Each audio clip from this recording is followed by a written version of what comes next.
State versus Matthew Pahl, 23 CF 1438. Let's have appearances, please. Christy Gordon, Sue Opper, Detective Fredericks, and Christy Gussie for the state. Attorney Galliv is here with Attorney Wolf, and our client, Mr. Pahl, sitting here to my right in custody. Good morning, Judge. All right, good morning, everybody. The matter is here today for trial. We're continuing, I think we're day 7. The state is having direct examination with Detective Schrader, who I presume will be returned. And anything else before we start this morning, Ms. Gordon? No, Judge, I think we are all set to go. All right. Can we just maybe test the equipment before we bring the jury out, since we'll be starting? Sure. And tell me, are you going to finish today? Yes. Okay. How many more witnesses after Detective Schrader? We think just Detective Schrader. Okay. All right. Unless something changes during the course of his testimony. All right. You had anticipated another witness, but that witness is not going to testify. No. All right. Mr. Galaviz, what's up? Anything from the defense? No, sir. Okay. All right. And you're prepared with your witnesses today, sir? Well, we have witnesses. I just got to tell them to get here sooner than I thought. Okay. All right. Very good. You need to test your equipment, ma'am? Yes, please. All right. And go ahead. How long will I take? About another hour? 2 hours? Yeah, we're about 1/3 of the way through the process. 1/3? So 2 hours at least. 27 slots. Yeah, okay. I'm going to tell Jessica to be here by 11. Okay. Before we bring the jurors, anything else from the state? No. Defense? No, Your Honor. All right, very good.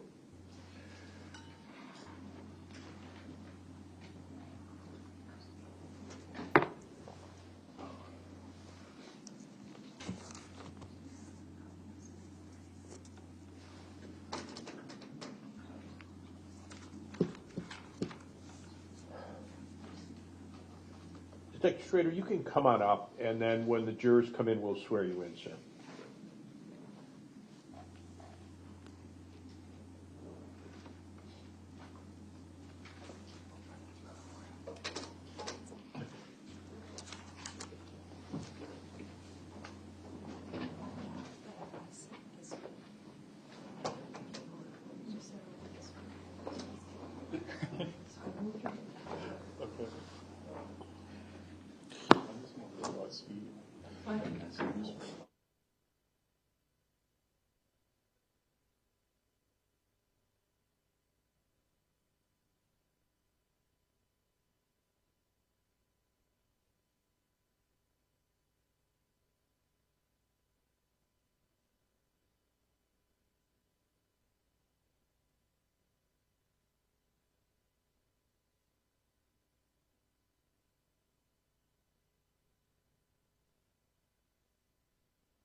All rise for the jury.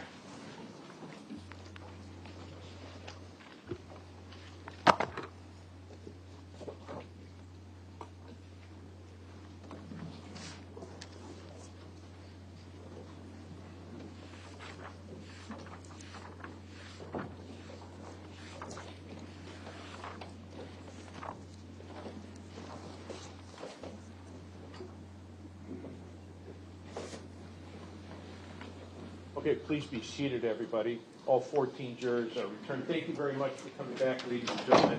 I trust you had a good weekend. I can report that I did not hide in the basement. I did hand out candy, but only 6 kids came to my house. That's all. I live in kind of a more rural area, so that's what happened. So let's swear in our witness.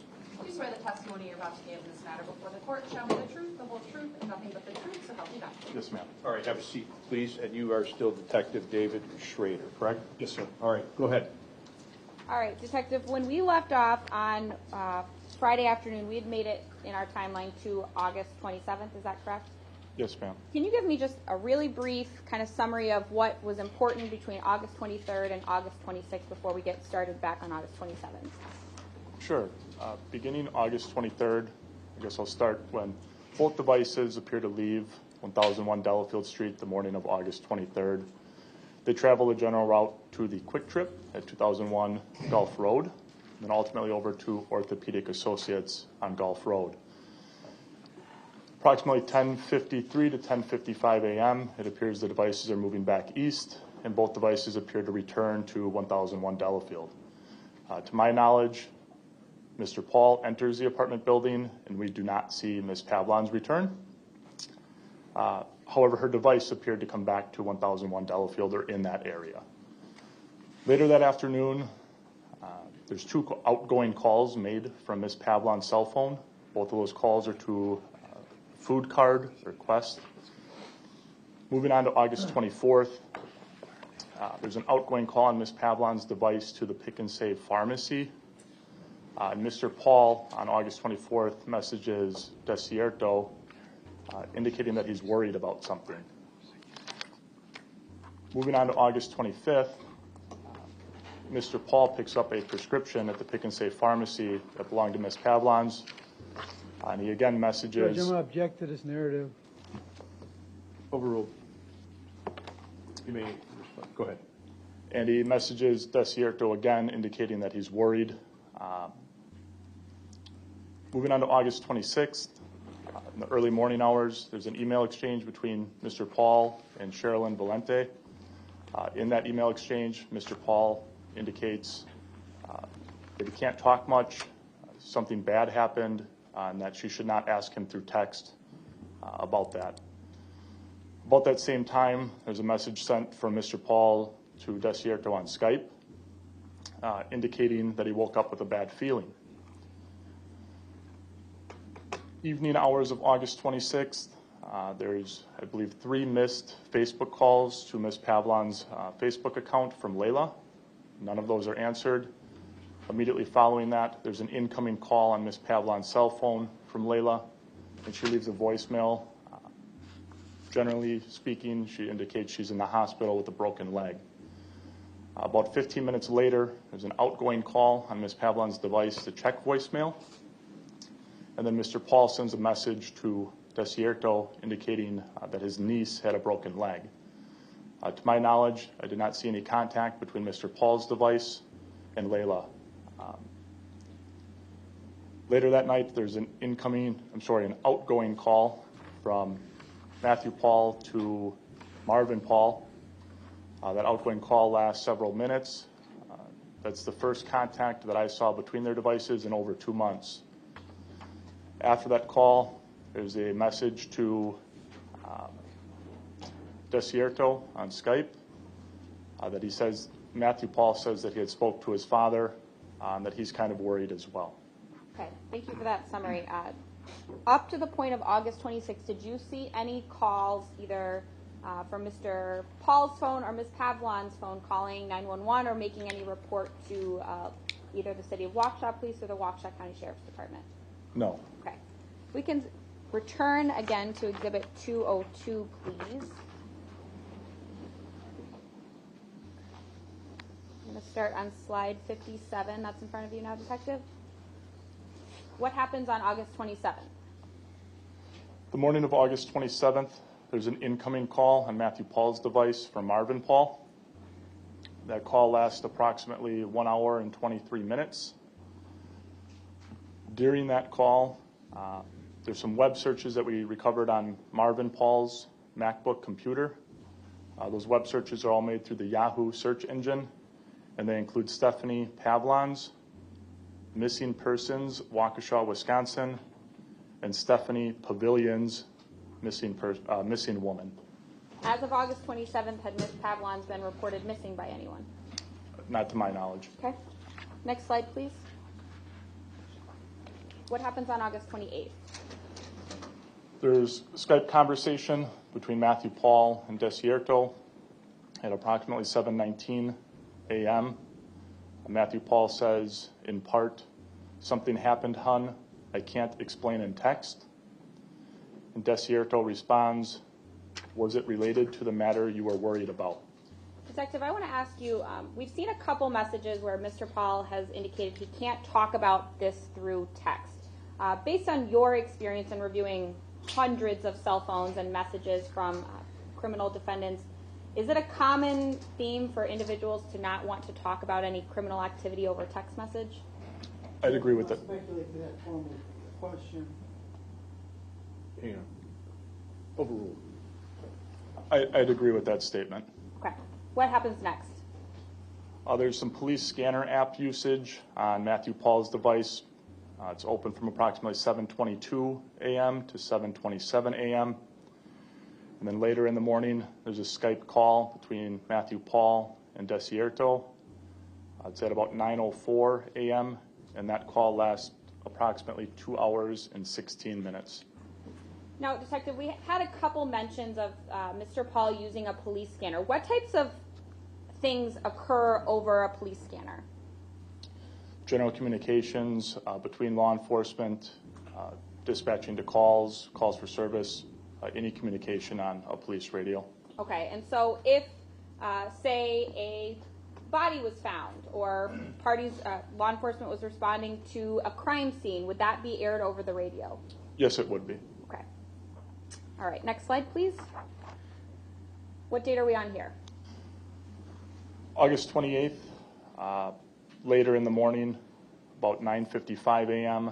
to 10:32 a.m. These are internet searches recovered from Marvin Pahl's MacBook computer. Search terms that were made through Yahoo: missing people list in Wisconsin 2021, Stephanie Pavlons, missing woman, and then there's several Facebook searches, mainly for Layla Pavlons. Appears to be Stephanie Pavlons with a spelling error. Stephanie Pavlons photos, again with the spelling error, and Georgianne Pavlons. Do you know Georgianne and Layla Pavlons to be relatives of Stephanie Pavlons? That's what I was told, yes. Okay. Next slide. What happens on August 29th? Morning of August 29th, the top two are web searches on Matthew Pahl's cell phone.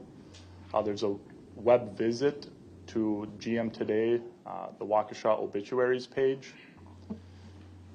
Approximately 1 minute later, there's a search on GM Today for Pavlons. And at this point on August 29th, has anyone reported Stephanie Pavlons missing or in trouble?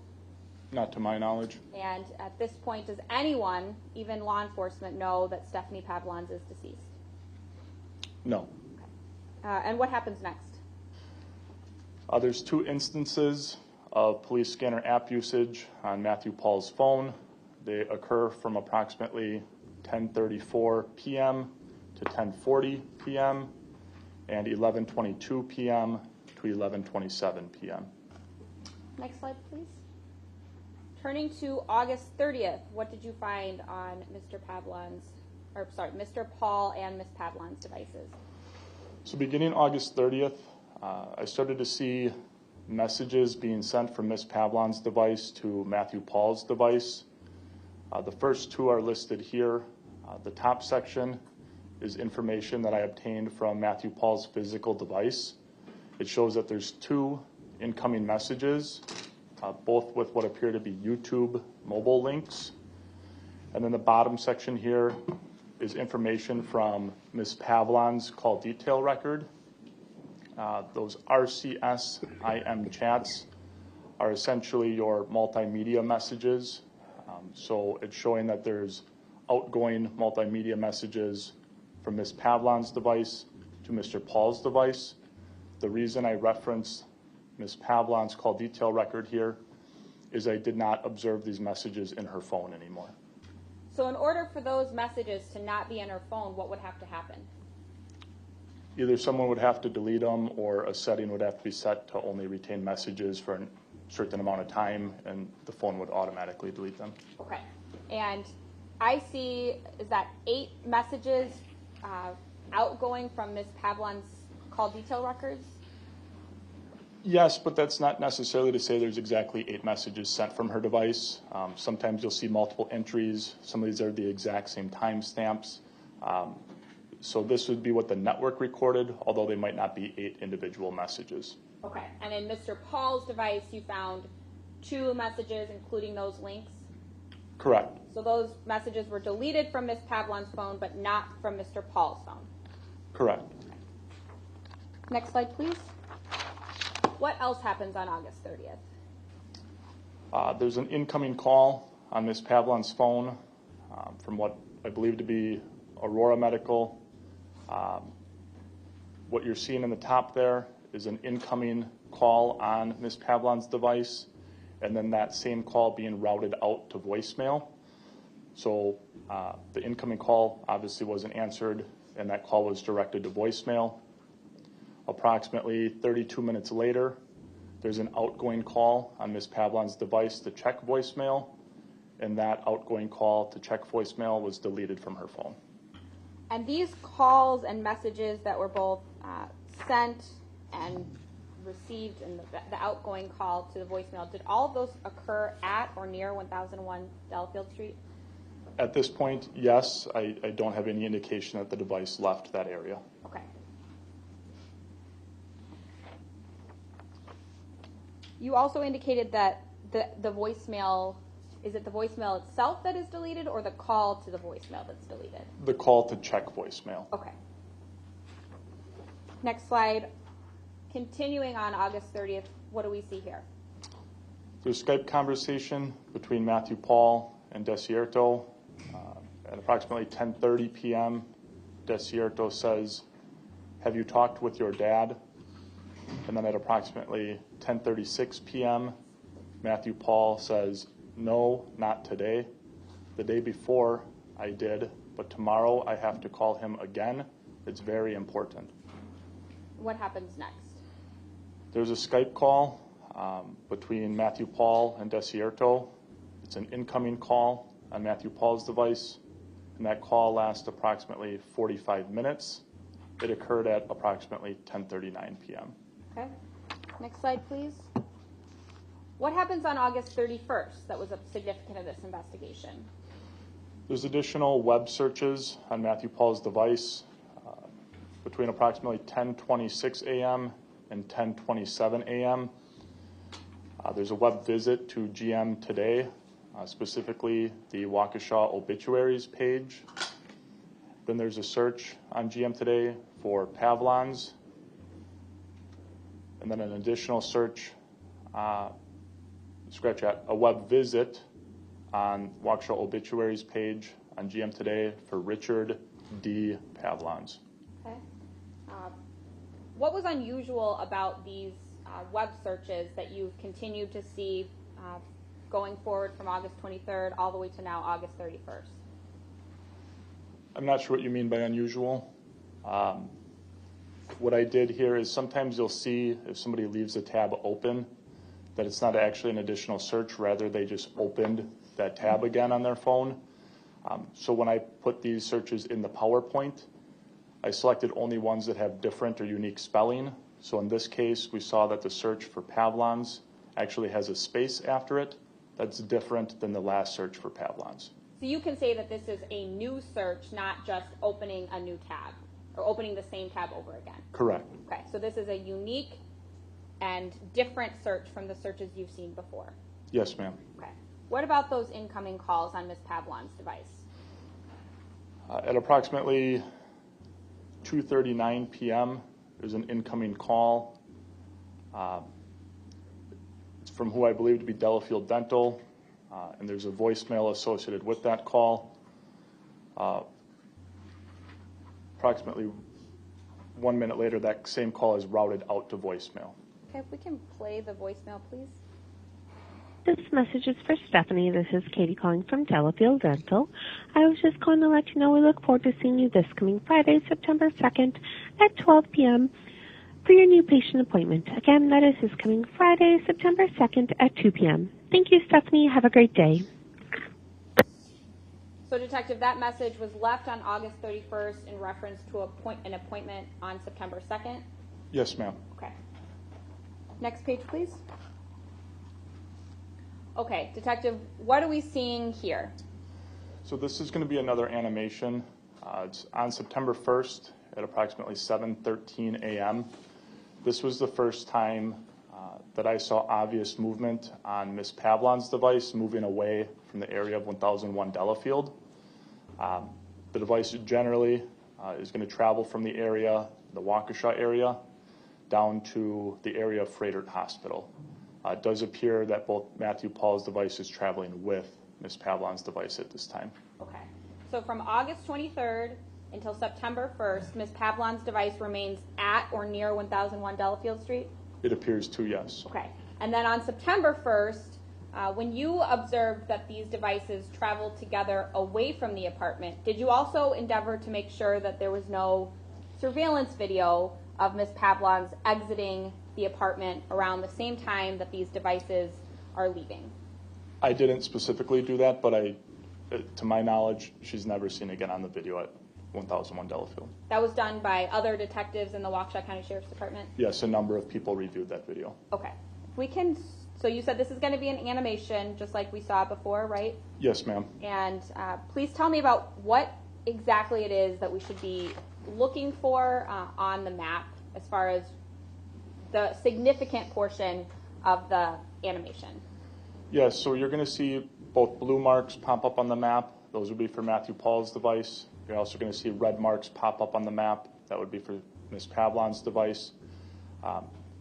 It's important to note, remember, that the tower is going to have that cone shape. But when we're doing analysis of these records, we're looking more so at the arc from that tower, not necessarily the tower being used. Okay, we can push play, please.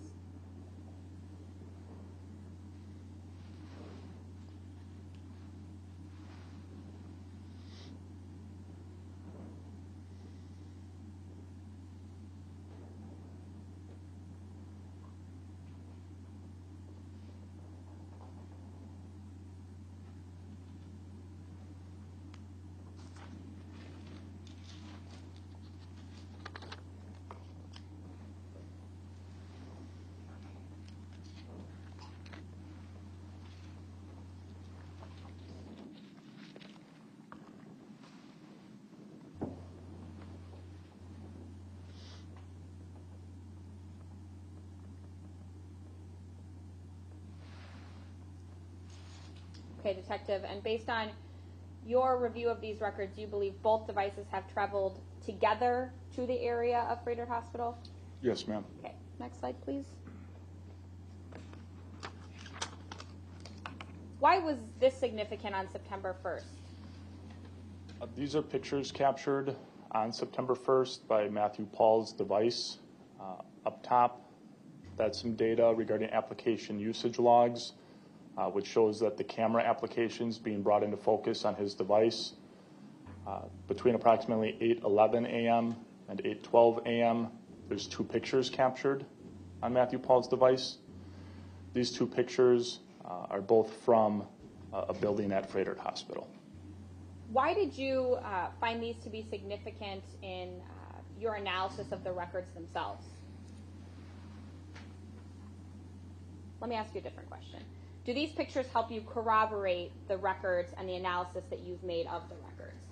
Yes, ma'am. Okay, tell me about that. I guess it's two-part. First off, these records, we're tracking a device. So I'm not tracking necessarily a specific person, but rather I'm talking about generalized locations for a device. So it's important that we're able to determine who's using that device. Further, these records do have some variance to accuracy. In my experience, they are very accurate, but it's still important that we corroborate our findings with other known facts, such as pictures being taken at a specific location. Okay, and so this corroborated that Mr. Pahl's device was certainly at Frederick Hospital based on these photographs? Yes, ma'am. Okay, next slide, please.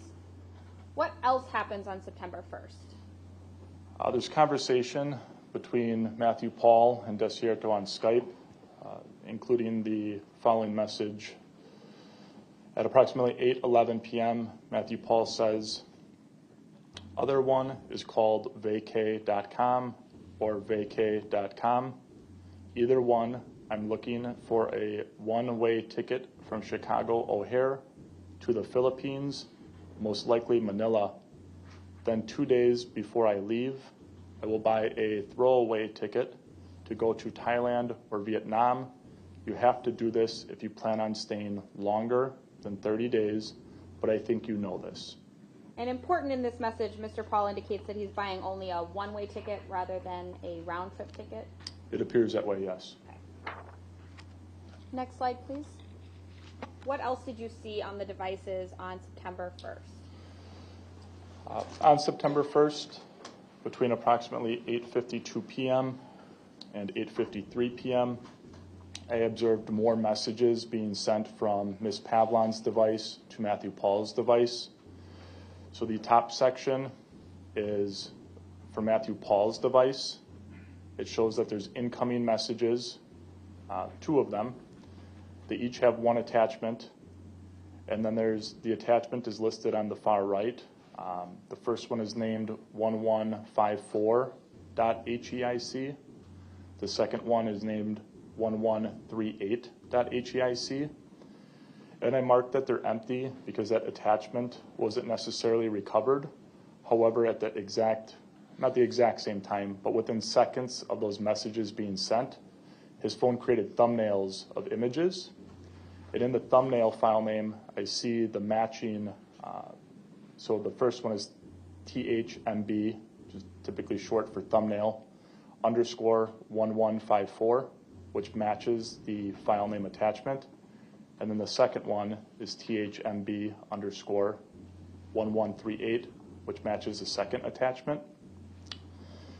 The bottom section on this page, there's some really long file names, but specifically the second line down here where it says images, and then there's a description of a really long file name. That image, it's an image, it's cached by Ms. Pavlons' messaging application. That image matches the thumbnail attachment on Mr. Pahl's device. And then later on, second from the bottom, there's another image with a very long file name. That matches the second thumbnail created by Mr. Pahl's device. In the bottom section, around what we're seeing there is application usage on Ms. Pavlons' phone that shows that the messaging application and the gallery application are being used. I noted that information because the messages on Ms. Pavlons' phone were deleted. So I'm using this evidence to corroborate that that application was in use, and it's likely that a message was sent. Okay, so you don't actually find the messages sent from Ms. Pavlons to Mr. Pahl in Ms. Pavlons' phone. That's correct. Okay, so you need all of this kind of complicated information to confirm to you that those messages actually were sent? I guess I don't need them because I see on Matthew Pahl's device that there are incoming messages, but the bottom portion I use to show that they were sent from Ms. Pavlons' device and they were deleted. Okay, and the next slide, please. This pertains to some of the information you've already testified to, right? Yes, these are the 2 images that I just talked about. And each image appears twice. The reason being is the very first image, so starting far left, is that very long file name that I talked about that is being cached or modified by Ms. Pavlons' device.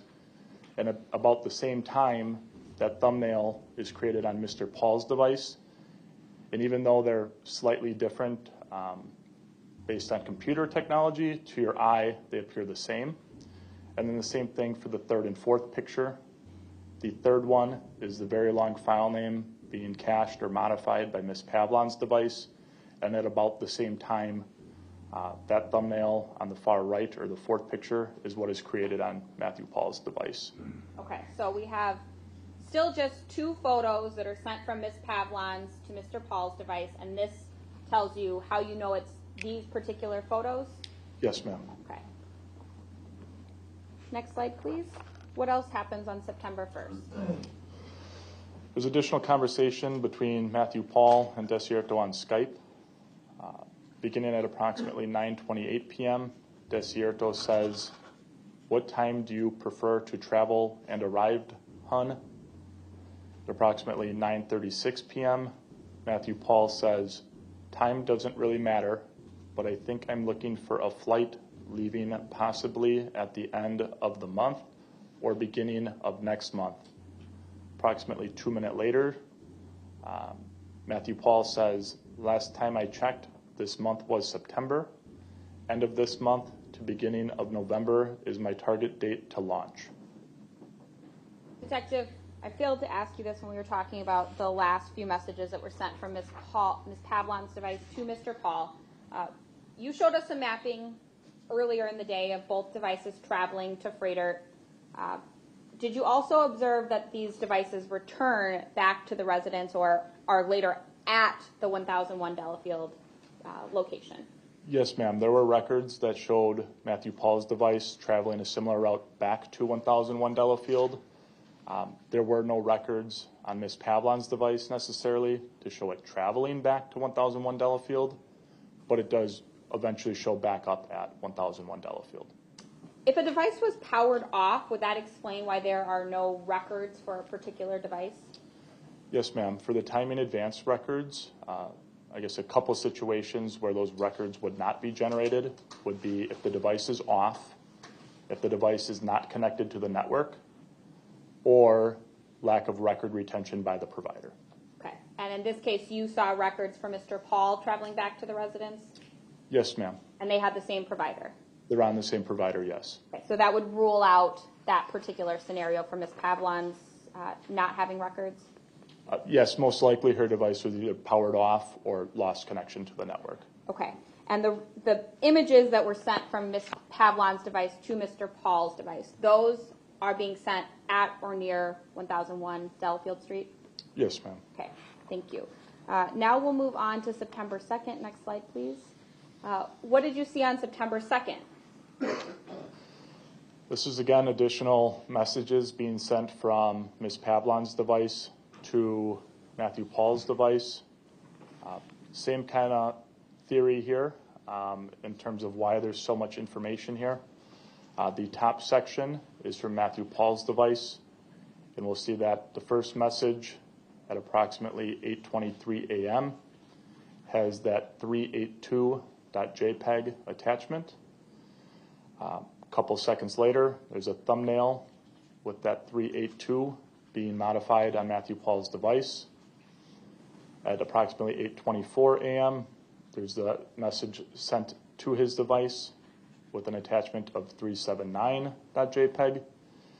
And a second later, you see the thumbnail, including 379.jpg, being modified on his device. At the bottom, same type of information. These messages were not recovered on Ms. Pavlons' device. So here I'm showing that between 8:23 a.m. and approximately 8:24 a.m., there's the usage for the messaging application. And while there's usage in the messaging application, there are two long file names, one at 8:23:44 a.m. and one at 8:23:58 a.m. Those two long file names being modified by Ms. Pavlons' messaging application match the thumbnails being created on Mr. Pahl's device at this time. Okay, next slide, please. Same thing here. We're looking at the actual images that were sent from Ms. Pavlons' device to Mr. Pahl's device. That's correct. So it's two images, each displayed twice, one being the modification on Ms. Pavlons' device, one being the thumbnail modification on Mr. Pahl's device, and that's the same for each image. Okay, and in order for these images to be sent from Ms. Pavlons' device, someone would need to be actually manipulating the phone, going through the photos, and finding these to send through the messaging app? Yes, ma'am. Next slide, please. What else did you see on September 2nd? At the very end of that exchange that I just talked about, there's a snapshot that's created. We saw this previously back on August 24th. We had the same snapshot displayed. This is very similar to a screenshot on your device, but this is the phone doing this automatically, typically when an application is closed. So we just saw two pictures that were sent. In this snapshot, you can see that the last text, or appears to be the last text message, is a message to Chewy in which you, or Ms. Pavlons' device, sent a picture and that very small thumbnail matches one of the pictures that was sent from Ms. Pavlons' device to Mr. Pahl's device. Okay, we also see in this snapshot a message on Wednesday, 2 messages on Tuesday, and a message on Monday. Were those messages located within Ms. Pavlons' device themselves? I don't believe any of those were recovered from her physical device. And so that would mean that they were deleted sometime after September 2nd when this snapshot was created? Yes, ma'am. Okay, and some of those messages are talking about appointments? Yes, ma'am. Okay, even those messages were deleted. Is that your memory? Yeah, I believe that's right, yes. Okay. Next slide, please. Continuing on September 2nd, what else happened? At approximately 12:09 p.m., there's an incoming call on Ms. Pavlons' device from who I believe to be Delafield Dental. That call goes unanswered and is routed out to voicemail. So that's what you're seeing in those top 2 entries. These were recovered from Ms. Pavlons' call detail record as these phone calls were deleted from her device. Actually, I don't believe that these ones were deleted. Okay. I'm not confident in that. Approximately 7 hours later at 7:17 p.m., there's an outgoing call on Ms. Pavlons' phone checking voicemail. Okay, if we can play that voicemail, please. Hi, this message is for Stephanie. This is Katie calling from Delafield Dental. We had you scheduled today for your new patient appointment at 12 o'clock. The time is now 12:10. We were just calling to see if you were on your way or if we do need to go ahead and get that appointment rescheduled for you. We can see you up until 12:15, so if you are on your way, please go ahead and give us a call back here within the next 5 minutes. And if not, then just give the office a call to reschedule. Thank you. Bye-bye. Now, Detective, whoever listened to that voicemail would know that Ms. Pavlons missed an appointment on that day? Yes, ma'am. Okay. And are these calls occurring at or near 1000? Let me ask that again. Are these calls occurring while the device is at or near 1001 Delafield? Yes, ma'am. Okay. Next slide, please. Okay, September 2nd at 8:52 p.m. What was significant about this timing? This is going to be another animation. This is the second occurrence that I noted where Ms. Pavlons' device clearly leaves the area of 1001 Delafield. It's going to get messy again with the number of records shown, but the devices appear to be traveling together. Mr. Pahl's will be the blue, Ms. Pavlons will be the red. They go to the area, kind of the south side of Milwaukee, and then they both return to the area of 1001 Delafield. Why were you asked to map each time both devices left the area together? So the initial request to me was to identify any times where Ms. Pavlons' device appeared to leave 1001 Delafield. And if I were to identify any times where her device left, does it appear that Matthew Pahl's device is traveling with it? So this is the second of 3 occurrences where I could tell that Ms. Pavlons' device left the area of 1001 Delafield. And during each of those 3 occurrences, did both Mr. Pahl's device and Ms. Pavlons' device leave? Yes, and they appear to be traveling together. No other times where Ms. Pavlons' device leaves on its own from the residence? Not that I found, no. Okay, thank you. If we can play this animation, please.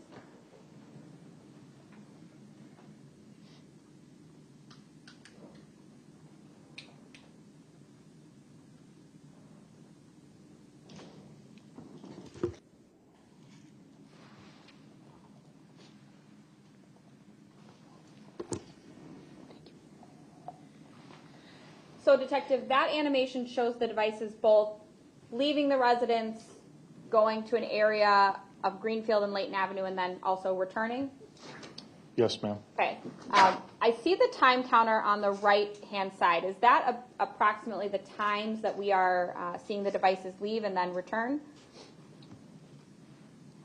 On the right-hand side of this map? Yes. Yes. Okay. So you said at approximately 8:52 p.m. both devices leave the area of 1001 Delafield. What time do both devices approximately return? I don't recall specifically. If you played back the animation, I could give you my best approximate based on the speed of this animation. Right, this is a pretty quick animation. Yes, ma'am, it's moving very fast. Okay, we'll start it again.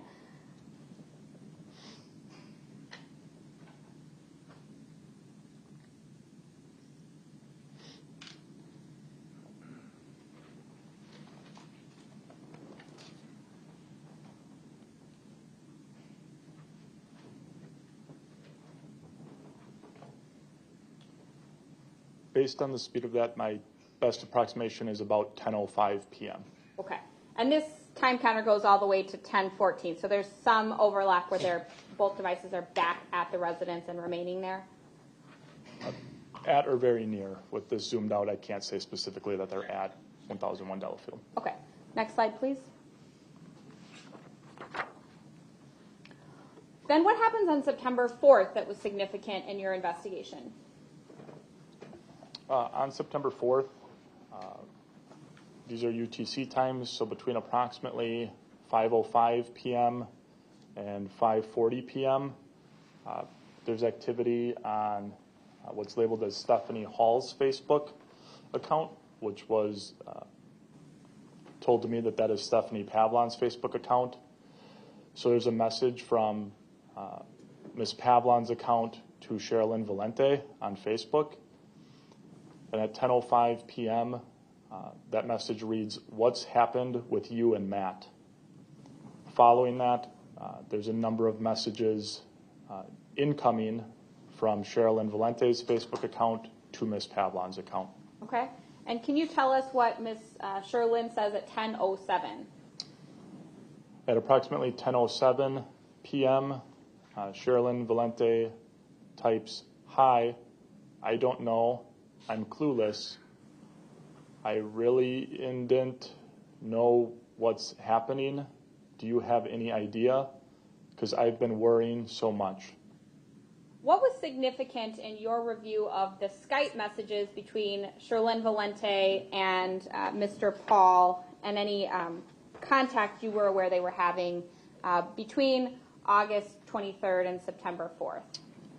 In reference to Skype specifically, I don't believe there's any Skype contact between Sherilyn Valente and Matthew Pahl between August 23rd and this time. I do believe there was an email exchange between them, though. Right. We saw an email between Sherilyn Valente and Mr. Matthew Pahl on August 26th. That sounds right, yes. Okay. And so it appears that Ms. Pavlons' account is the one that reaches out to Ms. Sherilyn Valente? Based on this, yes. Okay. What's the next message Ms. Valente sends? At approximately 10:08 p.m., Ms. Valente writes, "Please help me." And the next two messages? The next one at 10:09, those squares are likely from some type of emoji or something that can't be encoded properly. And then at 10:11 p.m., there's a message from Sherilyn Valente reading, "I don't want to lose him, Steph." And what are the next few messages that she sends on September 4th?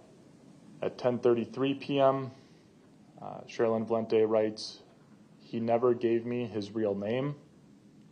At 10:34 p.m., Sherilyn Valente writes, "But I respect him. If he doesn't want to, that's okay with me." And at approximately 10:40 p.m., Sherilyn Valente writes, "Steph, I don't have trusted friends either, and I'm glad I met you. In fact, I'm really getting shy with you because I don't want you to think that I only talk to you when I need something. No, it's not that. One day, I'll make it up to you." These messages occurred between 5:05 and 5:40. Where was Ms. Pavlons' device located at the approximate time of these messages? I believe at or very near the area of 1001 Delafield. Okay, next slide, please. The Facebook messages continue. Can you read these messages, please? Yes, beginning at approximately 10:40 p.m. Ms. What time Valente, in local time? I'm sorry, 5:40 p.m. local time. Ms. Valente writes like asterisk. At 10:40 p.m. again, Ms. Valente writes what made him mad. At approximately 10:41 p.m., I'm sorry, 5:41 p.m., Ms. Valente writes, I don't want him get mad. At approximately 5:43 p.m., Ms. Valente writes, I'm sorry, Steph. If it seemed I'm not interested, I don't mean that. And what does Ms. Pavlons, what does her account respond at 5:54 p.m.? At approximately 5:54 p.m., Ms. Pavlons' account writes, I have belly ache. I need to find medicine. If he says anything, I'll just tell him you care very much, and I just reached out to you. Sorry, I have to rest, but please take care of yourself. And so you know he always cared very much for you very much. How does Sherilyn Valente respond to those messages sent from Ms. Pavlons' account? She first reacts with the heart emoji on that message, and then at approximately 5:58 p.m., Sherilyn Valente writes, oh, I'm sorry to hear that. You take meds, Steph, and you take care of yourself. I just feel relieved talking to you. I'm so worried about him, and I care for him so much that hopefully we overcome this. And sorry, too, if I don't open my messenger much. I just opened this for work, but I'll surely can receive your messages. Take a rest, Steph. Thank you for reaching out. I really do appreciate it so much. Have a great day. And that last message is sent at 5:58 local time? That's correct. Okay. Going to the next slide, did you observe both devices leaving the residence at approximately 9:27 p.m.? Yes, they do leave the residence. This is much closer proximity. It's not as obvious that they leave the residence, but they appear to travel south to southeast on Delafield Street to the area where the coop is labeled on this map. That's pretty close to the apartment based on this map? Relatively speaking, yes. And based on your evaluation of these records compared to some of those records where we saw them travel great distances, did you believe that the devices were traveling by some way other than car? Yes, most likely on foot or on a bicycle, definitely not in a vehicle. Okay, we can play this animation, please.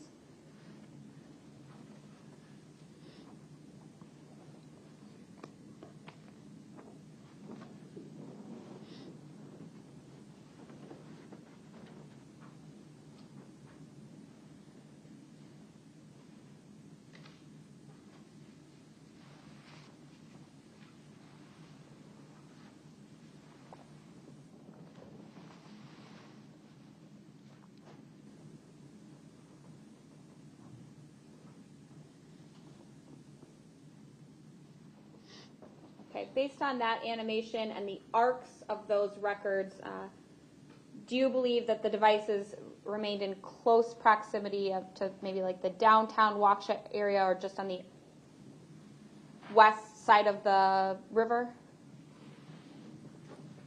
Yeah, based on my analysis, they'd be in the area of the coop or about where Madison and East North intersect, and I can circle that if you'd like. Sure, that would be great. And how did you make that determination? Just trying to understand how these records work and what exactly you're looking at. Yeah, so when I analyze these, remember that the shaded area has nothing to do with the record. That shaded area is just for visual. So when the animation started, you saw the blue line or the blue arc slowly moving away from 1001 Delafield, moving south. Eventually, we began seeing records from Ms. Pavlons' device coming into the map, and those are also south of 1001 Delafield. So looking at just the records on our screen here at this time, both devices are in the general area of that those arcs, Ms. Pavlons being the red, Mr. Pahl's being the blue, and those are clearly away from 1001 Delafield at this time. Okay. Next slide, please. I guess I should ask you before we move on. Detective, did you then observe both devices return to the residence? They do eventually return. I don't have an exact time frame when they return back to the area of 1001 Delafield. Okay. Next slide, please. Okay, if we could clear the screen.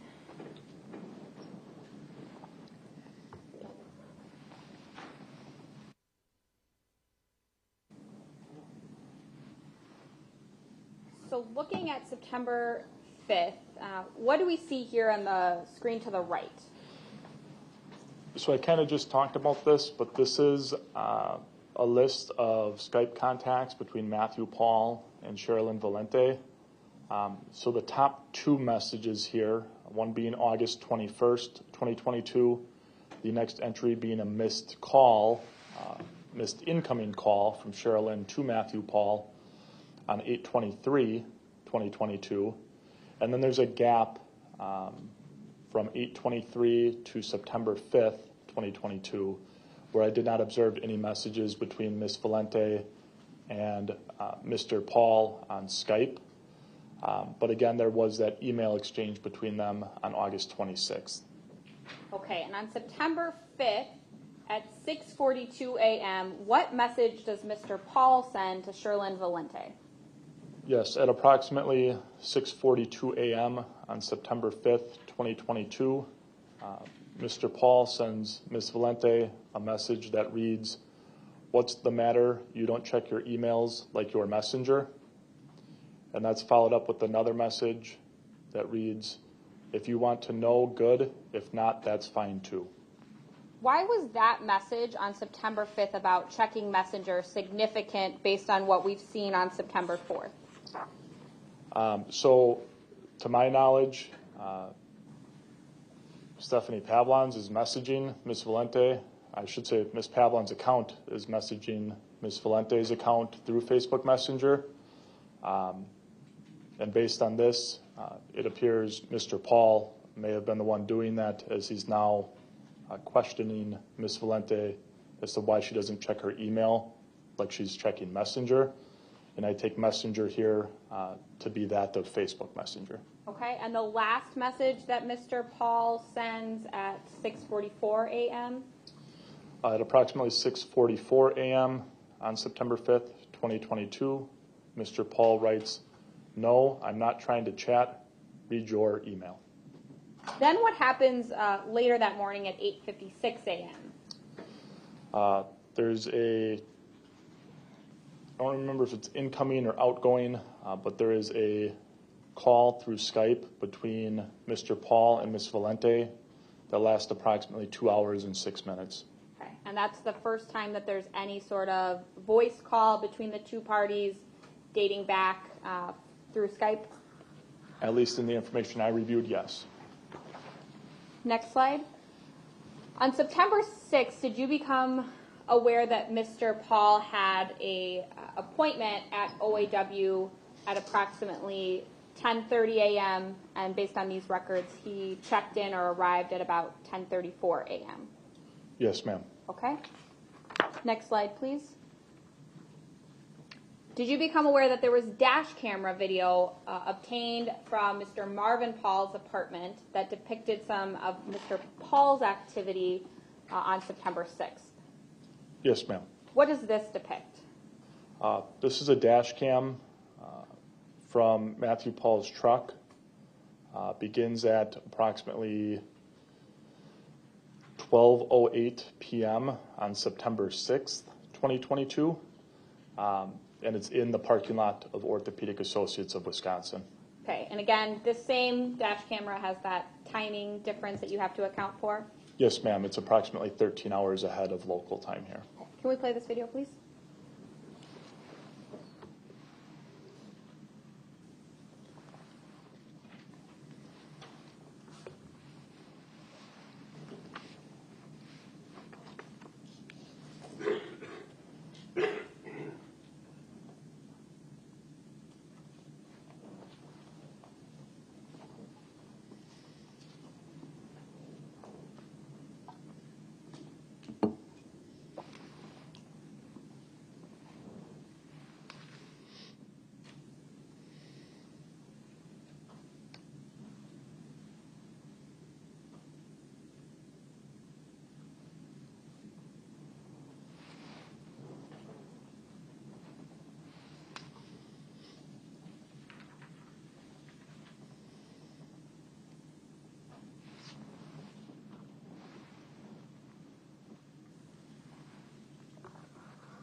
Okay, that ends at 12:09:23.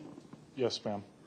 It appears the vehicle's moving pretty slowly. Did you do anything to alter this video to slow it down, or is this at the normal speed of the video? I did not alter this video at all. Okay, if we can go to the next slide, please. The next video starts at 12:09:31.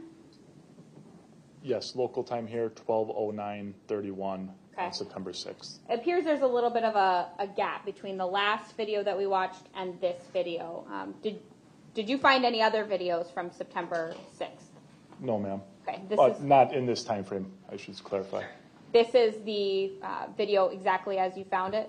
Yes, ma'am. Okay, we'll start again, 12:09.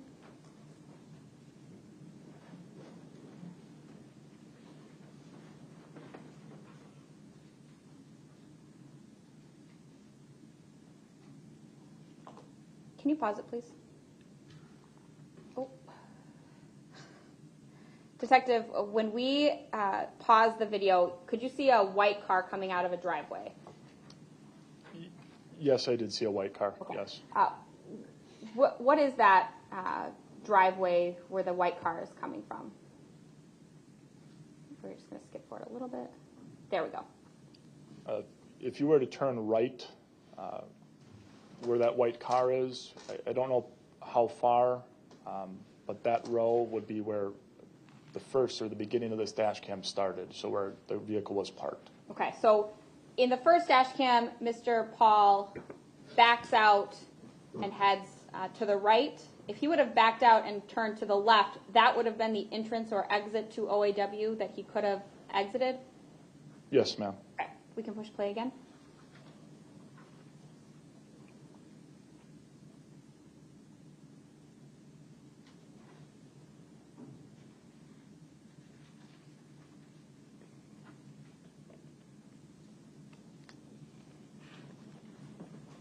Detective, did you also learn that at about 3 p.m., Mr. Pahl took his car to a car wash at Arcadian Car Wash? Yes, ma'am. Okay. And we're not going to review that video, but you were aware that Mr. Pahl went to that location and was at that location for quite some time? Yes, ma'am, and I believe we established that time frame by me using these records to determine what time about he was at the car wash. Okay, and so when you obtained the car wash video, you were able to significantly shorten the time frame that you were looking for based on the records? I believe that's the order that it happened in, yes. Did that also corroborate, again, that these records were accurate? Yes, ma'am. Okay, we can go to the next slide, please. What happens that evening on September 6th? There's incoming messages on Ms. Pavlons' Facebook account from Ms. Valente. The first one is on September 6th at approximately 8:41 p.m. local time. That message reads, "Hi, Steph. How are you? Hope you're okay now and feel better. Matt and I are okay now. Thank you so much for your advice. Hopefully someday I can make it up to you. Thanks, thanks, thanks." And the next message?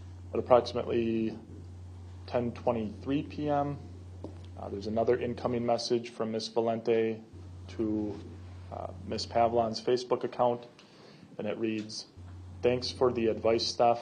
That's so sweet of you. I'll keep that on mind. Have a good night's sleep." Did you locate any messages from Ms. Pavlons' Facebook account in between these two records? Not to my knowledge. This is exactly how Facebook provided those records to us? Yes, ma'am. Okay.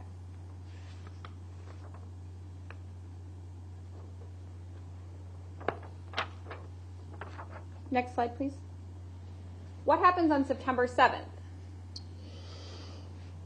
There's conversation between Matthew Pahl and Sherilyn Valente on Skype, including the following messages. At approximately 6:37 a.m., Matthew Pahl says, and this is in part, "You also had more than a year to be friends with Steph. Now, suddenly you want to act like friend. Then back in April, I tell you just leave her alone. but your excuse is she reached out to you. So what? I'm going to stop you there. Does this indicate to you that Mr. Pahl was aware of messages being sent from Sherlyn to Stephanie's Facebook account on September 6th? It does appear so, yes. Okay, next message. At approximately 6:40 a.m., Ms. Valente says, "I'm sorry about Steph. I just realized that she's been so good to me, and all she needed was a friend, and I failed her." At approximately 6:43 a.m., Ms. Valente writes, "I just thanked her because despite of everything, she still managed to reach out to me. I felt like my conscience bothered me. I should have done better. You're right. It was too late. Sorry, hun." At approximately 7 a.m., Matthew Pahl says in part, "I told you she wasn't being a good friend either, and to just leave it alone. Chat later about that."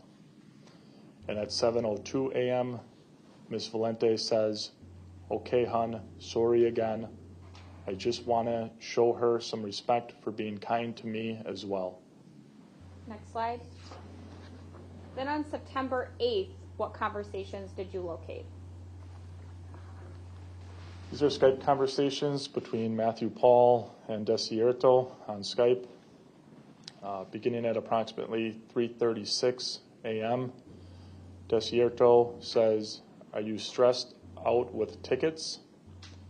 At approximately 3:38 a.m., Matthew Pahl says, "No, hun, not tickets. You know what it is." At approximately 3:39 a.m., Matthew Pahl says, "Tickets I have somewhat control over, not others' bad decisions." At approximately 3:42 a.m., Desierto says, "Don't get so stressed about the thing you've been worried." And then is there a call between Mr. Pahl and Desierto? Yes, there's an incoming call from Desierto to Matthew Pahl at approximately 4:14 a.m. That Skype call lasted approximately 1 hour and 10 minutes.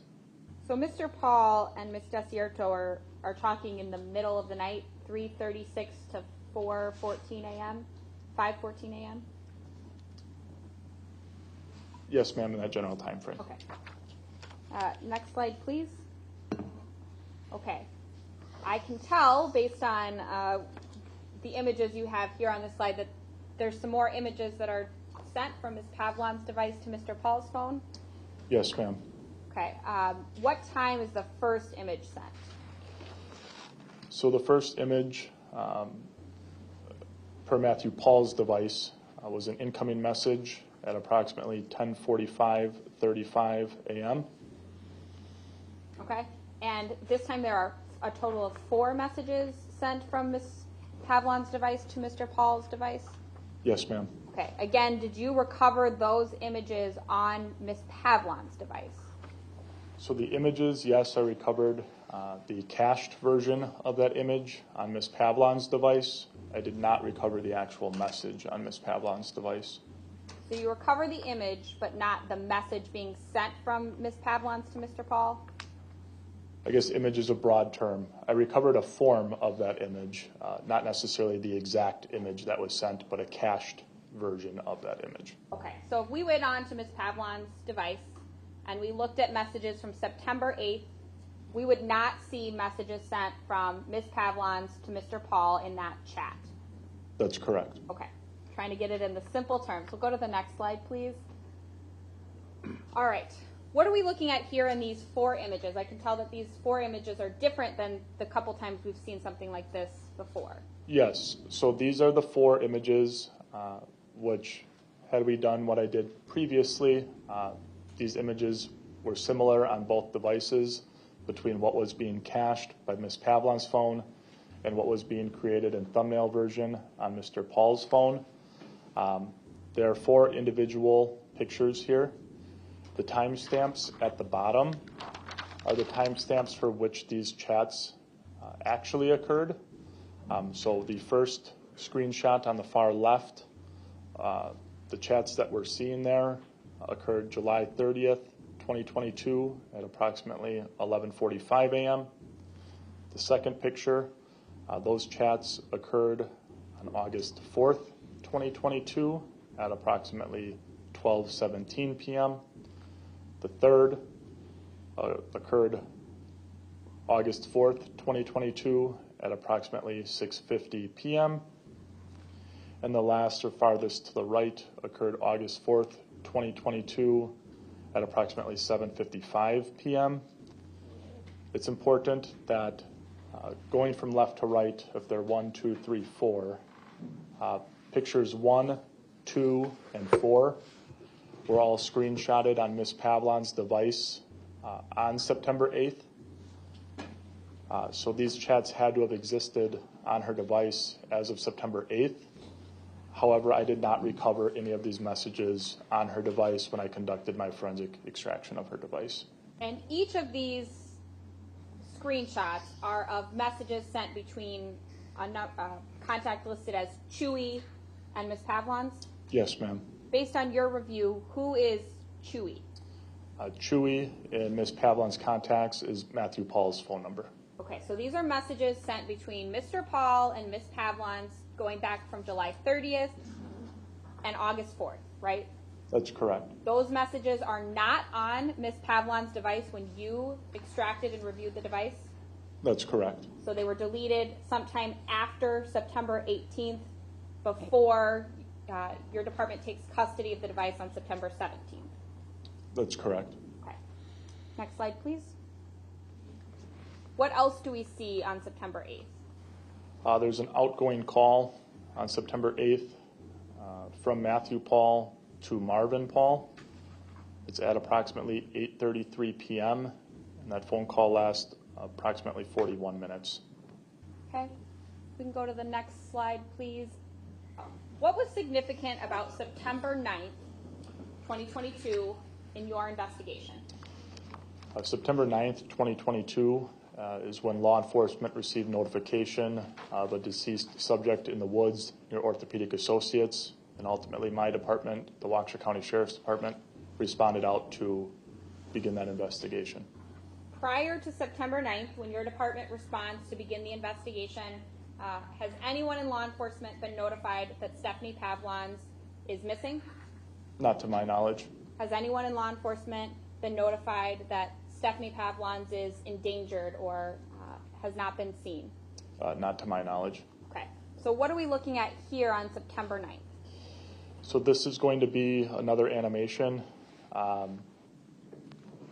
It generally shows there's not as many records in this one, but it's going to show Matthew Pahl's device, or the blue device, moving from the area of 1001 Delafield in the bottom right of the screen up towards Orthopedic Associates of Wisconsin, ultimately past Orthopedic Associates of Wisconsin, and then back to Orthopedic Associates of Wisconsin.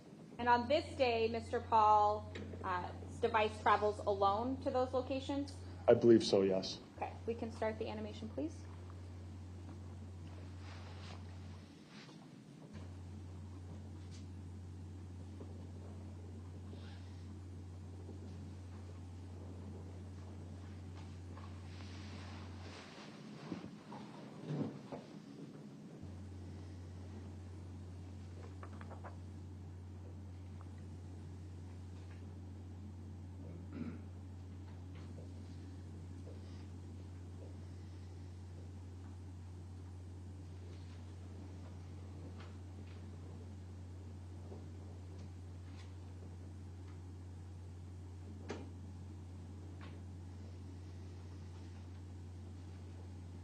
So, Detective, I want to ask you about what we see on the very last screen here. The last record is at 1:10 p.m. Is that correct? Yes, ma'am.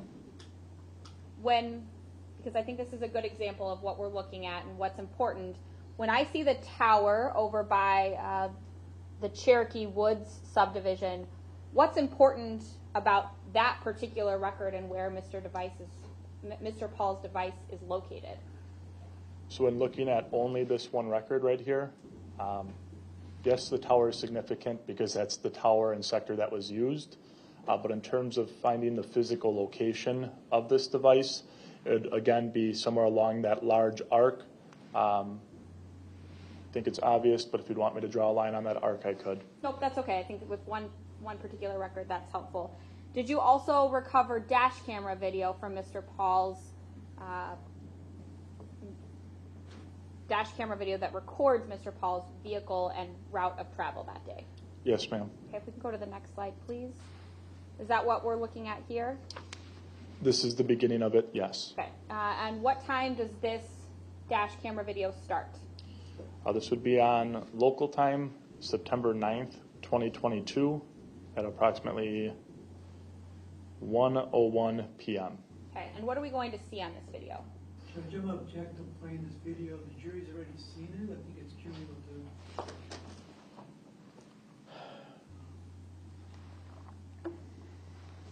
Judge, it's one video. Hang on. Go ahead. It's one video. It's very short, and I think it assists the jury in putting into context all of the events of this day. This witness is testifying about a summary of information that was testified to about being gathered from other law enforcement officers, and I think his purpose is to relate it to other things that were happening. I'll allow it. We can push play, please.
Detective, what did we see at the very end of that video?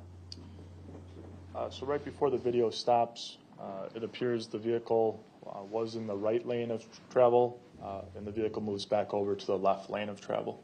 What are all those vehicles there that we see in the driveway area of OAW? The ones lined up along the entrance there, the majority, if not all, are law enforcement vehicles. Okay, we can go to the next slide, please. After Mr. Pahl passes Orthopedic Associates, is this a summary of his direction and location of travel? Yes, ma'am. Okay, did you review those dash camera videos to determine exactly his direction and route of travel? Yes, ma'am. Okay, tell me about that. So where the dot is, right by Orthopedic Associates, that's essentially where the dash cam we just watched stops. If you continue watching the dash cam, he travels west on Gulf Road, southbound on Elmhurst, westbound into Creekside Court. There's a little U-turn in the court. He comes back out, proceeds northbound on Elmhurst, eastbound on Gulf, and then I believe the next slide is going to show you the dash cam of him pulling into Orthopedic Associates of Wisconsin. Okay, so he drives away from OAW and is driving in the opposite direction of OAW for before returning a total of about 7 minutes? Approximately, yes. Okay, next slide, please. And what do we see here? What time does this start? This is on September 9th, 2022 at approximately 1:09 p.m. And you're seeing we're orientated kind of northeast here, but from eastbound Gulf Road turning north into Orthopedic Associates driveway. Okay, and play the video, please.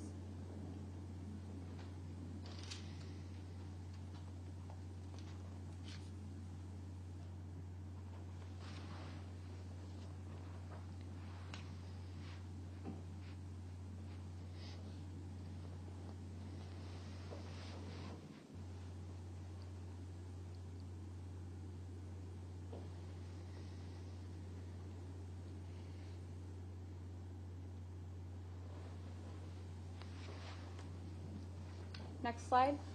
Once Mr. Pahl is in the parking lot, what does he do next?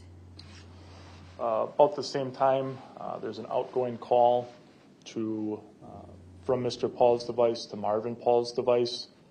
That call begins at approximately 1:10 p.m. That call lasts approximately 17 minutes. Okay. Next slide. Now, did your department obtain video from Orthopedic Associates? Some video, yes. Okay. You were able to obtain video of September 9th of Mr. Pahl entering and exiting the doors at OAW. Yes, ma'am.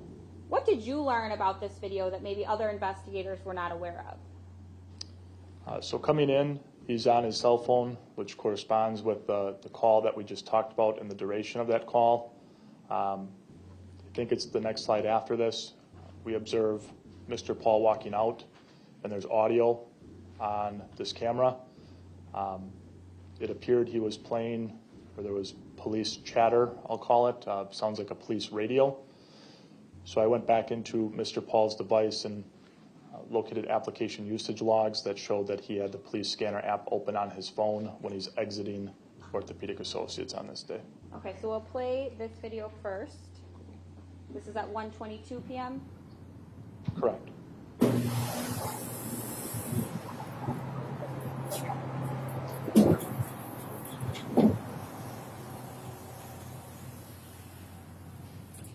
And that video matches the phone records indicating that Mr. Matthew Pahl is making a phone call or is on the phone with Mr. Marvin Pahl, right? Correct. Okay, next slide, please. What are we seeing on this slide? So this will be, the big portion here is the video of Matthew Pahl exiting Orthopedic Associates. And then what I did is at the top of this video, so at 1:58 p.m. or approximately 1:58 p.m., you can see that the police scanner app is brought to focus on Mr. Pahl's phone. At 2 p.m. is when the video takes place, and at approximately 2:02 p.m., the police scanner app on Matthew Pahl's phone is closed. Again, what types of things would be happening on a police scanner app or on a police scanner? General communications, dispatches for calls for service. I'm not too familiar with police scanner apps, but my understanding is it's hard to pick which channel you want to listen to. But in general, police communications. And you're familiar with police communications. You, as a detective and as a patrol deputy, would use the radio regularly? Yes, ma'am. Okay, so we're going to play this video, please. Review of the fish for booking and what they were.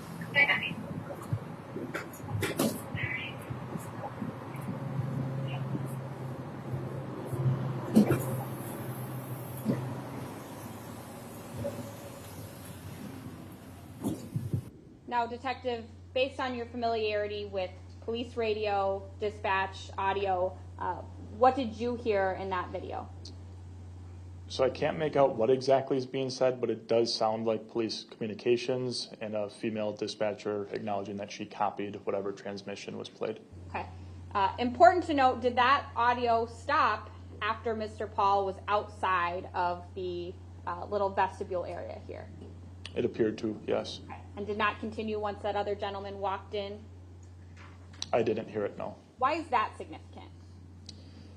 So I tried to determine, when I initially watched the video, I tried to rule out that it's possibly not one of our officers standing underneath this camera with his radio playing. So I think it's significant that as Mr. Pahl exits, the audio stops, and at 2 p.m., our radios are pretty much nonstop. There's a lot of communication going on. And then the application usage logs shows that he did have the application open. So I'm just trying to rule out that it's not a police officer off camera here. Just you're hearing his radio playing. Okay. And could someone use police scanner audio to try and determine what's going on outside OAW there at the crime scene? I guess they could, yes. So that occurs at 2 o'clock. Mr. Pahl exits OAW, and fair to say he exits to the and turns kind of towards the west? Correct. To the right here would be to the west, yes. Next slide, please. Then based on this dash camera, we know that he's manipulating his dash camera inside his car at about 2:09 p.m. Judge, you want to object to the form of the motion? He doesn't know what's supposed to do here with the dash camera. Well, then we can play it. All right, hang on a second. I'll sustain the objection. Okay, if we could play this slide, please.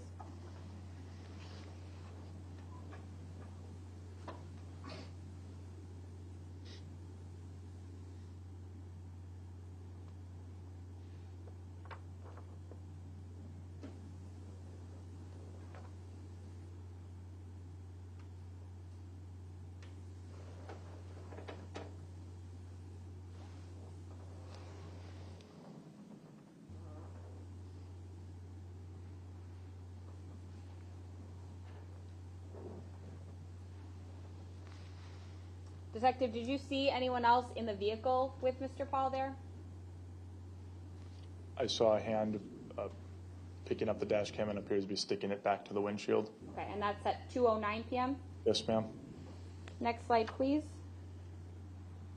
This slide, this video starts at 2:14 p.m. There's no video between 2:09 and 2:14, is that correct?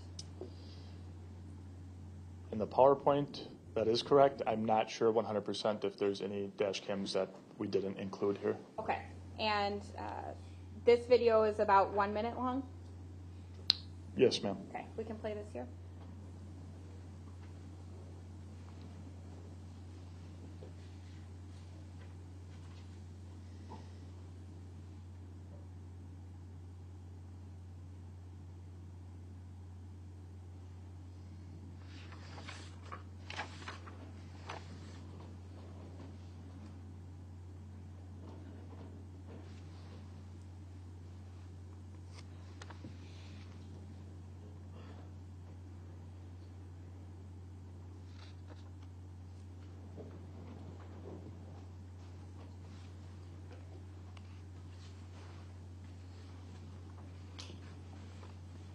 Detective, I want to direct your attention back to slide 93, please.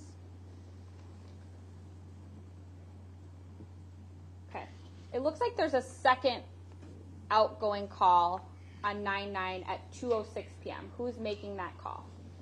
Yes, ma'am. This is another outgoing call from Matthew Pahl's device to Marvin Pahl's phone number. It occurs at approximately 2:06 p.m., and that call lasts approximately 17 minutes. Okay.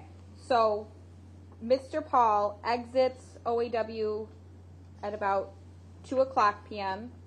He calls Mr. Marvin Pahl at 2:06 p.m., and then that's where the dash camera video picks up at 2:09 p.m.? Approximately, yes. Okay, we can go forward to slide 98 now. Thank you. What are we looking at here, Detective? So this is going to be another animation. It's going to play rather quickly, but we have OAW, or Orthopedic Associates, down towards the bottom left of your screen. This is between approximately 2:15 p.m. and 3 p.m. And it's going to show Mr. Pahl's device take a general route of eastbound I-94 to northbound I-41 to northbound 45 into the area of Jackson. At the top of your map, there's another address. That address was provided to me as Marvin Pahl's address. Okay, so we're going to see Mr. Matthew Pahl leave OAW and drive up to his father's residence in Jackson, Marvin Pahl's residence. Is that accurate? Yes, ma'am. Okay. This happens very fast. This is really just to corroborate that that's where Mr. Matthew Pahl, the direction he travels? Correct. Okay, if we can push play, please.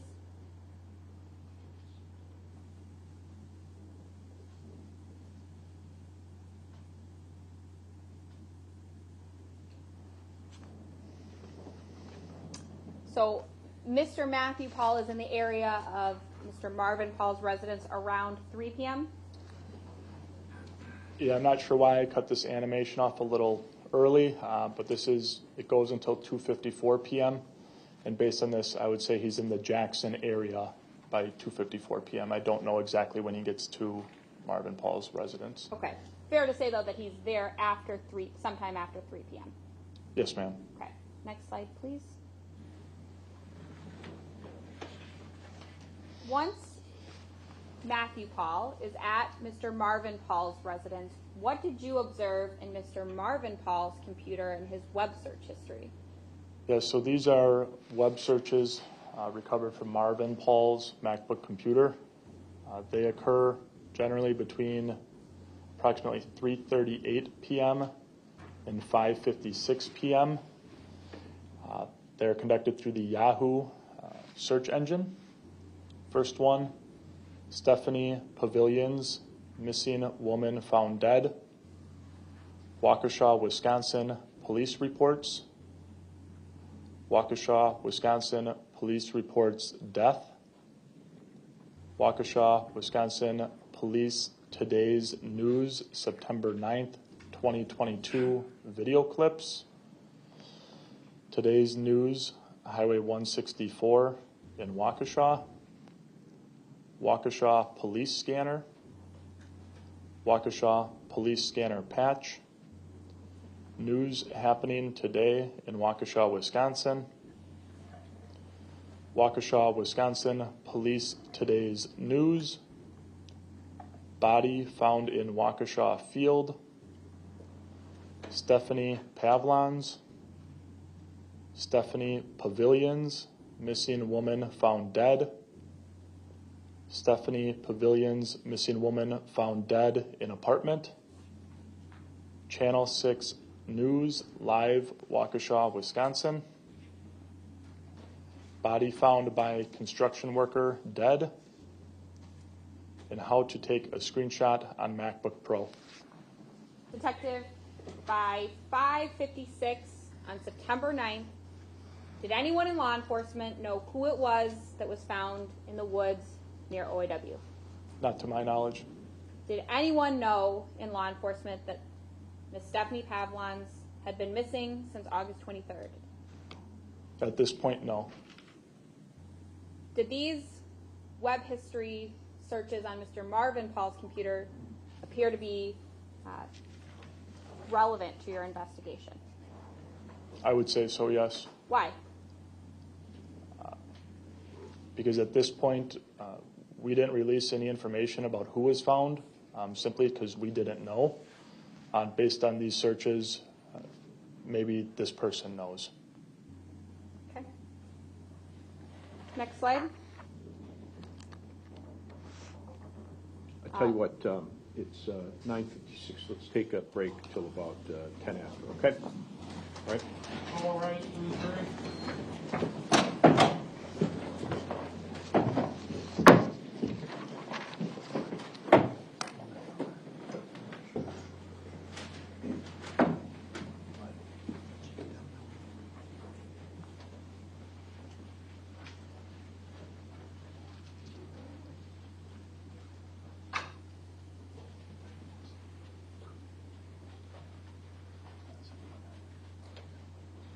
All right, have a seat, everybody.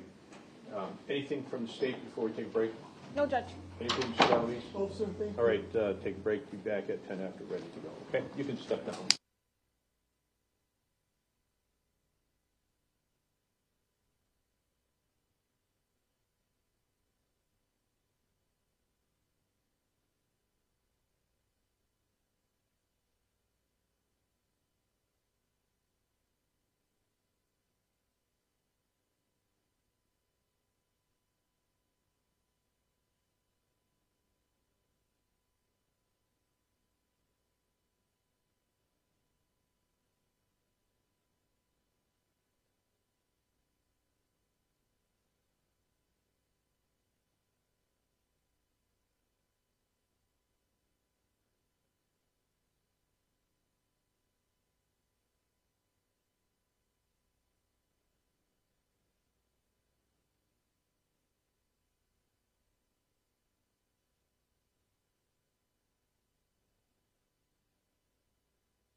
Bring the jurors back from the state.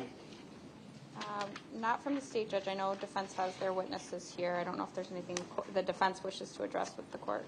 Mr. Galaby? One construction worker, and they're told to be here by 10, so that doesn't begin by 10.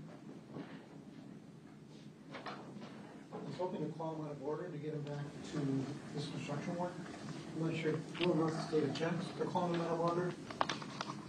But he was the one that, for what it's worth, he told the deputy they thought it was a woman in the woods.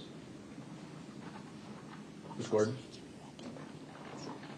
I did have a chance to speak with him. He said that he would just need 20 or 30 minutes notice to be here. I don't know if it's going to be a while before Detective Schrader is done. I don't know if the court would want to take him out of order in the middle of another witness's testimony. How much longer do we have the detective? I'm on slide 100 of 124, and then there's some a few other things we need to clean up after that. Maybe another hour on direct. Let's wait, Mr. Galaby's okay. Yes, can I just go tell him to go and I'll come Yeah, back? go tell them to wait. Yes, sir. It'll take a minute or two for the jurors to come back, okay? We can bring the jurors back then. Yes.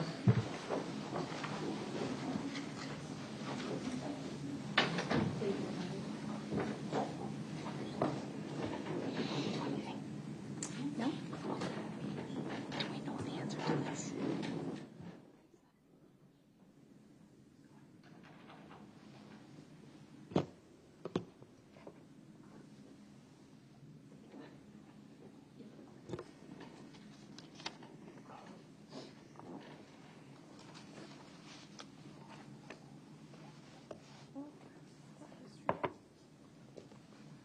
Yeah, there's been a few typos.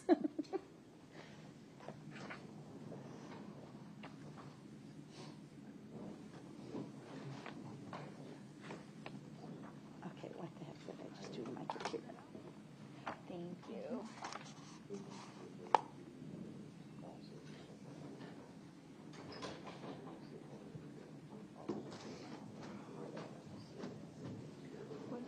Oh, and then the defense numbers, right? Okay.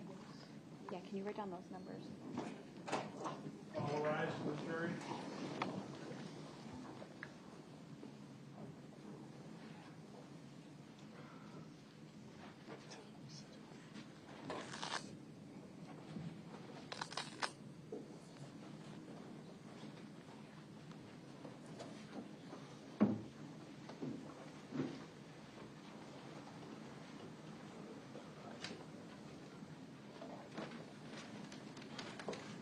All right, all 14 jurors have returned. Have a seat, everybody else.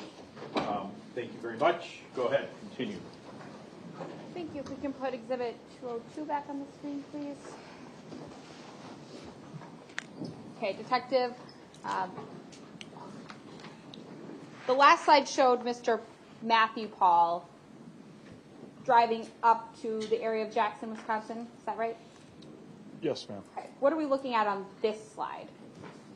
This is going to be another animation between approximately 7:15 p.m. and 8:15 p.m. And it's going to show Mr. Pahl's device returning to the area of 1001 Delafield. Little different route, but generally speaking, it'll go west on 60 to State Highway 164, then travel southbound on 164 into the city of Waukesha. Okay, we can play this animation, please.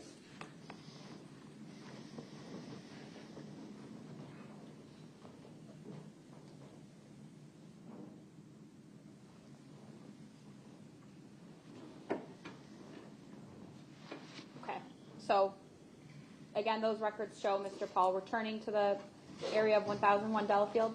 Yes, ma'am. Now, based on other investigation, including other detectives' review of surveillance video from the Willow Park apartments, did Mr. Pahl, Mr. Matthew Pahl, travel back and return to the apartment with anyone else?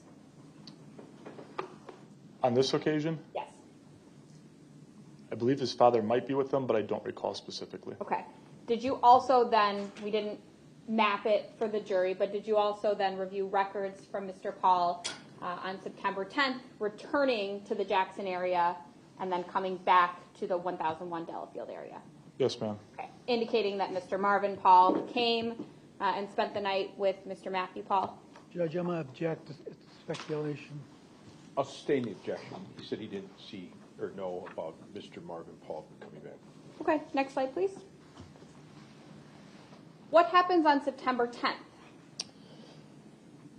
On September 10th, at approximately 9:43 a.m., there's web history from Matthew Pahl's cell phone. Visits a GM Today article.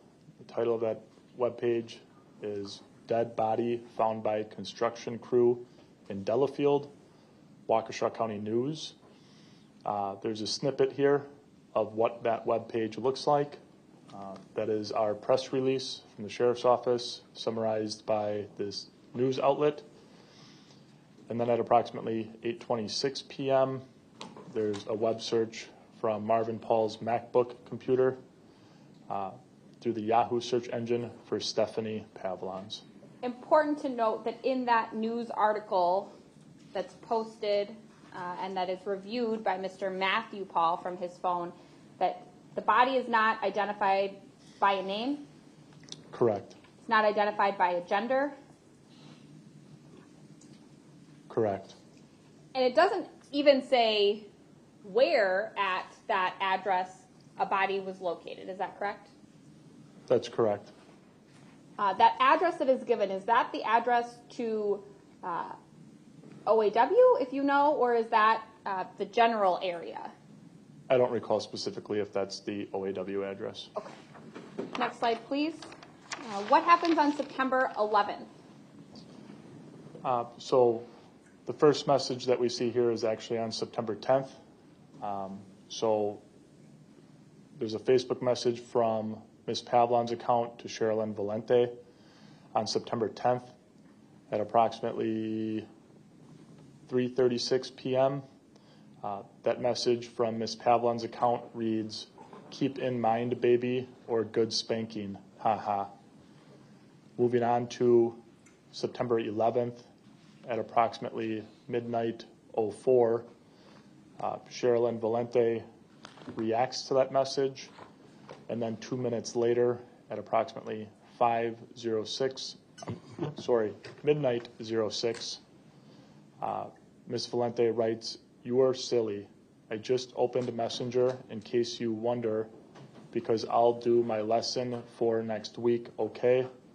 Morrissey will accompany me in the grocery store at 3 p.m. He's working with his painting, so I'll do my stuff first." It should be noted there's a number of typos in that message. Okay, and so on September 10th in the afternoon, someone is accessing Stephanie Pavlons' Facebook account. Yes, ma'am. Was there anything significant about the message that was sent from Stephanie's Facebook account? I guess me personally, I don't understand the context of this message. It doesn't seem to make sense to me in terms of why that message was sent from Ms. Pavlons' account. Okay, next slide, please. What else happens on September 11th? On September 11th, there's Skype conversation between Matthew Pahl and Ms. Valente. Approximately 7:34 a.m., Matthew Pahl says, "No, just feel sad, hun, and wondering why all this bad shit." At 7:37 a.m., Ms. Valente writes, "Shh, focus. I know how you feel, but you have a life, hun. Fight this negativity and sadness, sweetheart. Remember, you did everything. You cared. You shouldn't be the one feeling like that when you did everything way back, every single time." At approximately 7:40 a.m., Ms. Valente writes, "I know it's sad, but life goes on, and on, and on. Be strong, baby. You can't hold on to this forever. Yeah, I know, it takes time. It's not easy, but time heals too. Be strong, hun." At approximately 7:44 a.m., Matthew Pahl writes, "Yes, thanks, hun. In life, there is a time for many things. Now is grieving time." Detective, on September 11th, did anyone in law enforcement know that Stephanie Pavlons was the body found in the wooded area? I don't believe that we knew at this time, and if we did, I know for sure that we would not have released any type of press release with that name at this time. Okay. Next slide, please. What else happens that morning? Continuing on in the Skype conversation at approximately 7:48 a.m., Ms. Valente says in part, "Grieve, baby, it is okay, but after that, remember you have a life of your own." At approximately 7:56 a.m., Matthew Pahl says in part, "Yes, hun, it's just sad all these people and so-called professional couldn't/can't do anything." At approximately 9:02 a.m., Matthew Pahl writes, "Yes, I got feeling I'm going to need help and support this week." Okay, next slide, please. What happens that afternoon? At approximately 2:34 p.m., there's an incoming call on Ms. Pavlons' phone. This call is routed, it's unanswered and routed to voicemail. So those are the two entries you're seeing on top. This call is from a contact in her phone labeled as Mama Mia. I did check that phone number in our information, and that phone number belongs to Georgianne Pavlons. Approximately 20 minutes later, there's an outgoing call on Ms. Pavlons' phone, checking the voicemail, and the outgoing call to check voicemail was deleted from Ms. Pavlons' phone. So at 2:34, Stephanie's mother attempts to make contact with her device? It appears so, yes. And was there then an outgoing call from either Mr. Pahl's device or Ms. Pavlons' device returning that phone call to Georgianne Pavlons? Not that I observed, no. And you said the call to voicemail was deleted? The call to check voicemail was deleted, yes. What about the call that was made from Georgianne? The incoming call? Yes. That was still on the device. Okay. Next slide, please. At 3:12 p.m., what happens about 20 minutes after that voicemail is checked? At approximately 3:12 p.m., there's an outgoing call from Matthew Pahl's device to Marvin Pahl. That phone call lasts approximately 14 minutes. Okay. What happens next? At approximately 3:49 p.m., there's Skype conversation from Matthew Pahl to Ms. Valente. It reads, "I'm going to delete this text after I tell you something, but I really shouldn't text it." At approximately 3:50 p.m., so 1 minute later, Matthew Pahl says, can you call me for just 2 minutes, and then I'll let you go after I spank your butt." At approximately 3:53 p.m., so 3 minutes later, there's an incoming call, Skype call, from Sherilyn Valente to Matthew Pahl.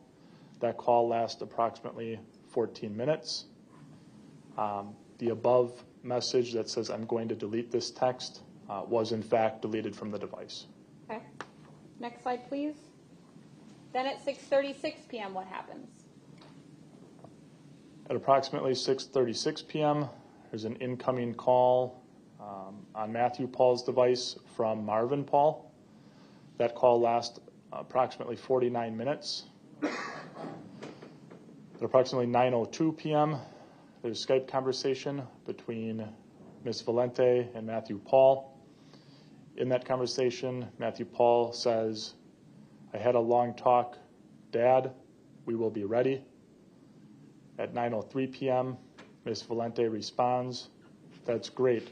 Remember, if you'll be invited for interrogation or anything, remain calm because you can think better when you are calm." At approximately 9:08 and 9:09 p.m., Matthew Pahl says, "The family called someone and said nobody has seen her or heard. I'm not really worried." In approximately 9:09 p.m., Ms. Valente responds, "Oh God, where she could possibly be." Detective, based on your understanding of this investigation, had Detective Plennis or Detective Fredericks or any other member of the Waukesha County Sheriff's Department had contact with the Pavlons family on September 11th? Not to my knowledge. Okay, next slide, please. Now on to September 12th. What happens that day? In the early morning hours, approximately 8:37 a.m. to 8:38 a.m., there's web history on Matthew Pahl's cell phone. Appears to be visiting Thielen Funeral Services, Waukesha Obituaries, obituary search.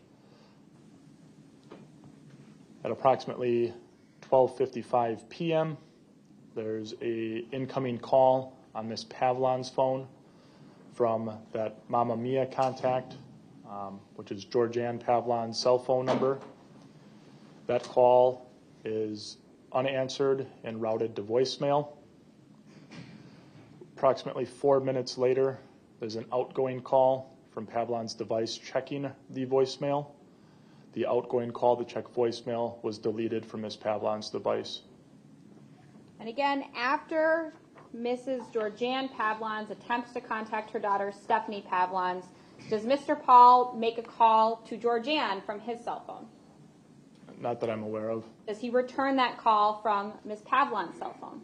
Not that I'm aware of. And there's no calls to law enforcement at that time? Not that I'm aware of. Okay. Next slide, please. This is later in the afternoon on September 12th, 2022. These are web searches from Marvin Pahl's MacBook computer. Between approximately 3:12 p.m. and 4:41 p.m., the searches are made through the Yahoo search engine, and some of the searches include Stephanie Pavlons, CCAP, Wisconsin court records, the Freeman newspaper, Waukesha, Wisconsin, September 11th, 2022, dead body found by construction worker, dead body found by construction worker video, and dead body found in Delafield, Wisconsin. At this point in the investigation, in the afternoon of September 12th, had the Sheriff's Department made it public in any way that they knew who the body was that was located in the woods? I don't recall specifically. Okay. Next slide, please. What did we see here? On September 12th, at approximately 3:42 p.m., there's an incoming call on Matthew Pahl's device from Marvin Pahl. That call lasts approximately 12 minutes. At approximately 4:13 p.m., Matthew Pahl sends a Skype message to Ms. Valente that reads in part, "No news here yet. I just got off the phone with my dad, and I'm going to go for a bike ride to relieve stress." Okay, so tell me again, what time does that incoming call from Marvin Pahl happen? It's at approximately 3:42 p.m. And if we can go to the previous slide, please. Some of those web search histories occur immediately after that phone conversation between Matthew Pahl and Marvin Pahl? Yes, the phone call that we just talked about would be between the first and second search there. Okay. Then if we can go to slide 111, please. Again, on September 12th, what do we have here? More Skype conversation between Matthew Pahl and Ms. Valente, specifically at approximately 8:07 a.m. Matthew Pahl says, "Otherwise, night, just wanted to make sure I saw you in case something bad happens." Again at 8:07 a.m., Matthew Pahl says, "Just remember, if I delete you, I'll be back as soon as the drama is over." At approximately 8:08 a.m., Ms. Valente writes, "Ash, nothing will happen to you. Stop thinking that way, but always be prepared. Be calm. I will, baby." Next slide. takes us to September 13th. What happens on that date? More Skype conversation between Matthew Pahl and Ms. Valente, including at 7:44 a.m. Matthew Pahl says, have to shower, just not feeling the best, was thinking again. If I could have just did something different to help if things turn out bad. At approximately 7:46 a.m., Ms. Valente writes in part, you did your part, please stop blaming yourself. About an hour or so after that, there's additional web searches on Matthew Pahl's phone, in summary regarding obituaries and memorials and obituaries. Okay.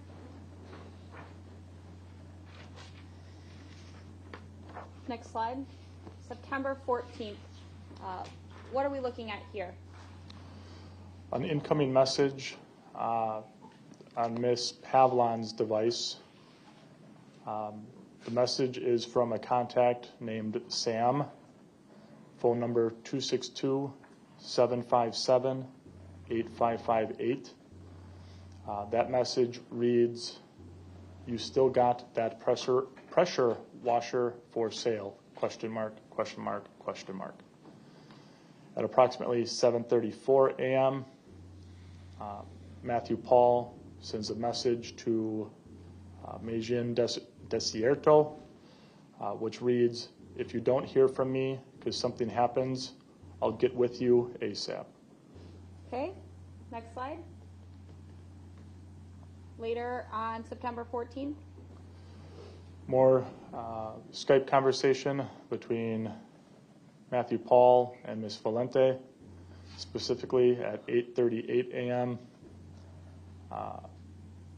Matthew Pahl says, I just wanted to say night-night in case something bad happens today. Ms. Valente responds, hey, stop thinking that. Any news, question mark. Approximately 8:39 a.m., Matthew Pahl says, a lot of chatter about this and that, but nothing concrete. And at 8:42 a.m., Matthew Pahl writes, not texting anymore about this and that, hun. Okay, and then that next message is actually something we've already seen on the previous slide, right? That's correct. Okay. Go to the next slide. What else happens on September 14th? At approximately 4:23 to 4:54 p.m., there's web searches recovered from Marvin Pahl's MacBook computer. Those are all made through the Yahoo search engine. And in summary, they're about the Waukesha Coroner's Office and Waukesha death notices. Again, by September 14th, are you aware of any press release or information that had been released to the public indicating we knew the identity of the person found in that wooded area? I don't recall. Okay. September 15th on the next slide, please. First one is Skype conversation from Matthew Pahl to Desierto. It's at 2:50 p.m. and Matthew Pahl says, driving back from Dad's, got my banking business done for overseas traveling, have one more meeting to finish next week. At approximately 3:01 p.m., or about 10 minutes later, Matthew Pahl sends a message to Ms. Valente through Skype, which reads, did banking business for overseas traveling. What happens next? At approximately 10:02 p.m., there's an incoming message on Matthew Pahl's device. It's an incoming message from Ms. Pavlons' device, and it's a news article regarding the ATF and Milwaukee criminals. Was Ms. Pavlons' device located at or near the 1001 Delafield Street apartment when this message was sent? To my knowledge, yes. Okay. All right. The next slide, please. This looks pretty complicated. What are we looking at here? So we'll start with the table graphic. That's a portion of what's called the SQLite database. Your phone or cell phones store a lot of information in what's called SQLite databases. I'll describe it as an Excel workbook on steroids, but it's a relational database that holds information. So specifically, what we're looking at here is a portion of the MMS SMS database from Ms. Pavlons' device. I've taken some columns out just to clean it up a little bit, but what's important to note is that underscore ID column is what's called a primary key. So each of these tables in this database have what's known as a primary key. Those primary keys are sequential and will never be repeated. So when we're looking here, this is where the text messages in Ms. Pavlons' device get stored. Any gaps in record ID would be indicative of information being deleted. So I took a snip of this because there's a large quantity of messages that have been deleted. And specifically, if we look at the underscore ID columns and the date timestamp columns, which are back to UTC time, so not local time, but 5 hours ahead, we're seeing between record ID 89 and record ID 470 that there's 380 missing record IDs. So that would mean between March 17th and June 17th, 2022, there are 380 deleted messages. Same with the next gap, underscore ID 470 to underscore ID 913. There's 442 deleted messages from Ms. Pavlons' device, which would have occurred between June 17th and August 15th, 2022. The last gap between underscore ID 913 and underscore ID 1007 indicates that there's 93 deleted entries between August 15th and September 14th, 2022. With this information, I'm not necessarily able to tell you what the context of any of those deleted messages were or what time they were deleted. But you can tell me that a lot of messages are deleted from Ms. Pavlons' device during those time frames, right?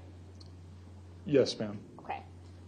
Now, previously you, I think, said something about if someone had their messages set to automatically delete after a short time period, that would be a setting on the phone that they would have, I guess, clicked on or set themselves?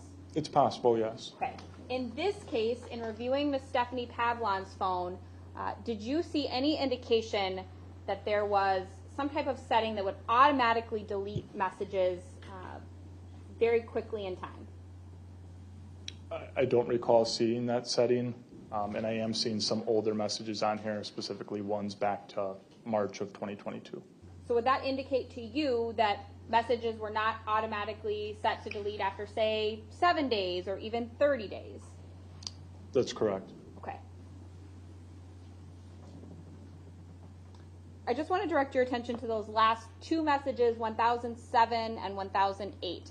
Those messages are from September 14th of 2022? Yes, ma'am. Okay, and those are the last two records that you observed in this database? That's correct. Okay.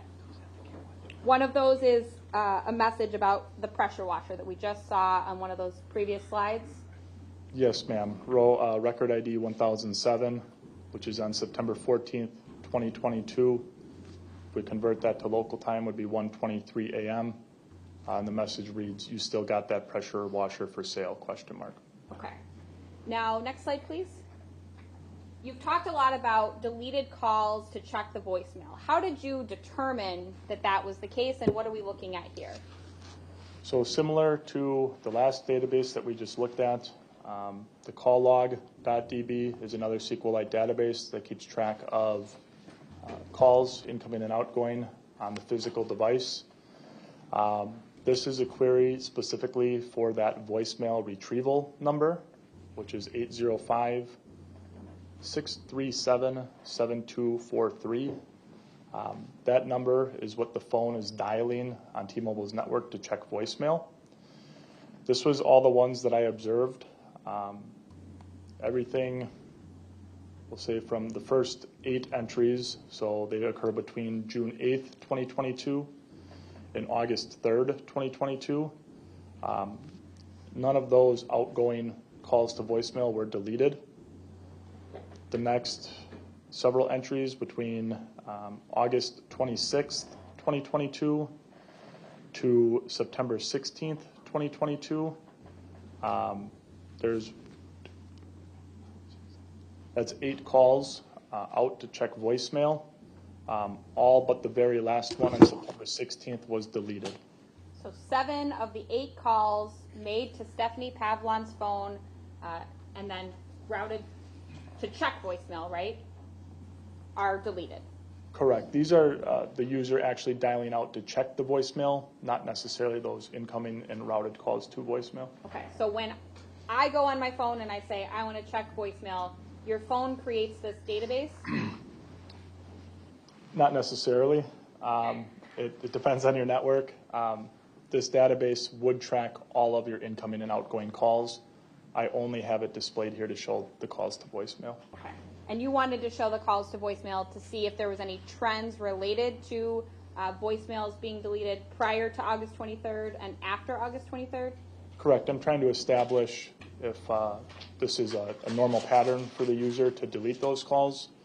And it appears to me, based on my analysis, that it's not normal, at least between June, July, and early August, for the user to delete their voicemails or their calls to check voicemail. And then beginning August 26th, moving into the future, it appears the majority of the calls are getting deleted. Okay. You also compiled a summary of all of the times that the police scanner app on Mr. Pahl's phone was checked or used. Is that correct? Brought to focus, yes. Okay. I'm going to show you the next slide.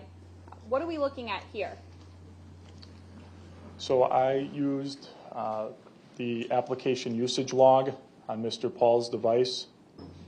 What I did is I looked specifically for the police scanner app and only occurrences where it's brought to focus. So the app will keep track of, or the database will keep track of bring to focus events, suspended events where maybe it's pushed to background, or closed events where the application's being closed. So what I did is I looked at that database only for when the police scanner app was brought to focus and created this chart of times that the police scanner app was brought to focus. Can I stop you there? When you say bring to focus, if I have 10 apps open on my phone and I click into the police scanner app, what does that mean? So bring to focus is when it's displayed as the primary app that the user would see on the phone. So I don't know if you're all familiar, but you can suspend applications and push them to the background. They're still open, but they're not in focus anymore. So bringing to focus would be bringing that application for the user to view on the phone. Okay, so that's meaning that that's what's on your screen and that is the main application being used by the user at that time? Yes, that it's displayed to the user. Displayed to the user, okay. So you're only checking the number of times that it's actually brought to focus and the main application being displayed? Yes. Okay. Why use the bring to focus rather than some of those other types that you've described to the jury? I guess the question that was brought to me and why I did this was how many times does he launch the application? So bringing to focus would be the user launching that application. So in terms of my analysis, the user suspending the application or closing it wasn't part of the investigative request. Okay. And you also have a timeline at the bottom with showing the numbers in addition to the graph. Is that correct? That's correct. And so on September 9th, the day that Ms. Pavlons' body was located by a construction worker and then ultimately the sheriff's department was called in, how many times did Mr. Pahl bring the police scanner app to focus? 66 times according to the device. Was that significantly more than any other day in between August 21st and the date of his arrest on September 17th? Yes. Next slide, please. Detective, you're aware that on September 17th, based on your review of Mr. Pahl's phone and this investigation, that Mr. Pahl sent a message to Mr. Kyle Hoback. Is that correct? Yes, ma'am. Okay, what was that message? It's that top right screenshot. The gray portion, for me, one's gray. The bottom one I will say is a little more blue. But the gray bubble with the black text is a message that Mr. Pahl's device sent to Mr. Hobeck. That message reads, "I have your info from one of my workers who wasn't doing her job. There's a note you're interested in a power washer that is for sale yet." Okay, and you're also aware that a search warrant was executed at Mr. Pahl's residence on September 2nd of 2022, right? September 17th, Sorry. 2022, yes. Thank you for correcting me. September 17th of 2022 is when a search warrant was executed. Yes, ma'am. And these are photographs of two of the items, Ms. Pavlons' purse and her water bottle, that were significant in the investigation. Yes, ma'am. Okay, you're also aware that Mr. Pahl was interviewed by Detective Fredericks and Detective Seitz on those days. Yes, ma'am. Next slide, please. Then tell me what you found on Mr. Marvin Pahl's phone regarding his web search history on September 19th. So this would be from Marvin Pahl's computer, not the cell phone, but from Marvin Pahl's MacBook computer. On September 19th at approximately 2:11 p.m., there's a Yahoo search for Stephanie Pavlons. And at approximately 4:19 p.m., there's a web search through Yahoo for Stephanie Pavlons' obituary death. Then on September 20th, this is a picture of a note that was left with Willow Park Apartment Management. You weren't necessarily involved in that, but you're aware that that occurred, right? That's what I was told, yes. Okay, next slide, please. Then you're aware that the investigation continues between September 19th of 2022 all the way to September 17th of 2023, right? That's correct. And you're aware that during that time period, Mr. Pahl ultimately left for the Philippines and returned in June of 2023. Is that correct? That's what I was told, and these are the dates that I was provided, yes. Okay. Next slide, please. Did you have an opportunity to review Mr. Matthew Pahl's web history on a new device that was obtained in September of 2023? Yes. Okay. What are we looking at here? This is a portion of web history. It's not all inclusive of all the web history on, I'll say, his new device. But this is, it's not in order either, I apologize, but this is some of the web searches made on his new cell phone. What were some web searches that were significant to your investigation that occurred in September of 2023? Waukesha County death stats, coroners, postmortems, and inquests. When does the medical examiner get involved? Searches for Pavlons on GM Today. See also search on August 7th of 2023, moving overseas and abroad, how to move your belongings to a new country. Yes, he does make that search. Okay. So a number of searches occurring in August and September, either about the medical examiner's office or obituaries or overseas moves. It appears that way, yes. Okay. And finally, the next slide. Detective, ultimately, was Mr. Pahl arrested and a search was conducted at his residence on September 18th of 2023. Yes, ma'am. And this is a picture of a note that was located within Mr. Pahl's apartment on that date and time? I believe so, yes. Okay. You weren't involved necessarily in the search, but that's your understanding? That's correct. Okay.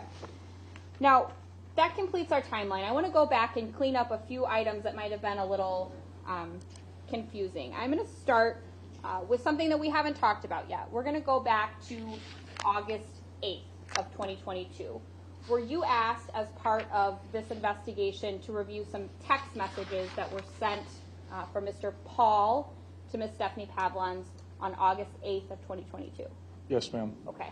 And I'm going to ask that we review some of the video from August 8th. We're going to start with Defense Exhibit 456. All of these have previously been admitted, Judge, so I'm going to ask to first start with Exhibit 456.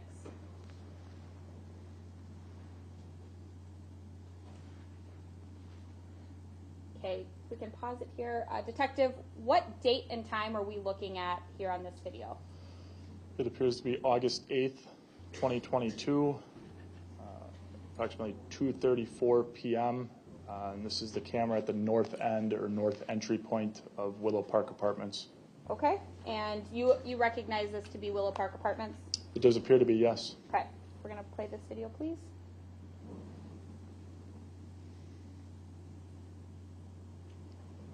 Did you see Mr. Pahl's truck enter the camera there?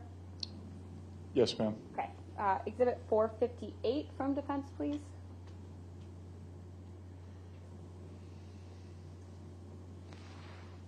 What time are we looking at here?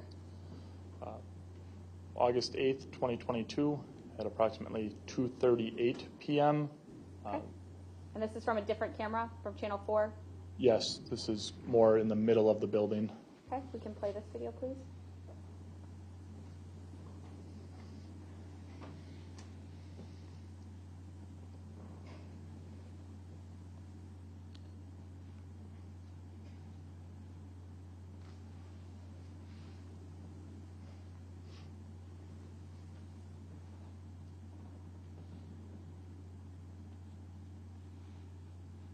Then Exhibit 459, please.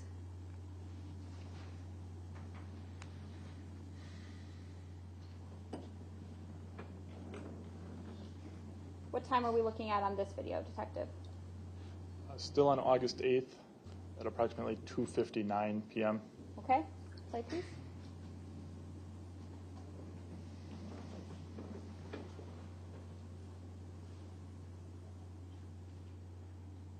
Okay, so Mr. Pahl exits the apartment at 2:59, and we saw the truck enter at 2:34. Does that sound right?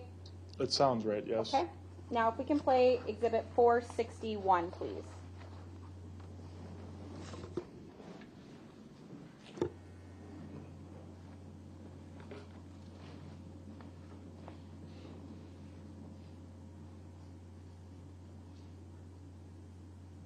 Okay. Sorry.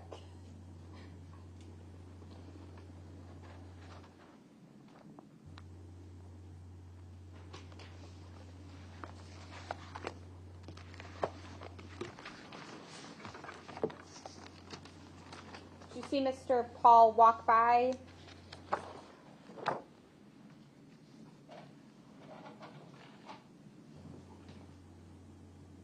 Okay, we can stop it. That was at 3 o'clock.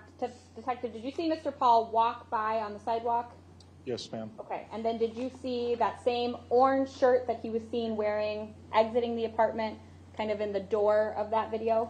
Yes, ma'am. And did you see Mr. Pahl jimmying the door to kind of open and stay unlocked? Yeah, I couldn't tell exactly what he was doing, but it appeared he was messing with the locking mechanism. Okay. If we can then go to Exhibit 462, please.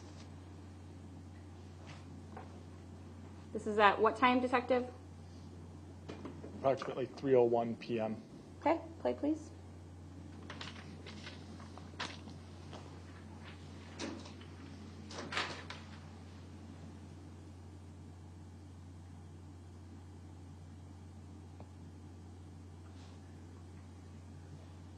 Okay, so Detective, who was that entered at 3:01? Miss Pavlons. And as far as you can tell, approximately when the truck enters at 2:34 until Ms. Pavlons enters at 3:01, she's not seen on any of those cameras? Not that I'm aware of, no. Okay. And you would agree that Mr. Pahl changed his shirt in that time frame? Yes. Okay. Now if we can go to, is it 190? Okay. So Detective, I'm going to ask you about August 23rd. When we first watched those PowerPoint slides last week on Friday, they're pretty zoomed out, some of those cell hawk mappings that you did. Why are they so far zoomed out for some of those time frames? Just to show the totality. If I zoom in, you're not going to see the towers being used on the overall route of travel. So zoomed out to show the entire route of travel or the general route of travel. Okay. I'm going to show first for the witness Exhibit 190. Sorry, 190. It's on my screen already. Oh, I know, but she's got to go over to 190. Okay. What are we looking at in Exhibit 190? So this is a screenshot that I queried a specific time frame. That time frame was, I believe, 9:15 a.m. to about 10:53 a.m. This one specifically is zoomed out to see the towers being used for Ms. Pavlons' device during that time frame on August 23rd. Okay. And did I ask you to specifically make note of the time frame from 10:33 a.m. to 10:53 a.m.? Yes, you did. Okay. What was the significance of that time frame? 10:33 a.m. is when Matthew Pahl checks out of his appointment, and then 10:53 a.m. is the approximate time that the devices start to leave the area of Orthopedic Associates. Okay. And is this a somewhat zoomed in screenshot of that particular time period? Yes, it's zoomed in enough that we can still see the towers being used during 10:33 to 10:53 a.m. And for which device are we looking at? This is Pavlon's device. Okay, I would move Exhibit 190 into evidence and permission to publish. Any objection? No, sir. All right, 190 is admitted. So, Detective, can you please explain to us, based on this screenshot of that animation, what it is that we see during this particular time frame, again, of 10:33 to 10:53? Yes, so this is a screenshot of that time frame, and I guess of significance. Again, we have two different towers in a 20-minute time frame that are registering the device. So let's say we were doing this to locate a missing person. Where these arcs cross is where we'd want to look. So you're looking at the large arc coming off of what I'll say the left tower, and then you get some smaller arcs off the right tower. But where those lines intersect would be a good indication of where the device is located or in that area. Now, does the fact that there's a number of arcs mean that the device is making significant moves in distance? Not necessarily. What does that mean?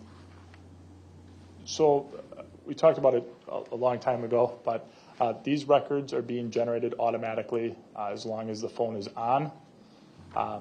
It's measuring a delay in time from the tower to the device and back, and then it's estimating or inferring a distance based on that delay in time. So even if a device is stationary, you may see some variance to those arcs while the device is sitting still, just depending on those different time measurements that are being taken by the network. Okay. Then did I ask you to zoom in even further so we could see even closer to OAW for these same records? Yes, ma'am, you did. Okay, if I can show just for the witness first, Exhibit 191. Oh, sorry, 193. Detective, what are we looking at in Exhibit 193? This is very zoomed in on those records, and it's fixated on the area of Orthopedic Associates of Wisconsin. I would move Exhibit 193 into evidence and permission to publish. Any objection? No, sir. All right, it's admitted. So, Detective, is this for that same time period that we just looked at in Exhibit 190, just now further zoomed in? Yes, ma'am. And what does this information tell you that's significant to the investigation? So we can ignore the straight up and down vertical line that kind of goes by the G in Gulf Road. That is actually the sector that's being used. So looking at the curved lines coming across, generally speaking, the ones moving up and down here are the ones from that tower out west. The ones moving kind of left to right are from the tower that's north of Orthopedic Associates. And that's where they're crisscrossing. So in general, in the area either on or just south of Orthopedic Associates. Indicating that Ms. Pavlon's device was in the area of OAW from 10:33 to 10:53 a.m.? Correct. Okay. Did I ask you to do the same thing for the records of Mr. Pahl? Yes, ma'am. Okay. If we can show just for the witness first. Exhibit 191, is this that zoomed out version of Mr. Pahl's records? Yes, ma'am. Okay, I would move to admit Exhibit 191 and permission to publish. Any objection? No, sir. It's admitted, you may publish. Okay, Detective, same thing for Mr. Pahl's records. What are we looking at here that's significant? Actually, very similar to Ms. Pavlon's records, but you're seeing two different towers being used in the time frame of 10:33 to 10:53 a.m. There's numerous records here, but again, we're looking at the area in which they cross. So in that time frame from here, it's in the area of orthopedic or just south thereof. Okay, and then did you also complete a more zoomed in version of these records? Yes, ma'am. First for the witness, please, Exhibit 192. Are these those same records but now zoomed in? Yes, ma'am. Okay, move Exhibit 192 into evidence and permission to publish. Any objection? No, sir. All right. It's admitted, and you may publish. Okay, Detective, once again, please tell us what we're looking at here in this zoomed-in version. So again, we can ignore the up and down vertical line, the perfectly up and down vertical line that kind of goes by the G in Gulf Road. The curved lines moving up and down, coming across, so from that tower out west. The lines generally moving left to right are from the tower north of OAW. And again, we're looking at areas where they cross, which would be a good indicator of the approximate area where a device is located. Okay, and that dark green area right under the N15, is that the wooded area where Ms. Pavlon's body was located? Somewhere in there, yes. Okay. Now, based on these records and the records that we've shown previously, what, in your opinion, what time did Mr. Pahl's device and Ms. Pavlon's device leave the area of Orthopedic Associates? It's right after this time frame, approximately 10:54 hours that they begin moving east. From 10:33 a.m. to 10:53, both devices remain in the area of Orthopedic Associates after Mr. Pahl's appointment is complete? Yes, ma'am. And they don't begin moving until 10:54, is that correct? Approximately, yes. Now, Mr. Pahl told investigators in his interview with Detective Seitz and Detective Fredericks that after he left OAW, he was driving up and down the streets looking for Ms. Pavlons. Based upon the records that you reviewed, was there any evidence to support that assertion? I wouldn't say driving up and down. I mean, I guess it'd be possible that he's within close proximity to OAW, but I don't see any indication that he left the immediate area of OAW. Okay. Certainly not that he drove west on Gulf Road? No, Okay. I don't see anything moving west. Okay. And so the first time that you see his device traveling outside the immediate vicinity of OAW is at 10:54, and then those records continue on to 1001 Delafield? Correct. It's moving east at that time. And his vehicle arrives at the Willow Park Apartments at about 11:03 on surveillance cameras? Yes, ma'am. And that's consistent with the timeline that you've created here with Mr. Pahl leaving and driving directly to Willow Park Apartments? Yes, ma'am. It's about a 10-minute drive from OAW to Willow Park. Approximately, yes. I failed to show you a couple exhibits when we were talking about August 8th. So you saw those videos between 2:34 and 3:01. Did you also locate any evidence on Mr. Pahl's phone related to those videos in that approximate time frame? There was some messaging from Mr. Pahl's device to Ms. Pavlon's device. Okay. I'm going to show you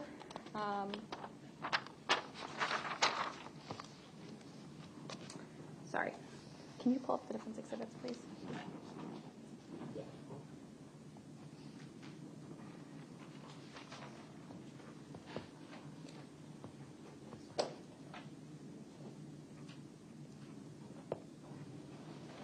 I'm going to show you Exhibit 467. I'm going to show that just for the witness first.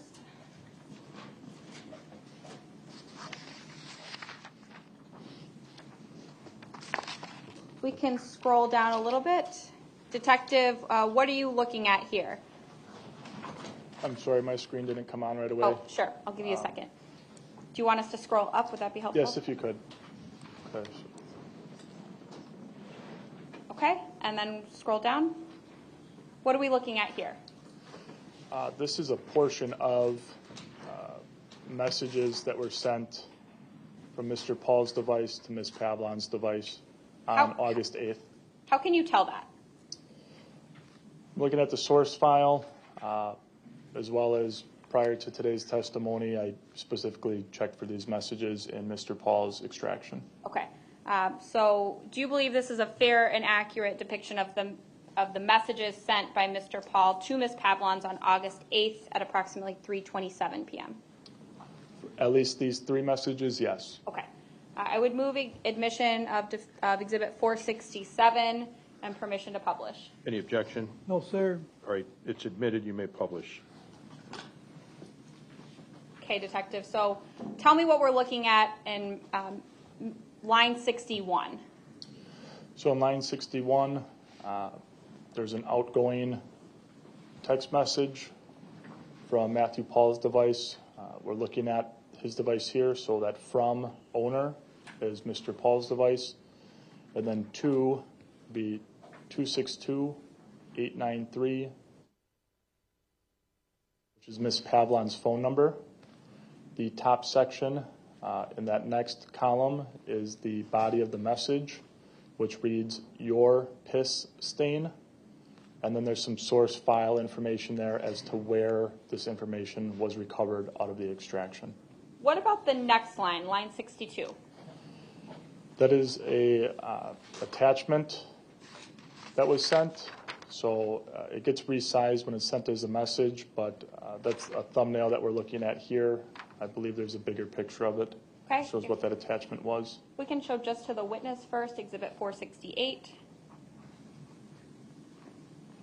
Detective, is that same photograph that was sent in the messages that you just reviewed? Yes, ma'am. This appears to be a true and accurate depiction of that. Yes, ma'am. I would move Exhibit 468 into evidence, permission to publish. Any objection? No, sir. So you may publish it, it's admitted.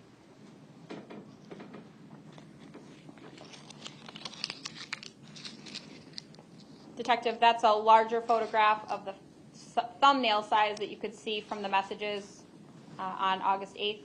Yes, it appears to be. Okay. There's one other thing I wanted to ask you about some of those deleted messages. So, if you recall the deleted database that you were able to review, you indicated that 380 messages were deleted between March 17th and June 17th. Are you able to recover any of those messages? No, ma'am. And just to clarify, the actual database isn't deleted, just specific records within that database. Right. So the actual messages that would have been incoming and outgoing to Ms. Pavlon's phone are deleted in that time frame. You don't know when they're deleted, though, right? Correct. Same thing with the time frame between June 17th and August 15th.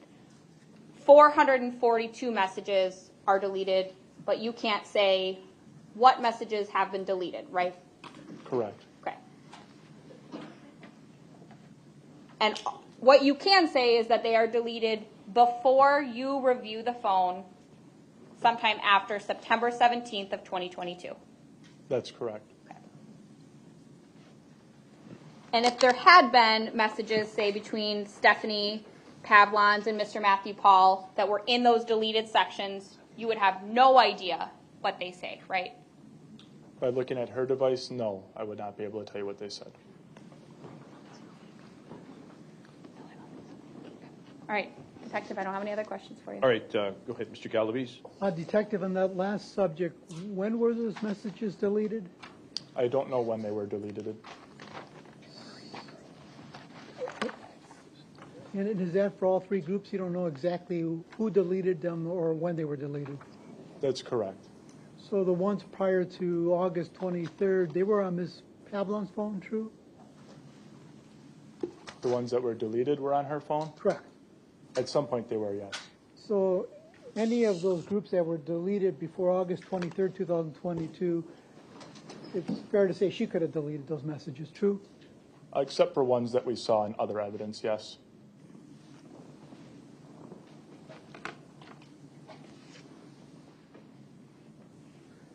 Now, had Mr. Pahl come from his residence on August 23rd and taken all the digital devices that he had on his person, to include his cell phone, Ms. Pavlon's cell phone, iPad, every digital device that he had on his person or his apartment, and dumped them in a river somewhere, what information could you provide to the jury based upon him dumping those digital devices on August 23rd, 2022? Am I assuming that I eventually recover those devices from the body of water? Never recovered them. If we didn't recover the physical devices, we would be limited to most likely the call detail records and that advanced time and advance data for generalized locations. We'd likely follow up with the warrants to various providers such as Google, Apple, etc., to try to obtain any information that was backed up from those devices prior to them being destroyed. So if he would have done that, your job would have been a lot more difficult?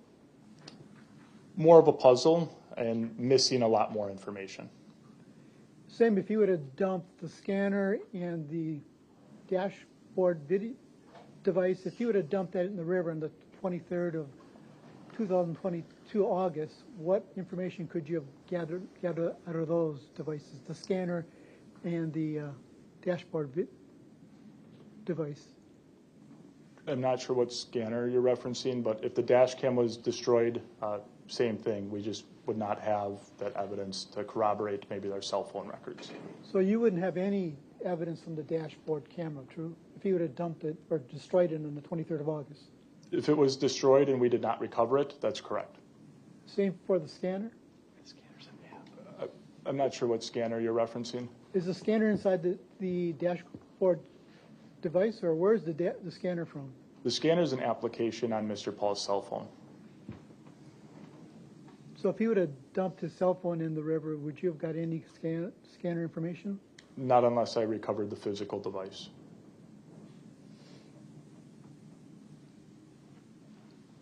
And clearly he didn't do any of that, true? I don't have any indication that any physical devices were destroyed.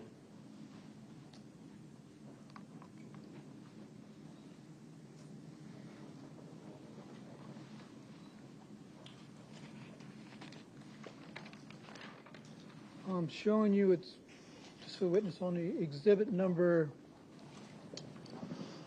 that's exhibit number 621.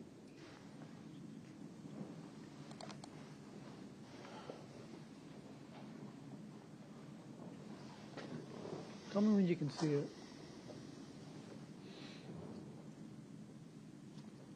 I can see it now. You're familiar with that exhibit, true?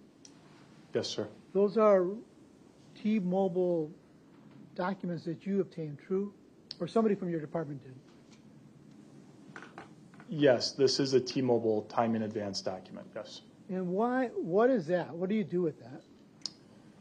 So all the information that we talked about in terms of tower locations, sectors used, distances from the tower are contained within this document.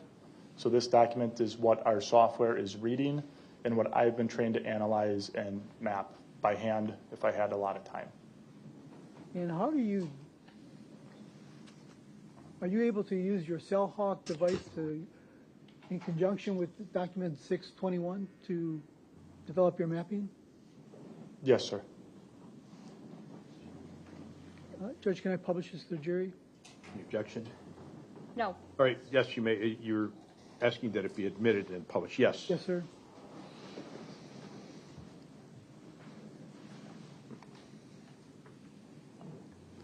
No.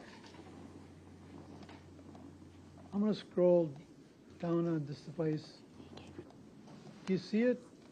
See the scrolling? It says confidence level high. What does that mean?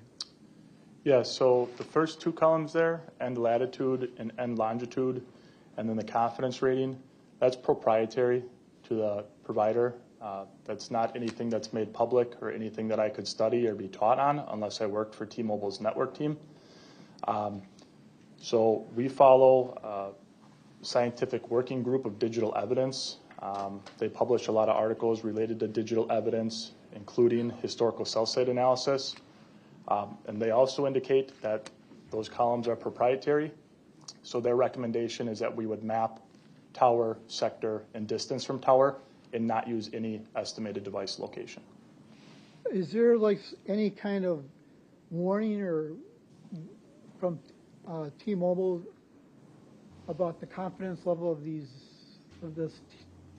document 621? Yes, there is. What's the warning?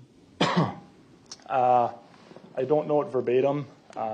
If you have the records, I could read it to you. But basically, it talks about them being based on a number of calculations. It gets assigned a confidence level. Low confidence is like, please don't quote me. I think it's greater than 300 meters. A medium confidence is 200 meters. And then a high confidence would be less than 100 meters. And then that, sorry. My fault. I didn't. Did you finish what you were saying? And then it just goes on to state that caution should be exercised when utilizing these records, and they should be corroborated with other information. Right. Caution should be used for investigative purposes and prosecutorial purposes. True. That's correct.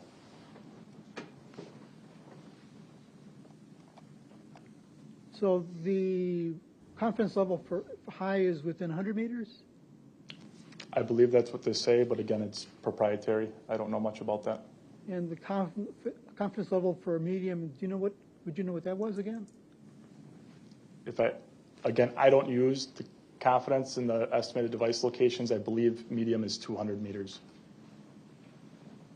I'm showing you on this exhibit, it's 138 through 1407. It's going to take me a while to get down there. Your Honor, I'm going to object to the relevance. Detective Schrader has just said that he doesn't use these records for the mapping. Overruled.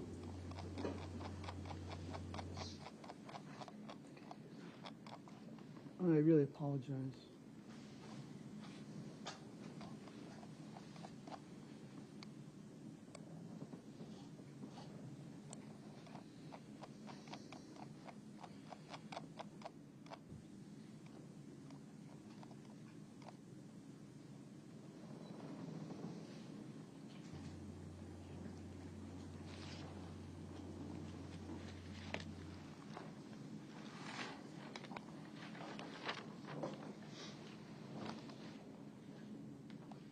Do you see lines 1338 through 1407? I'm sorry, you said 1338 through 1407. Yes, I see them as you scroll. And again, the confidence level is low? On the estimated device location, yes. And that's signifies when Mr. Pahl was at OAW during that time that you're testifying to today in front of the jury. True? Again, for the estimated device locations, yes. Those are not included in my map.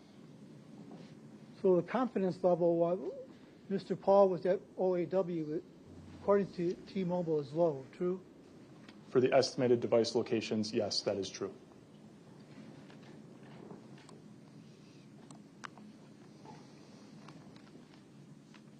And 300 meters equates to what, 6 football fields? I think a little more than that, but yes.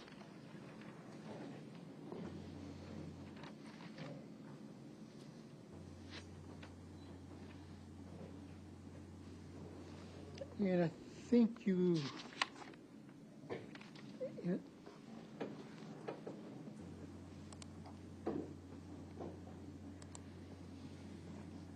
think at the end you had exhibit number, and this is a flash drive that I received from the prosecutor, so I'm not sure if it is the same as yours. Or, Put exhibit 202 up. no, exhibit number, I think it was 193. 193. You would like us to? Yes, if you can publish, I think.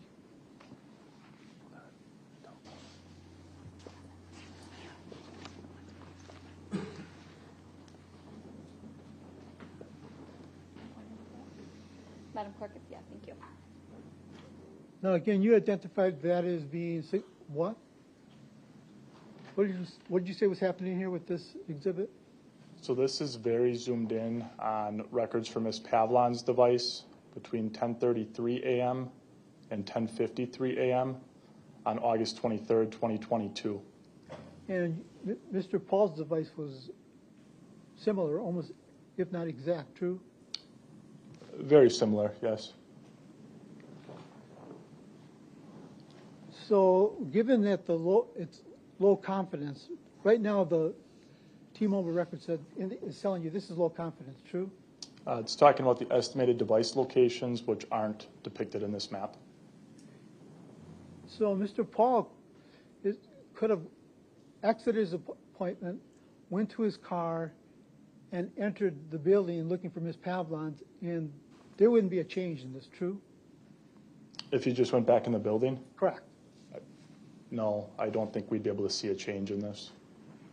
So if Mr. Paul would have entered his vehicle and driven around the building looking for Ms. Pavlons, there wouldn't be a change in this, true?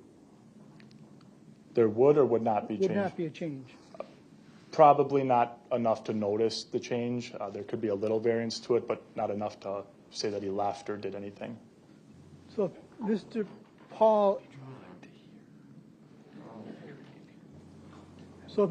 exited the parking lot, drove west on Gulf Road to the end of that slide, there wouldn't be a change to this exhibit, true? There could be if records are being generated and he's moving west. But as far as you know, there would not be a change. I mean, you're just speculating. If he drove west partially to look for Ms. Pavlons and drove back. I feel like I have to speculate when you ask me a hypothetical. If he starts moving west, it depends if records are being generated. If he started to move west, eventually we're going to see a change in that movement. Yeah, but you don't have any records to show that he didn't do that, true? That would be true.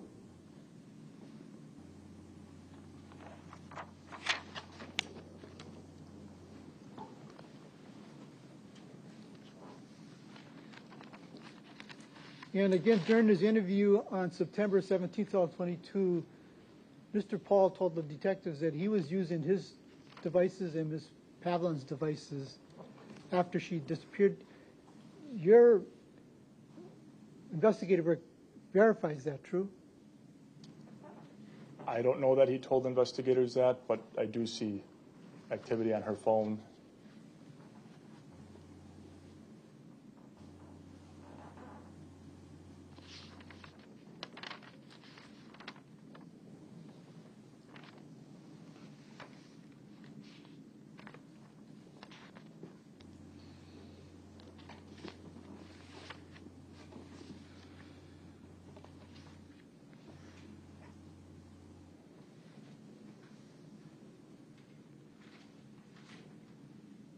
Do you know what the scientific working group on digital evidence is? Yes, sir, I mentioned that in my testimony. What is that again? The scientific working group of digital evidence. Correct. They establish a litany of documents, but pertaining to digital forensics and different scientific technology, including historical cell site analysis, and they vote and publish documents on best practices or recommendations when conducting this analysis. So, I mean, it doesn't, with your cell hawk device or mapping, it doesn't pinpoint the exact location of where the person is with the device, true? That's correct. It just gives a general location, true? That's correct. And that's why you put down on your diagrams approximately, true? Correct.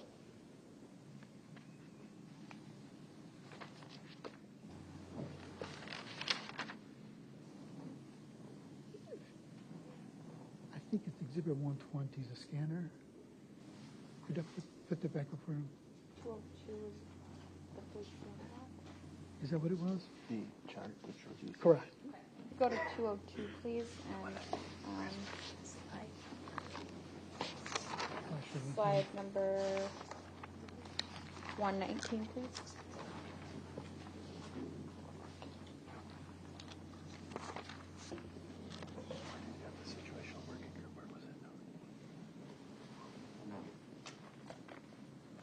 Again, this is the scanner information that you were able to obtain from Mr. Pahl's scanning device, true? That's correct. And it indicates, starts at August 21st, 2022, true? That's correct. And as far as we know, Ms. Pavlons was still alive on that particular date, true? My understanding is yes. And again, on August, there's 6 searches or device uses on August 22nd, 2022, true? Correct. And as far as we know, Ms. Pavlons is still alive on that particular day, true? Correct. And apparently Ms. Pavlons went missing August 23rd, 2022. How many times was this device used on the day she went missing? 0. And on the 24th? 0.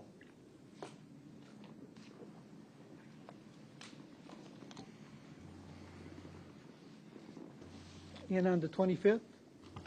2. So between the 23rd and 25th, there was 2 times he used the device. 0 on the day she disappeared and 0 on the following day, true? That's true.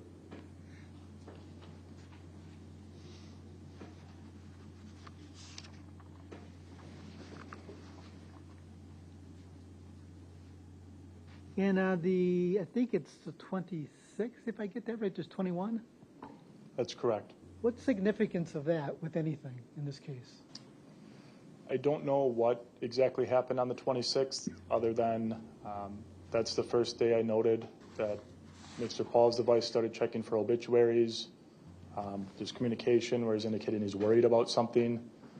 I don't know any specific significance to that date as to why there's an elevated number of uses.